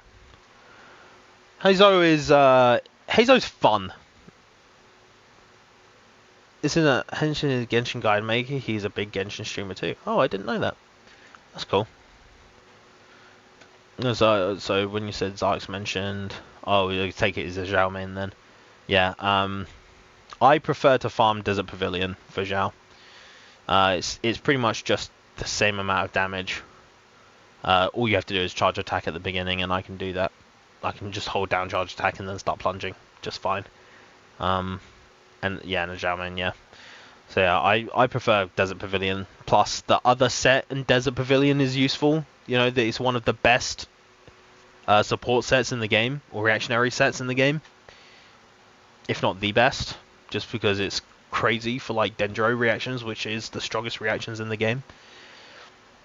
Putting that aside, Heizo. Heizo is a lot of fun to play. Unfortunately, this tier list is not for fun, it's about usefulness. And overall, you need to build a team around Heizo, and I just don't think he's good enough to build the team around. And so I'd probably put him here. He's good. He will deal damage, and his punch, his skill feels so good to land. And his... it's just his... yeah, it's like outside of his skill, his damage is not great.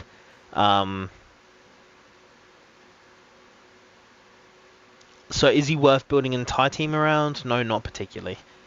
I feel like Lisa, who can deal a lot more damage with Dendro, Yanfei, who has multiple uses, being Tank Fei, damage dealer, you have Dendro Traveler, who's again, Dendro is so strong in the game, Eula, who nukes. I just don't see him being better than them in terms of overall value. Heizo with Animo set is pretty great for National. National makes everything work, but like the team isn't bad at all. I get you. I still think he's good enough to have value to an account, because you gotta bear in mind he just needs to swell, and there's a lot of off-field applicators that you can use to easily get those swells. So he can deal some damage. He can be the driver for some damage, and so I don't think he's quite C tier. I think in overall value he is a B tier, and that's my reasoning for it. Whether he's... I'm personally going to swap those two around. I think I'm going to put Heizo probably... It's kind of a throw up. I think I might put Heizo here. Because Chi-Chi has team-wide heal for Farina. Chi-Chi, her healing's also actually really good. She can heal the entire team. Goro does buff the fuck out of Geo, like crazy amounts. And I can't really deny that. Whereas Heizo's there, he's fun to play, but he's like, he's not outstanding, he's just good. He's just a good character. And so I feel like he belongs there, just above Chongyun. Yeah, I feel like that's fair. Tainari. Tainari, in my opinion, is one of the, if not the best, standard character to pull from the standard banner, or to fail your 50-50 on. I think he's got the most value. I think he's a little bit hard to build, but at the same time, he's so much fun to play, and he does so much damage. It's all single target. And yeah, I think he's above. I think he's Yoimiya, but with stronger reactions and less on field time. I think him having such a short on field time is just dump his shit, swap out. You can go to another character. I think it puts him just in S tier. I think he's slightly better than Ito. I think he's slightly better than Ganyu. I don't think he's better than Yaimiko. I think he belongs about here. I personally think Tainari is about the same, if not slightly better than Ganyu. At least in this current state of the game. So yeah, I think he's low S tier. Sort of in the same region as Ganyu. I think they balanced the charged attackers quite well. And C1 Tainari is good, yeah. And plus C1 is likely to get on Tainari because, you know, people fail the 50-50s. You pull 5 stars from the Wish banner. You can choose Tainari at this point if you want to. But I feel like that's fair. I feel like his power level is about the same as Ganyu, if not slightly better.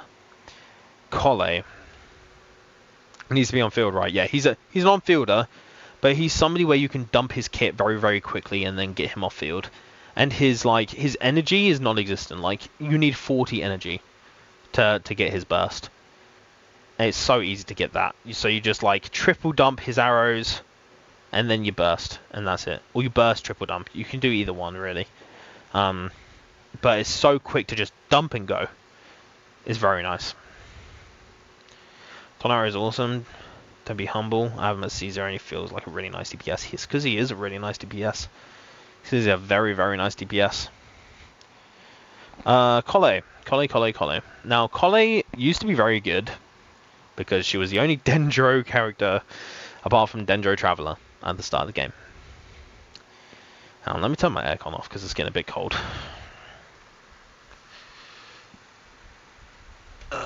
Cool. So, yeah, Collei is one of those characters where she used to be really good, but her AoE is not quite as good. It's worse than Dendro Travelers. You got to bear that in mind. Her AoE for Collei is for her burst is worse than Dendro Travelers, and then her skill isn't exactly good either.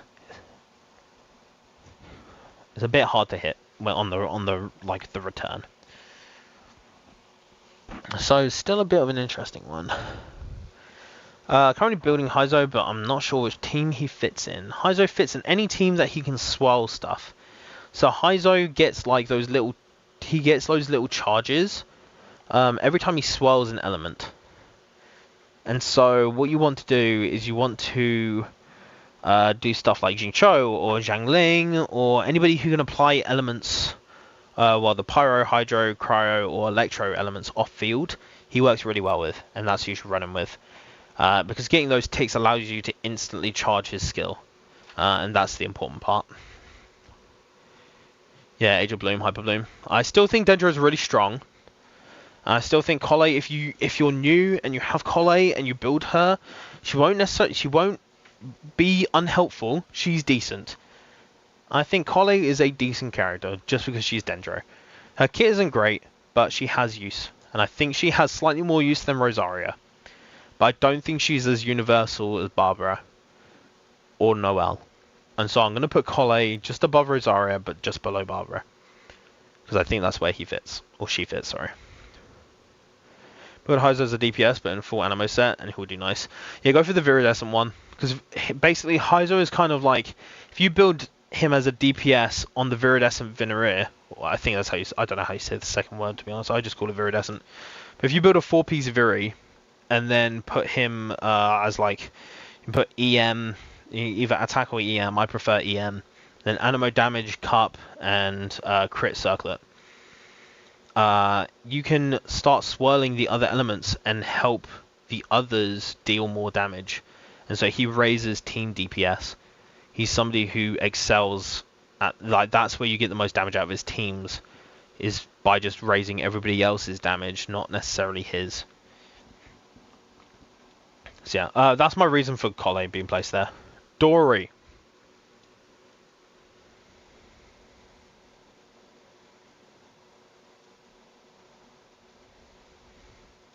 Where do we go with Dory? I think she's definitely better than Aloy because she does have access to Electro, and Electro is really good with Dendro. They kind of hoist each other up. If it's Electro or Dendro, you have a use for them. She is a healer, she's a good healer, but she's kind of like clunky. I'd put her in the not good. I don't think she's great. I don't think she's that good. I think Razor's better than her. I don't think Aloy's better than her. I don't think she is in quite the same tier as Aloy or Amber. I feel like not good. Even if a character is not good, they can be used. Like even Aloy can nuke, right? Even Aloy can hit 6 figures. I would say bottom of decent. I don't know. Thing is, Kaya can be used to reverse melt, or to straight melt. Razor can be used as a physical DPS, but it can also be used on aggravate. Like he has double uses, you know. Sundish never. What did I miss? Can Baizu be a Nahida replacement? Depending on a few teams, but not many teams. Baizu can be a good Nahida replacement for like Sino teams because Baizu Dendro is a lot less. His application is a lot less, but it's over time, and it's not set to a certain enemy. So if an enemy dies, Nahida's application disappears, and you have to reapply. But Baizu, every time a shield breaks, it applies a little bit of Dendro to whatever's in front of you. And so in the case of like Sino teams, yes, you could replace Nahida. But ideally you want Nahida on the team anyways. So it's a bit of it's hard to replace. Baiju's are great in his own right, by the way. But like on Nouvellette teams, Baiju's better than Nahida. But there's just not many teams. Sino, speaking of the guy, Sino is not that good. Sino is just a worse Raiden, in my opinion. He's good. I don't think he's great. I'd say he could be great. I'd say towards the bottom of great tier. Because his damage is good, but he's just a worse Raiden that needs way more on-field time for less damage. And if you swap early, you get punished. Yeah, Grail Tome, I got it right. So yeah, Sino I would either put at the very top of good tier, or near the very bottom of great tier.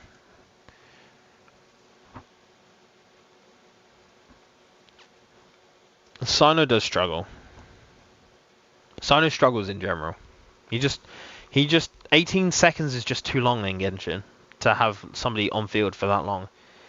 Yes, he has Farina now. Yes, he has Nahida. Yes, he has Baizu, who is not on this list at the moment, who have long-lasting skills, but it doesn't necessarily make him better. Off topic, but long live Yanfei appreciation. Yeah, fair enough. Yanfei is pretty good. I think I'd put him at the bottom of great tier, just because I still think his damage is decent, and for what you need him for, he's okay. It's just you need to build him with a lot of, and he needs a lot of stats. He needs a lot of crit. He needs a lot of energy recharge. He needs a lot of elemental mastery. He needs a lot of attack. Well, it doesn't need a lot of attack. He needs some attack. He needs a basis of attack, like something to go off of. Doesn't need that as much as elemental mastery though, but attack is nice to have on him. So he needs a lot of stuff. He's very greedy, Sino, and you don't really get a lot of reward for it. I love playing Sino, but yeah, his 18 seconds was a really bad decision. Yeah, they should have doubled his damage, but halved his on-field time. Or even if it was just, I would say half his damage. No, did I say half his damage? I said, well, double his damage, half his on-field time, or at least increase his damage by 50% and half his on-field time. Because even though it won't be as much damage per second, at least you'll be able to regularly swap off and use your characters to then reapply the burst. Next up is Lost Nursery. Oh, is that exploring? Good luck. Good luck with exploring the desert. I'm not doing that. I joined the Discord. Get ready for lots of memes. I know. Or make him stay imbued like Noel or Luke. Yeah, that would be nice, wouldn't it? It should be necessary. If you're gonna have 18 seconds off of field time, the punishment for taking Cyno off field is loss of burst completely.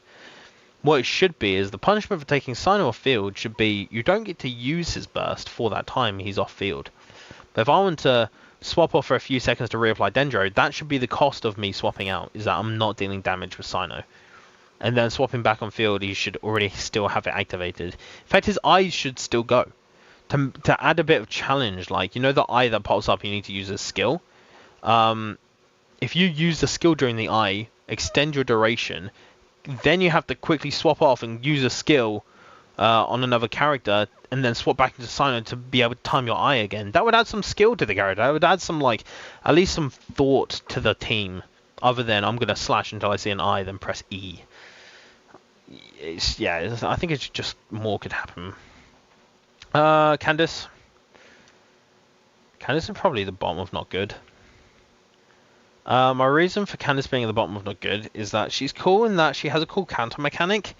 And her mechanic to be able to make people hydro is quite interesting. Until you realise... the Discord link's right here. Discord link. Discord.gg/thekebabshack. It's also in the description. It's in the description of the live stream. So yeah, going back to Candice though.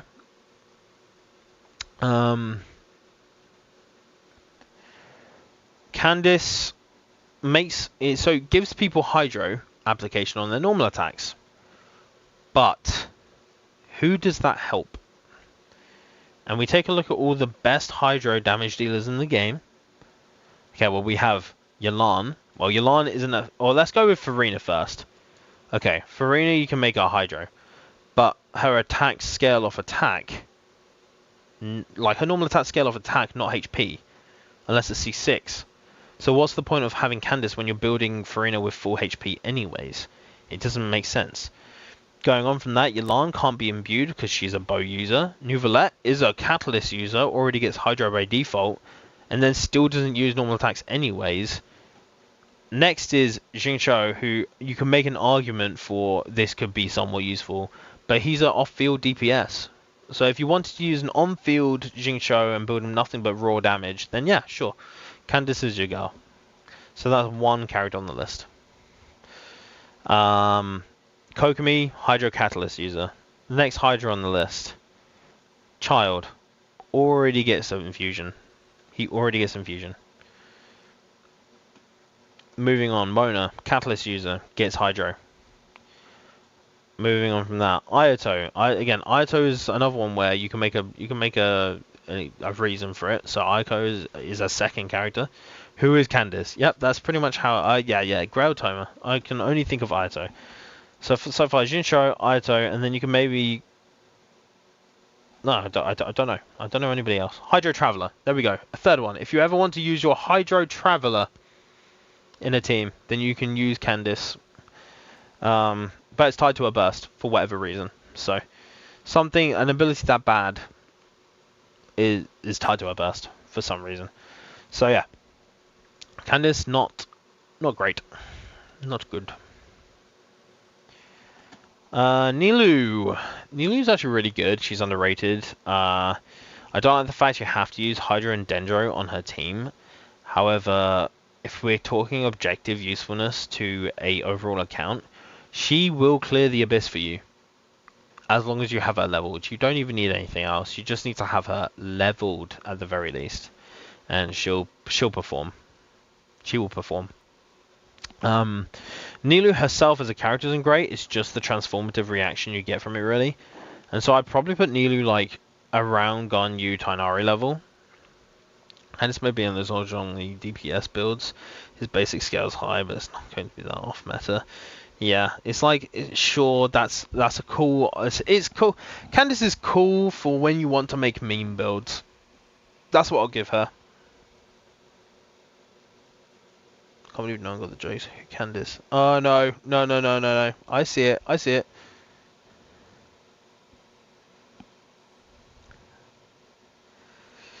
Yeah, there it is. Cool. Thanks, Ezo. Yeah, so going on Nilo, I feel like that's a fair place to put her. S tier, her bountiful cause will change the game for you. It won't be a game changer, but she'll clear the abyss for you quite easily. Layla. Layla is the second strongest shielder in the game. And I would put her the bottom of A for it.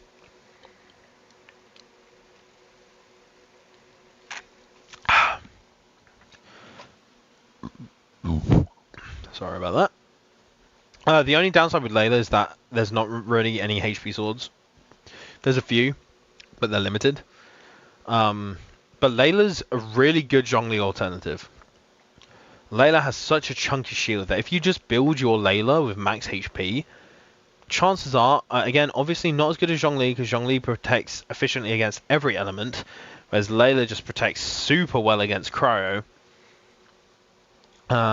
In A tier only. Arlecchino is in A tier. Arlecchino is in SS tier.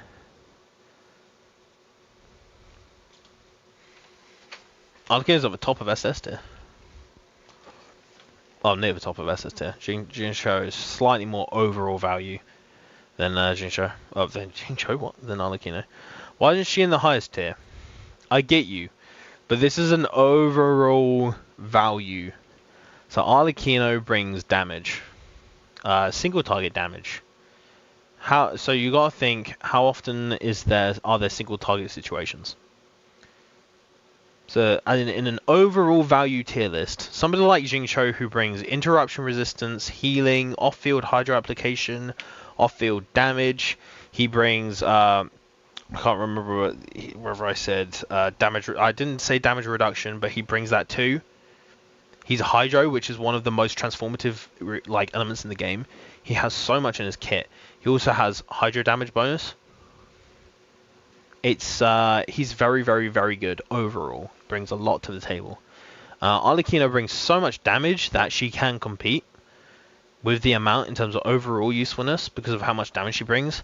The reason why she's then Nouvellette, despite only bringing damage and game changers, is because Nouvellette can spin and deal that same damage to everybody in the room at one time, which is busted. It's so broken. And that pushes him as the only DPS in a game changers.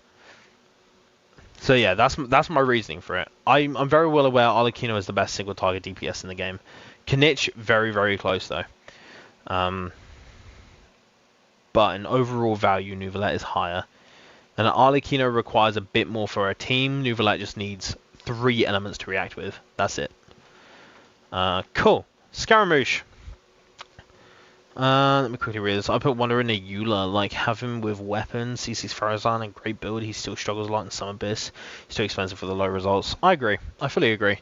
However, I think Wonder is probably going to be closer. He's still a great character overall. There's just a few and I don't like Wanderer, so I say this as I wouldn't put him in good. I would put him here in great. I'm just not. I think he's better than. I think he's in a better place than Ayato. I don't think he's in a better place than Jean. I think he belongs about here. I think he's about in the same place as Ayato, but just a little bit in a better position though, because Nouvellette has ruined Ayato. Cool. So reasons. Reason why I put him there in the great tier is mainly because he has many flaws. One being you need an attack boost. You need to use him with Bennett. You then need interruption resistance, enough that you don't get knocked out of the sky. You need to use a shielder. And then you need some kind of you can use a shielder so you have your sustain, you have your attack damage sorted. You then need to activate his passives, which you need off-field application for. But then you're also competing for characters like Farazan C6 that also need to be on the team. So you're kind of you need the off-field application, but here you are stuck with Bennett or Farina, one of the two. It's just a buffer, because his damage alone isn't good. You need a shielder so he doesn't get interrupted. And then... please. Hello? Focus? Focus? There we go. So you need a buffer, so either Bennett or Farina, one of the two. You then need Shielder, and then you need Farazan. That's it. Suddenly all his team slots are gone. He only works because you have to cover his weaknesses so much that you don't get the team variation that you would like to see from a character. And so he kind of falls short. He kind of falls short for me. I don't think he's as good as some people think he is. I think people have a misinterpreted view on Scaramouche because of his C6.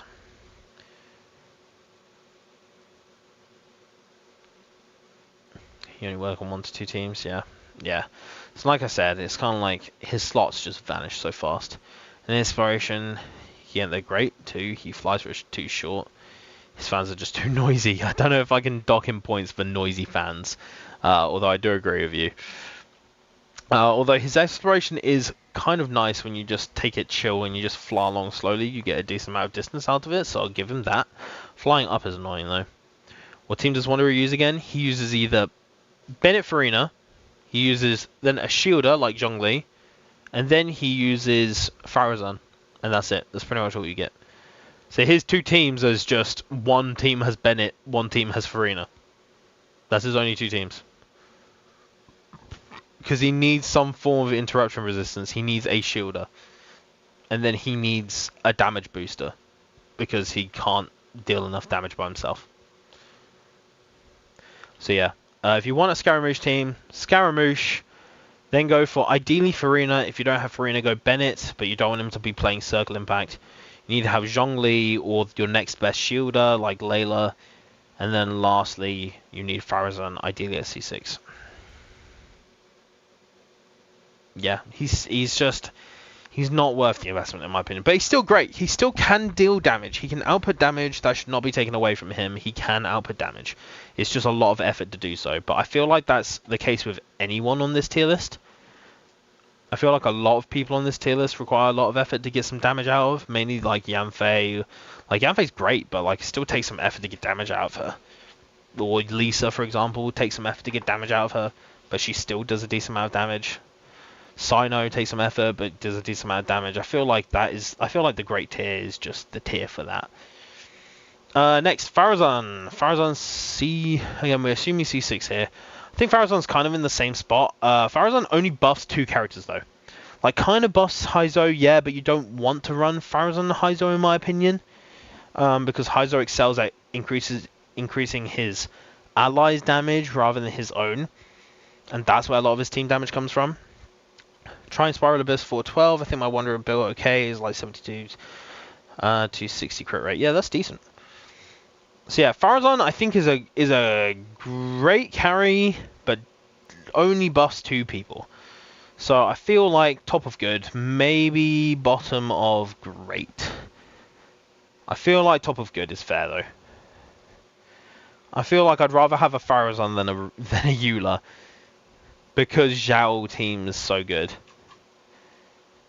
I'll probably put him here. Let's put her there. Let's put just below Eula. Farazan is really good at C6 though. She can go animo build and do a great amount of damage. Yeah, she does. I mean, to be fair, I do build her as a DPS with Tenacity of the Millilith 4-piece. So I build her as a DPS, or like a sub DPS that also gives a bunch of attack to the team. Like, she's just her best build at C6. It is really, really good. And so she's a good character, and she has her uses. It's just she's only really good at buffing Zhao. Scaramouche again is kind of included, but Scaramouche, you know. So yeah, I find it hard to put her on the same level as Sara, and like Shen, who are buffing a lot of different really, really good characters. And so that's my reasoning for putting her there. And I feel like Eula is going to be more valuable for the damage because she's just easy to build. Alhaitham. SS tier. Alhaitham is SS tier. I'd probably put Alhaitham slightly above Raiden, but below Zhongli in terms of overall value. I think his DPS is really, really good. And his Hyper Bloom teams, his Aggravate teams, they're all really good as well. If you get Alhytham, he has a bit of a skill cap, and you need to remember his combos, but other than that, he's really good. I think you can make a case for him being about here. You can kind of like make a case for Raiden or Alhytham being above each other, but I think he's around the same level as Raiden. I'm more inclined to go Alhytham above, because I think they're both tricky characters to... They're both tricky characters to build, because Alhytham uses both attack and EM, whereas Raiden is hard to find a balance between attack and energy recharge and crit, and yeah, so I think just overall Alhytham has slightly more value. Let's just act as if the adopted doesn't exist. The game is brighter. Crazy. Yeah, sorry, Scaramouche. Scaramouche getting violated right now. Then what do we rank Catherine though? We rank Catherine at above Game Changer. We have so if we were to add an extra tier, we'd add an extra tier. We'd have it as the black tier. Oh, whoops, my bad. We'd change this setting to the black tier, and it would be called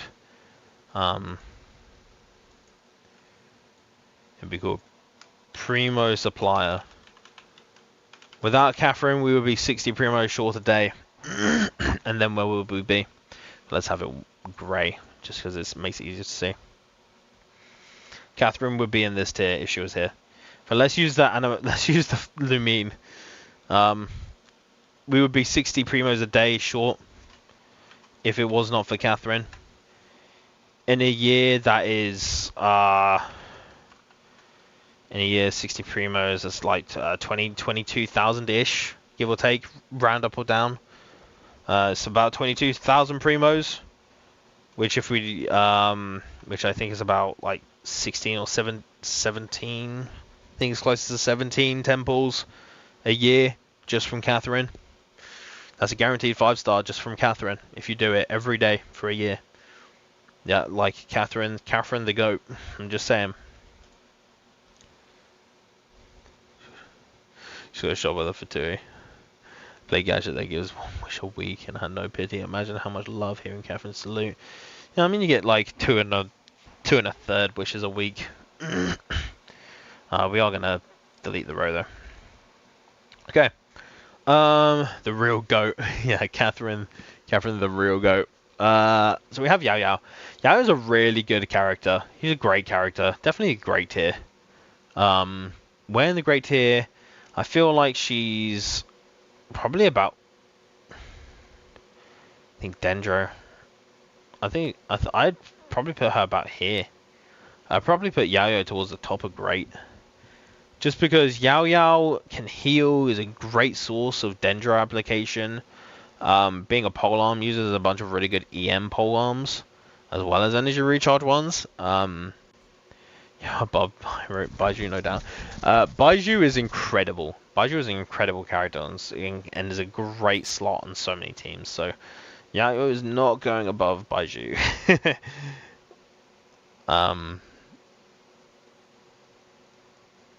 Yeah, Yao Yao, I feel like that's about the right place for her.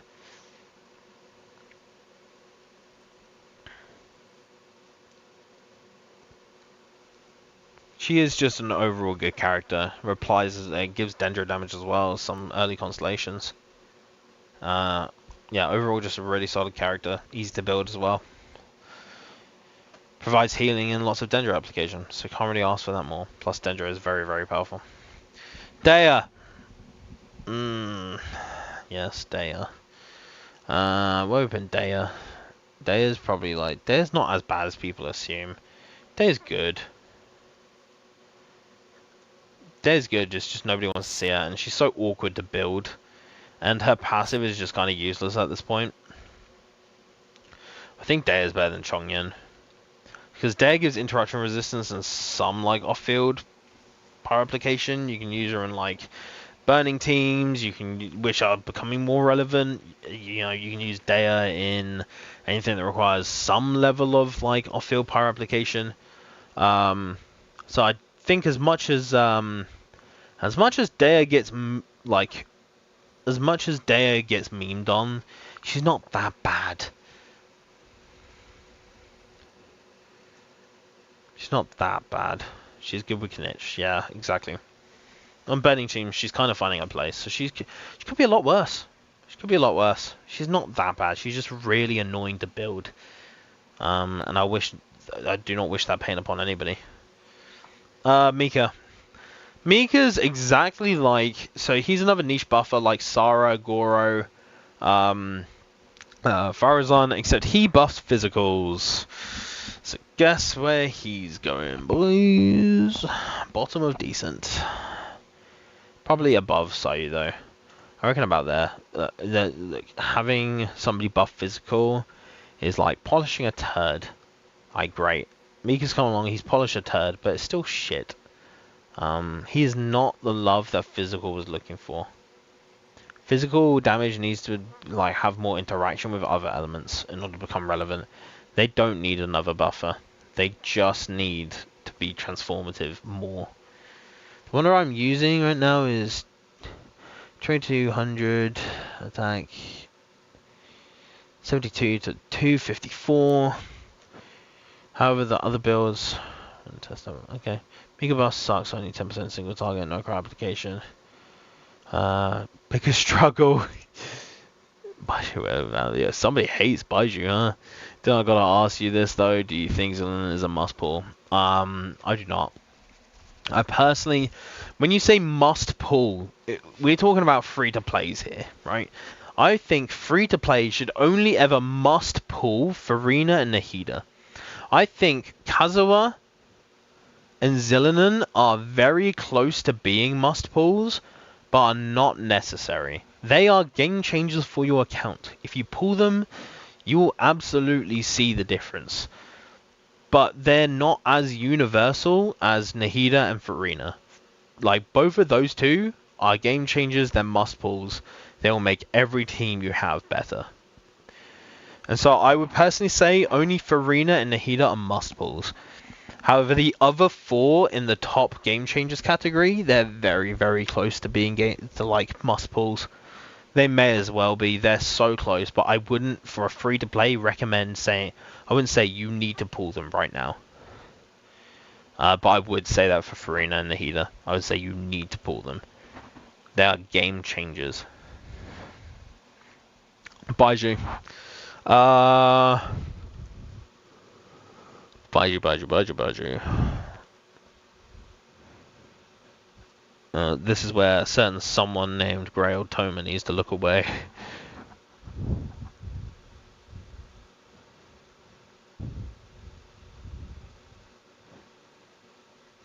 Grail Toma, don't look at this ranking. You're not gonna like it.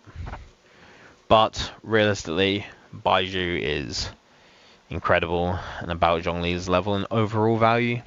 He heals, he shields, he's part of Dendro. His Dendro application lasts for ages. He's a catalyst user, so he can use throwing tails if he wants to. Alternatively, he can double up and use like Nahida's weapon, use sacrificial fragments. He can use Jade. He can use the Primordial Jade, one step at a time. Yeah, so there's just a lot of different weapons he can use. He's very easy to build as well. Song of Days Past is incredible. You can also Tenacity of the Minolith if you want to. You can Deepwood. There's a ton of sets, a ton of ways to build Baiju. He fits on a lot of different teams like Nouvelette, Hyper Bloom. He fits on Nilu Bloom. There was for a long time we were lacking a Dendro healer, and it was noticeable when we didn't have one. We got Yao Yao, but Baiju just kind of like does that plus more. Is he worth C6 though? Baiju is not worth C6 because Baiju is one of those characters where you invest constellations and therefore use him less. So Baiju C6 will just shield you automatically with him not needing to come on field ever. So his C6 stops you playing him. I think is the dumbest C6 ever. Sutao worth C6. She used to be. I don't think she is anymore. I think it's so easy to get crit rate to 100%. I don't think she particularly needs the crit rate buff. I mean, it allows her to invest heavily into crit damage. I think there's so many better C6s you could go for. Arlecchino, for example, way better. Even Zhao, way better. Nuvolette, Nahida, Farina, Yelan, they're all better C6s. Al-Hytham is a better C6. Ignore Raiden. Raiden is not. If you have Aika and Shenhe, then their C6s are good together, but otherwise the C6s are mid. I think there's a lot of better Hu Tao ones.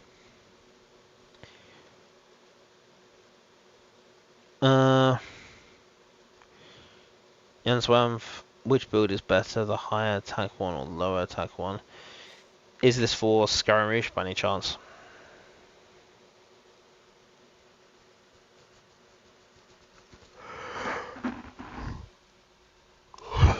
What's the 2 builds? Oh, I see it.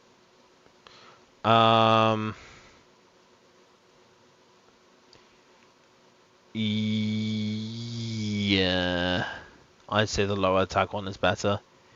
I think it's quite close, all things considered, but I think the crit rate makes just enough difference that you're missing out on too much damage. Yeah, I think the first build is slightly better.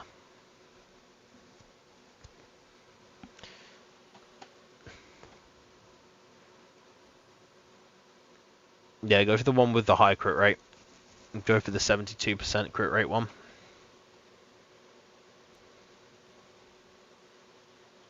Is Navi worth C6? We say worth C6. Her C6 is good. Her C6 is incredible. She just turns her into a walking nuke.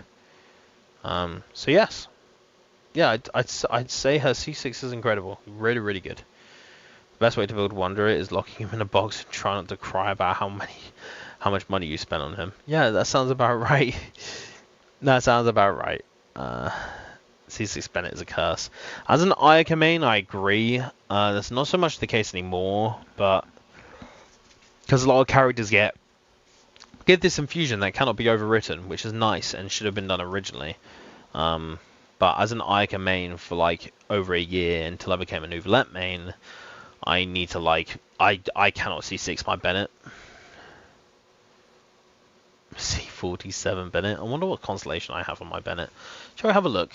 Let's have a look as to what constellation I have on my Bennett. My Bennett is C44. My highest being Zhang Ling at C60. Those are all my characters. Yeah, I'm missing Albedo, Chiori, Eula, Kinich, Klee, Nilu, Siegewin, and Child. Those are the characters I'm missing.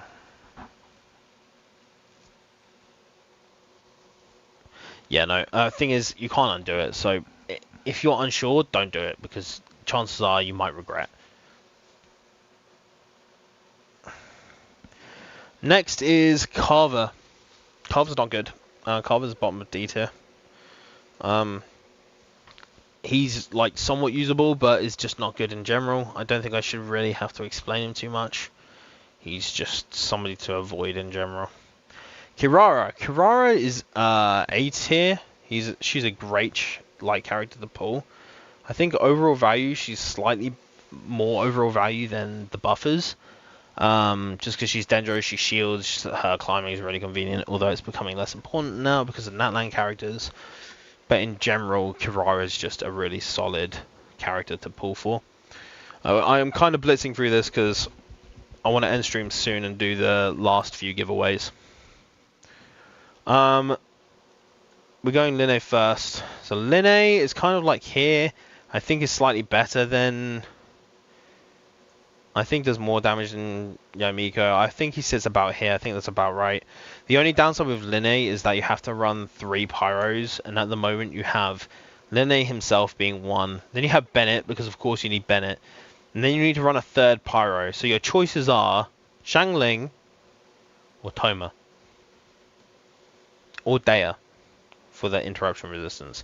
And you need some interruption resistance. So Xiangling would give you more damage, but really your choice is Dea or Toma, which is not a choice you really should be facing with.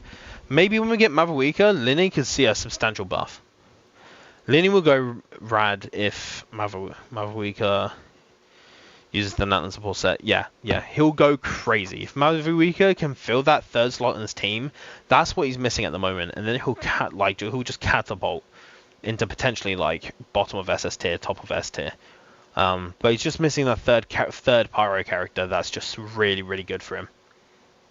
Lynette. Lynette is overall a decent character. Like, he's pretty good. I wouldn't say like amazing. I'd say better than Goro, but not as good as Lisa. I don't think that's fair. I think slightly better than Lisa. It's a bit hard. You can make an argument for either, really, but Lynette is as long as you don't have C6 Bennett, Lynette works really, really well as like a damage dealer. It's actually kind of fun to play. Again, I'm kind of blitzing through these. Fremine is just like, Fremine's okay. Like, physical is not great, but Fremine at least you can kind of use. I feel like Fremine kind of belongs here-ish. Fremine can deal some decent damage, but maybe honestly less than Klee. Maybe here. Yeah, I'd say there. I'd say Fremine is an odd one. Definitely an odd one. Because you can make him do cryo damage, but at the same time you can choose for him to be physical damage. But the way you build him, you can't have both. So it's a bit of a weird one. I don't know. His kit it's just being able to deal both and not being able to build both cups is just a detriment in my opinion, because it forces you to choose one. Risley's really good. He's up here with Ica in pretty much.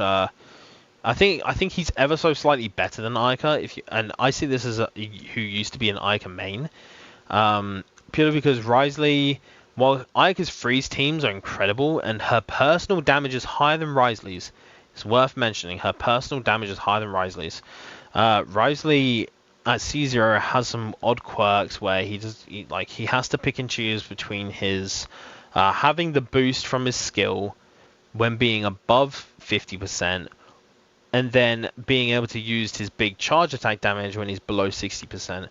So he has this awkward thing where his health's constantly changing, and he needs to stay within this gap of 50 to 60%, and it doesn't work. C1 solves this issue. Easily solves this issue. And it takes away all of those C0 problems. Rio is great, plus he cools, so you feel powerful using that POW. Yeah, the punch goes crazy. But I do think overall his teams are better. Like, you can use him on Burn Melt, and Burn Melt goes crazy on Rio. You can see some insane damage numbers from regular punches. Plus, if you combine him with Shenhe as well, who is a normal attack buffer for Cryo, incredible damage. I think overall, because of his team variations, he is slightly better overall value than Ayaka, even though I think Ayaka has more personal damage than Risley. Cool. So next one on the list is Charlotte. Now Charlotte's pretty good. Charlotte's a team-wide healer, and I feel like in terms of usefulness, she's probably about the same as Jean, if not slightly worse. She's another team-wide healer, but cannot use the Viridescent set like Jean can. So I feel like she's better overall than Scaramouche, because Scaramouche just brings like some damage and not amazing damage. Jean brings the same stuff as Charlotte, except Jean can swell and use Viridescent. So I feel like that's just naturally better. What's some team comps with Nouvelette? Nouvelette, Hyper Bloom is one, so you can do Nouvelette, Farina. A lot of these will be Nouvelette and Farina, really. Nouvelette for the arena, you'll have Nahida or Baiju. Baiju tends to be better. And then you'll have somebody like Kuki Shinobu or Raiden to trigger the Hyper Bloom as Nuvi's going around killing everybody. Alternatively, you can hyper carry, so you can do a Nouvelette for arena, Kazuha, and then go for either Zhongli or Baiju to get the sort of bloom going, or Zhongli for hyper carry, like resistance shred, little things like that. You don't have Kuki Shinobu. Kuki Shinobu is a 4-star, so you should be able to pick them up fairly soon. So I wouldn't worry about it too much, to be honest. The chances are you'll probably pick them up fairly soon because they are 4-star. If you don't have Kuki Shinobu, Lisa. Lisa's another option where she can, if you build her full EM, she can trigger those hyper blooms and deal some damage. Like Lisa, don't underestimate Lisa. She's in the good tier for a reason. She is good. Cool. Next is Navia. So Navia, I think, has slightly more value than Diluc. Then, I think you can make an argument for either, to be honest. But I'd personally say she's better than Mona. I would also say Diluc's better. No, I'd say it's that way around. I think Nava's exceptional. She can hit some really high numbers, like crazy high numbers.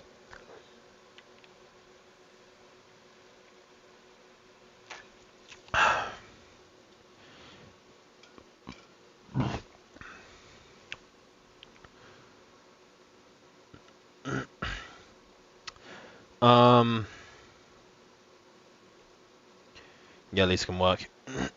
Yeah, and Lisa's free as well, so yeah, just build a full EM, and then ideally build her with the Flower of Paradise Lost. So the one where Scaramouches or Wanderers are face setters. So there's the one in Sumeru Desert, like barely in the desert. Chevy. Chevy's great. Chevy's a great character.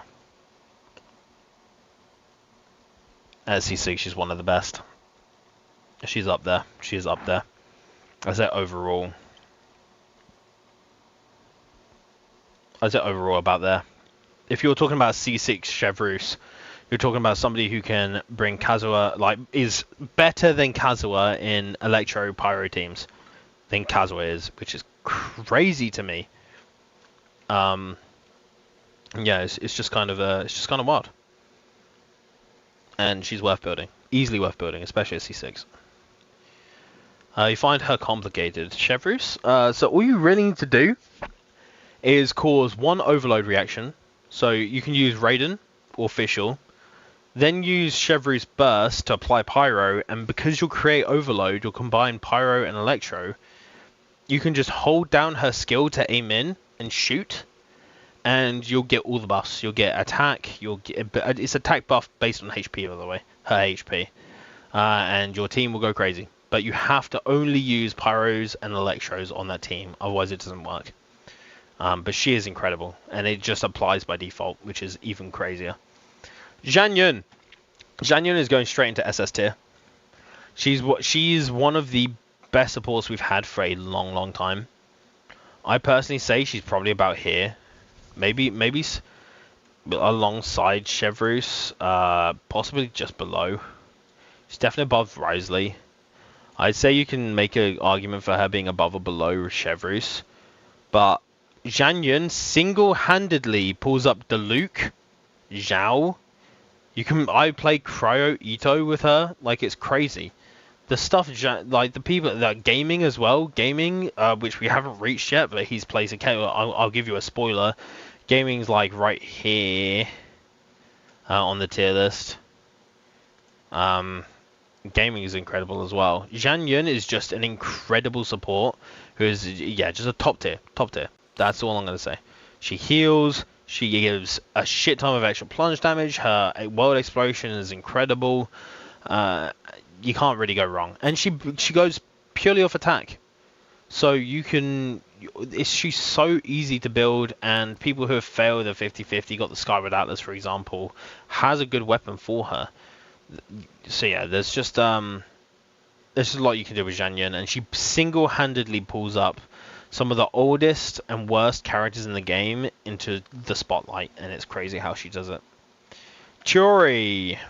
Let me read a few chats first. Mommy, auntie, bird, slay, absolutely. I just hate that she's quick to be interrupted during combat. That's why you don't do the triple bounce when you're trying to get energy. If you're trying to get energy, I go for the single bounce. So I go single bounce, burst, single bounce, swap off as quickly as I can. Just that way I get the maximum amount of energy. Yeah, that's what I run.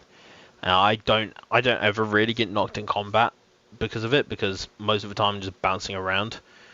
Zhang Yun resurrected Diluc majestically. She really did.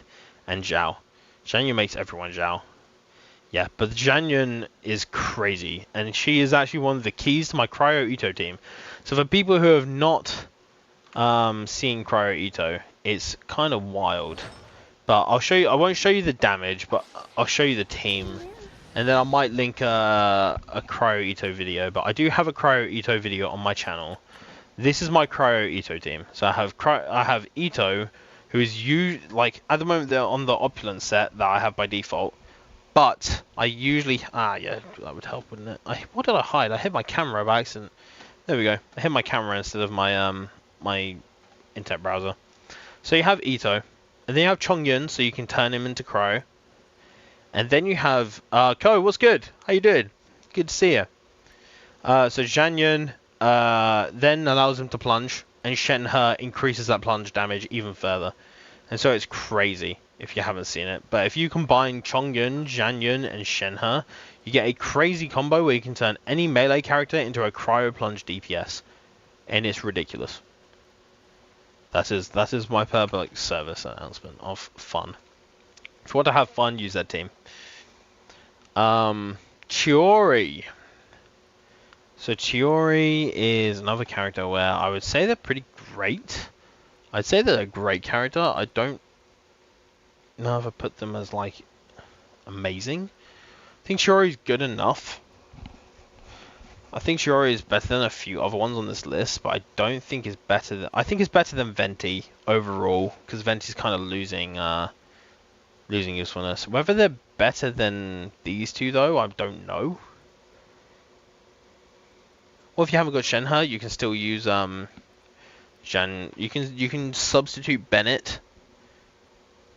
Alternatively, you can substitute Kazuha as well to get cryo damage increase.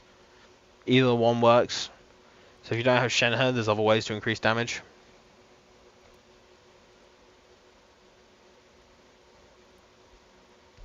Yes, I agree. I like Madam Payne, but when she starts climbing, she just falls down, man. That's the only issue. Stamina running every second. I haven't seen Madam Payne. Wait, why can't my Slay Girly absorb buffs? Absorb buffs? Which one? My Slay Girly. Which one would that be again? Which one's the Slay Girly exactly? Chiori. Oh! Okay. So yeah, can't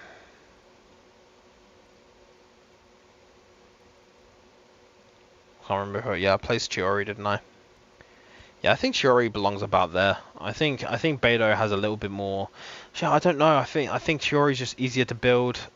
I don't think she's better than Yao Yao. I think Yao Yao provides more. Yeah.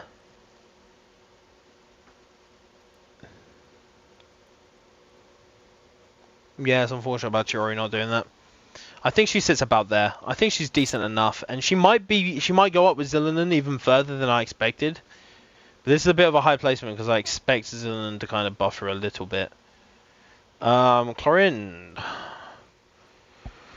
Chlorinde is going to be like top of S tier kind of thing. I don't think she's quite SS tier. She'd be the bottom of SS tier. I think she has some good damage, but I don't think it's like that incredible considering we have Raiden in the game. I think it's hard to compete. So I think maybe bottom of S. I think Fischl is better overall, like for overall usefulness, because Fischl doesn't need to be on field, freeing everyone up for everything. Sure is that girl. So yeah, I'd put Chlorinde probably bottom of SS. I'll give her the benefit of the doubt. I'm not going to explain this one, that one, but Siege Wind is kind of like, is useless. Like, her mechanic came out and it just doesn't really sit anywhere. I'm warning you right there, you better give me Siege Wind a high tit. Look, this is overall usefulness. This is not wholesomeness. If it was wholesomeness, they'd be a game changer. A game changer for wholesomeness. She's just fun. She is just fun, but this isn't a fun tier list. This is a viability tier list, and unfortunately she just isn't in the best position to be viable at all. She is okay. She's decent. I don't think she's that good though. I think she's better than Barbara. I think she's better than Noelle. I think she's the top of C tier. I think that's where she belongs. Top of C tier. Maybe a bit higher. Maybe I'm being a bit too harsh. Maybe she's better than Chi-Chi. Okay, tell you what, I'll put her above Goro. I feel like she can go above Goro, that's it.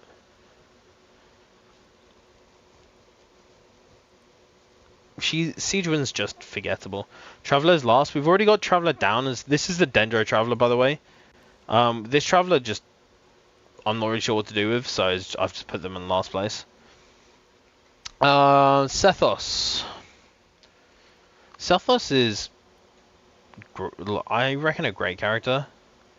I think is better than, or is about the same level as Cyno, except range. So I'd actually put him like one above Cyno, just a little bit.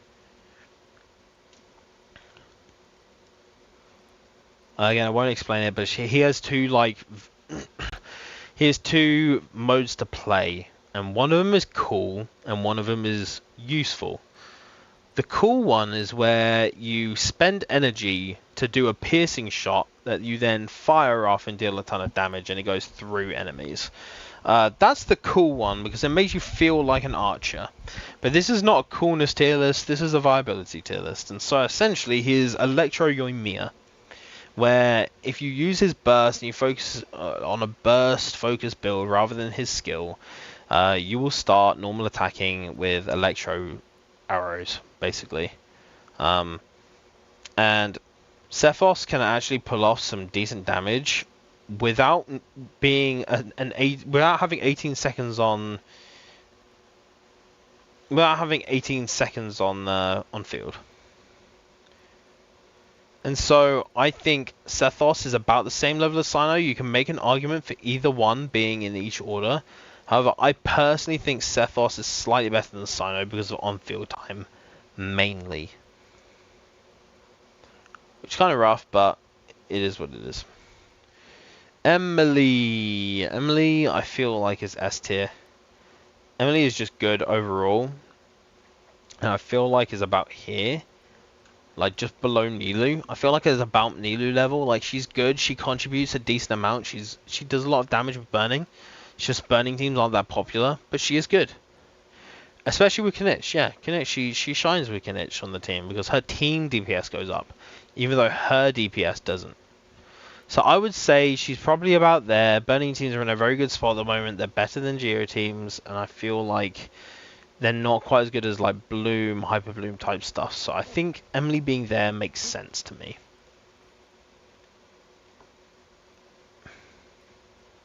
My Mona is garbage. Mona doesn't need to be good. She just needs energy recharge, and you're fine.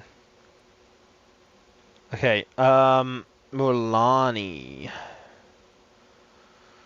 SS tier. I'm just trying to think of how high in the SS tier we're putting her. I feel like she's a great damage dealer, but not quite as... I feel like she's slightly above our Hytham in terms of damage dealing as well. And what she brings. Maybe below Baiju. I think maybe one below Baiju, just because all she brings is damage. Baiju brings a lot more. But I feel like Mualani being slightly better our Hytham, but slightly worse than Baiju makes sense. Kachina I think belongs in the great tier at the moment, but the bottom of great tier. Her kit itself isn't actually that good. What carries her is that she's the only one at the moment who's going to be able to... she's the only one at the moment who's going to be able to use the new Natlan support set. However, with Zillion coming out, her stocks... she would have otherwise been about there, maybe here, like somewhere in the middle. And now she's the bottom of A tier because she's still good being one of the only options. But now that Zillion is out, the point is that somebody else has an option. At least. Mulan still needs Maverick, don't forget that. Yes, but this is a 5.1 tier list. I'm not predicting how characters will do in the future, I'm predicting how they'll do in this coming patch. Which is why I can't give her any higher than where Mulan is at. But yeah, I think she can get a lot more powerful with Maruika on the team. I feel like they all can. Because at the moment, Kinich, Maruika, they're all based on fire. They're all based on pyro. So of course the Pyro Archon is going to come in and be the perfect support for all of them. Or sub DPS, whichever one. Yeah, mid-tier. mid SS for Knight. For Knight, yeah, let's move on to Knight. For Knight, I would put him above Morlani. I think Dendro as an element is more powerful. I think he hits harder. I think he has more movement, and he doesn't have to walk into the enemies. That's a big one. He doesn't have to stand there and wait. He can just fire. And then, yeah, you just don't die as easy. Don't die anywhere near as easy. But I would put Knight slightly above Mirolani. Again, all he brings is damage, but he brings a shit ton of it, and so he belongs up here rather than down here a little bit with the other DPSs. Don't be in the chat for Dylan. Oh, do you a Knight fan, huh? Yes, he can't beat, but Alhaitham can't beat him either. In terms of single target damage, Knight does win. But Alhaitham has slight AoE.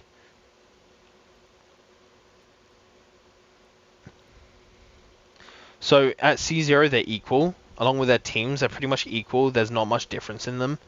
But you gotta bear in mind that Knight, Alhaitham is using teams like Aggravate Spread, and Alhaitham is also using teams like, Hyper Bloom and then Aggravate Spread. Those are the two teams he's using, which are incredible reactionary teams. Knight is purely carrying his team based on his own damage. When it comes to damage output, Knight blasts Alhaitham out of the water. The difference being is that Hyper Bloom, Spread, Aggravate, those teams and the people you can use on those teams are significantly better than Knight's teammates. So that's how they've balanced it. Because Burning doesn't have any teammates at the moment apart from Emily who can deal any damage on the Burning team. Alhaitham and Knight are currently equal in terms of their teams. See you later, Anxisama. Thanks for joining in. Hope to see you soon as well. So yeah, yeah, that's why Knight is above Alhaitham. Knight does kind of power creep Alhaitham, not massively.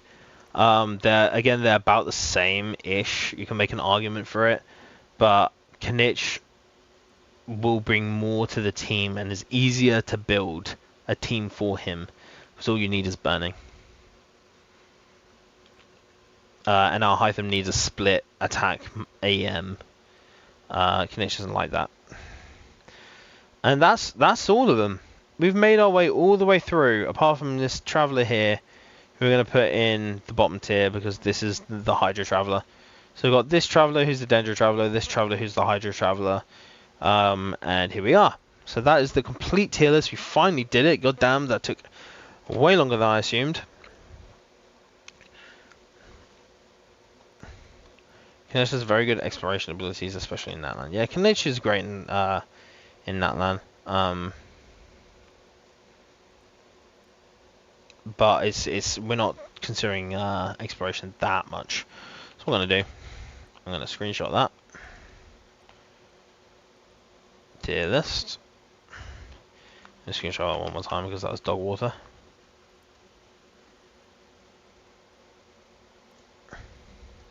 Here we go. And then I'm going to post that on my community tab. That's what we're going to do right now. And you're going to join me.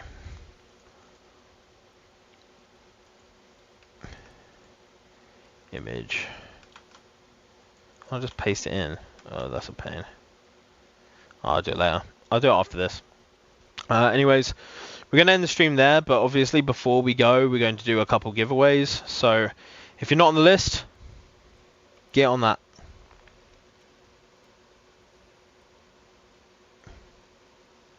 Oh, Phantom, you must have only just joined, but this tier list, 5 stars at C0, 4 stars at C6.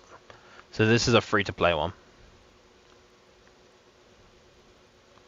This is a free-to-play tier list, so most people will have a lot of the old 4 stars at C6.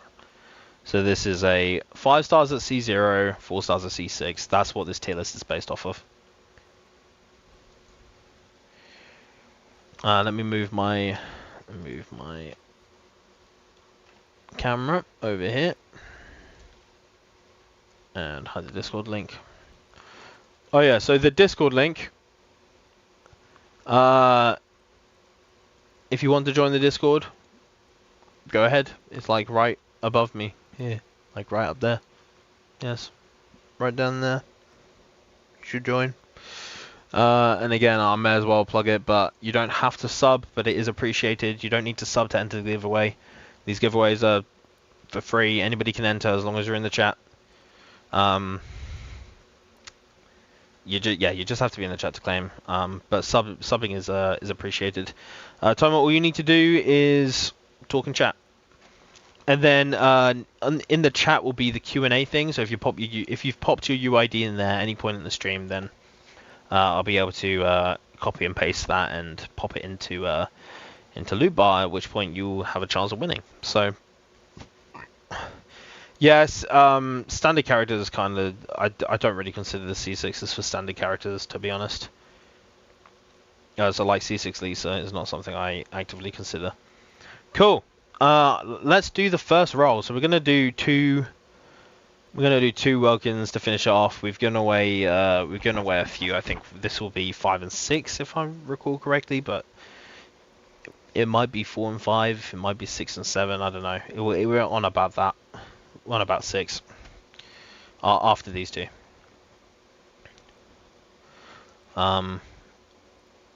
Cool. Alright, I think that's it. I haven't seen the eligible users go up that much, so let's do it. Good luck, everybody. And the first person, Majestical Hippo. Congratulations, Majestical Hippo.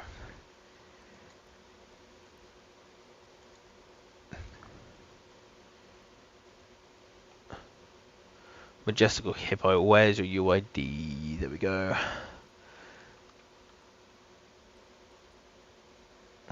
Congratulations, man.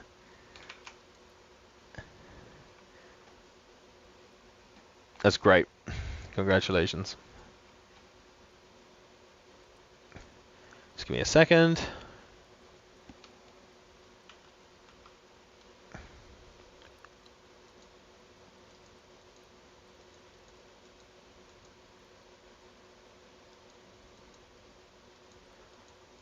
That's fine. Cool. So we're going to pop your UID in there, your US, so America. Let me pop this on the other screen real quick. That's the community tab. Let's get rid of that. Let's get rid of that. There we go. So yeah, congratulations on your win. Let's pop that payment in. There we go. So there's your Welkin. If you have the time, go ahead and log in and check that you got it. You don't have to at all. But congratulations. Yeah, congratulations on your win. Alright guys, last one. So everybody, you got it. W. Cool.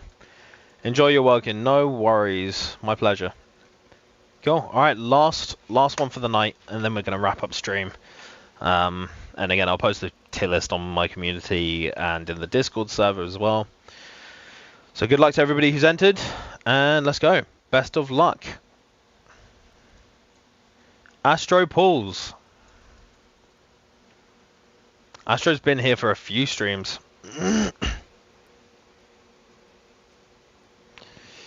Congratulations, Astro.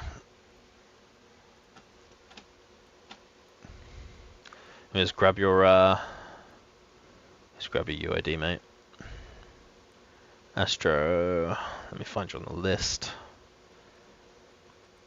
I don't know if it went through. Okay, yeah, oh, I remember you've won before, haven't you? Please do one more, please. You know what? Fine, we'll do one more. Astro, you might have to do your hieroglyphics again because it's not gone in the Q&A as far as I can see.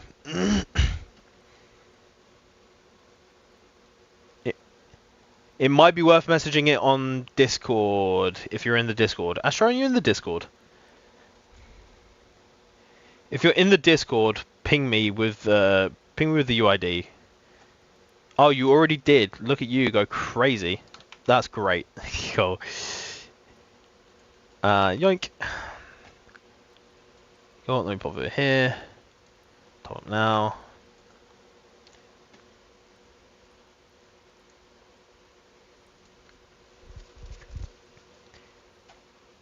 There you go, Astro. Congratulations on your win.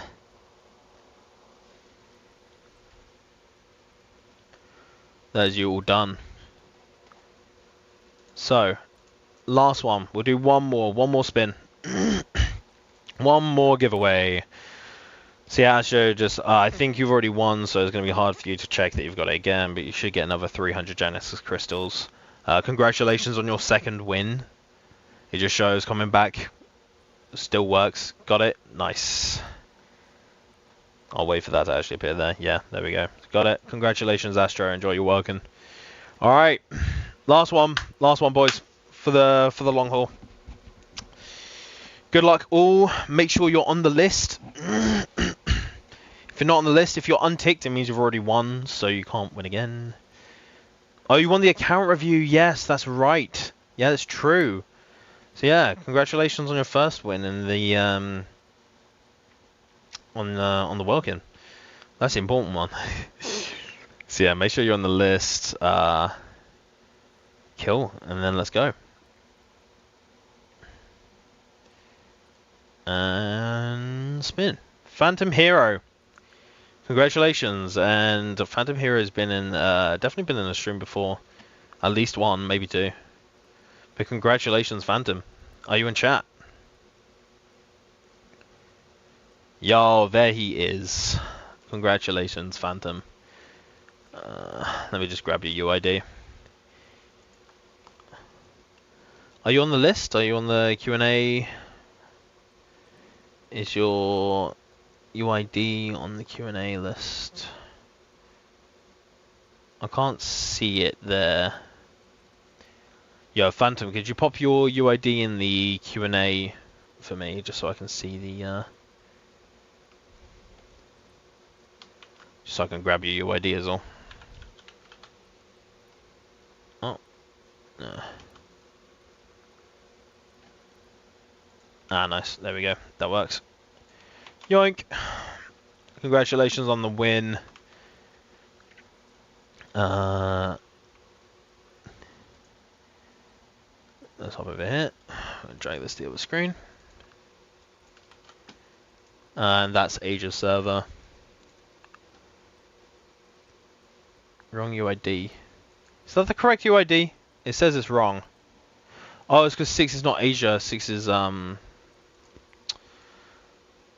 6 is America. My bad. I just selected the wrong server. It was like, hey, don't do that shit. I was like, what? What's going on? It got angry at me because I selected the Asia server for a UID that started with 6. Anyways, that aside, there you go. Congratulations, Phantom. You are now the proud new owner of another Welkin. So yeah, if you want to log in, make sure that you've got it. You obviously don't have to. Imagine receiving 3 Welkin moons. Ah, yes. It should have been me. Or maybe next time. And what I'll do is I'll start adding regulars. First stream you did not win in. Yeah, it's unfortunate, but like, you know, we give away a fair few Welkins, so it's entirely possible that you still just come up again. Do you need to do anything for the Welkin? You don't. You just need to be in chat to claim it. That's all you need to do. We just finished the stream though. We just finished the giveaways, and so that was the last one today. But again, you don't have to sub to enter these giveaways. You don't have to like the stream. But if you do sub, it means you'll get notifications for when I go on live streams again. Means we always give out Welkins. Like, I'm sure the people in chat can verify that we give out a lot of Welkins. A ridiculous amount of Welkins, quite, to be honest. So, yeah, it's not like it's a one and done. Even the people that have won today can still win next time, so they get reset. So let's say Astro just won, he could he could get it next time. So yeah, a lot of people in the chat can confirm that we do give away a lot of welcomes here. So all you have to do, if you want to sub, you can. You don't have to enter the giveaways. You don't have to like. It's just appreciated. But that's all from me today. Thank you guys for stopping by. It's definitely appreciated. And I hope you enjoy the stream. Again, I'll put this tier list up on my community tab as well as the Discord as kind of like our official. I say our, like obviously I'm the one who made it, but as the kind of my stance on what characters will be good, what characters will be bad, etc. So yeah, thank you guys for stopping by. I hope you choose to stop by again. Thank you to people who have already stopped by. Like, I've so many familiar faces. It's really nice to see. Yeah, I'll see you in the next stream. Keep an eye on the community tab or the Discord server, and I'll let people know. Good night, everybody.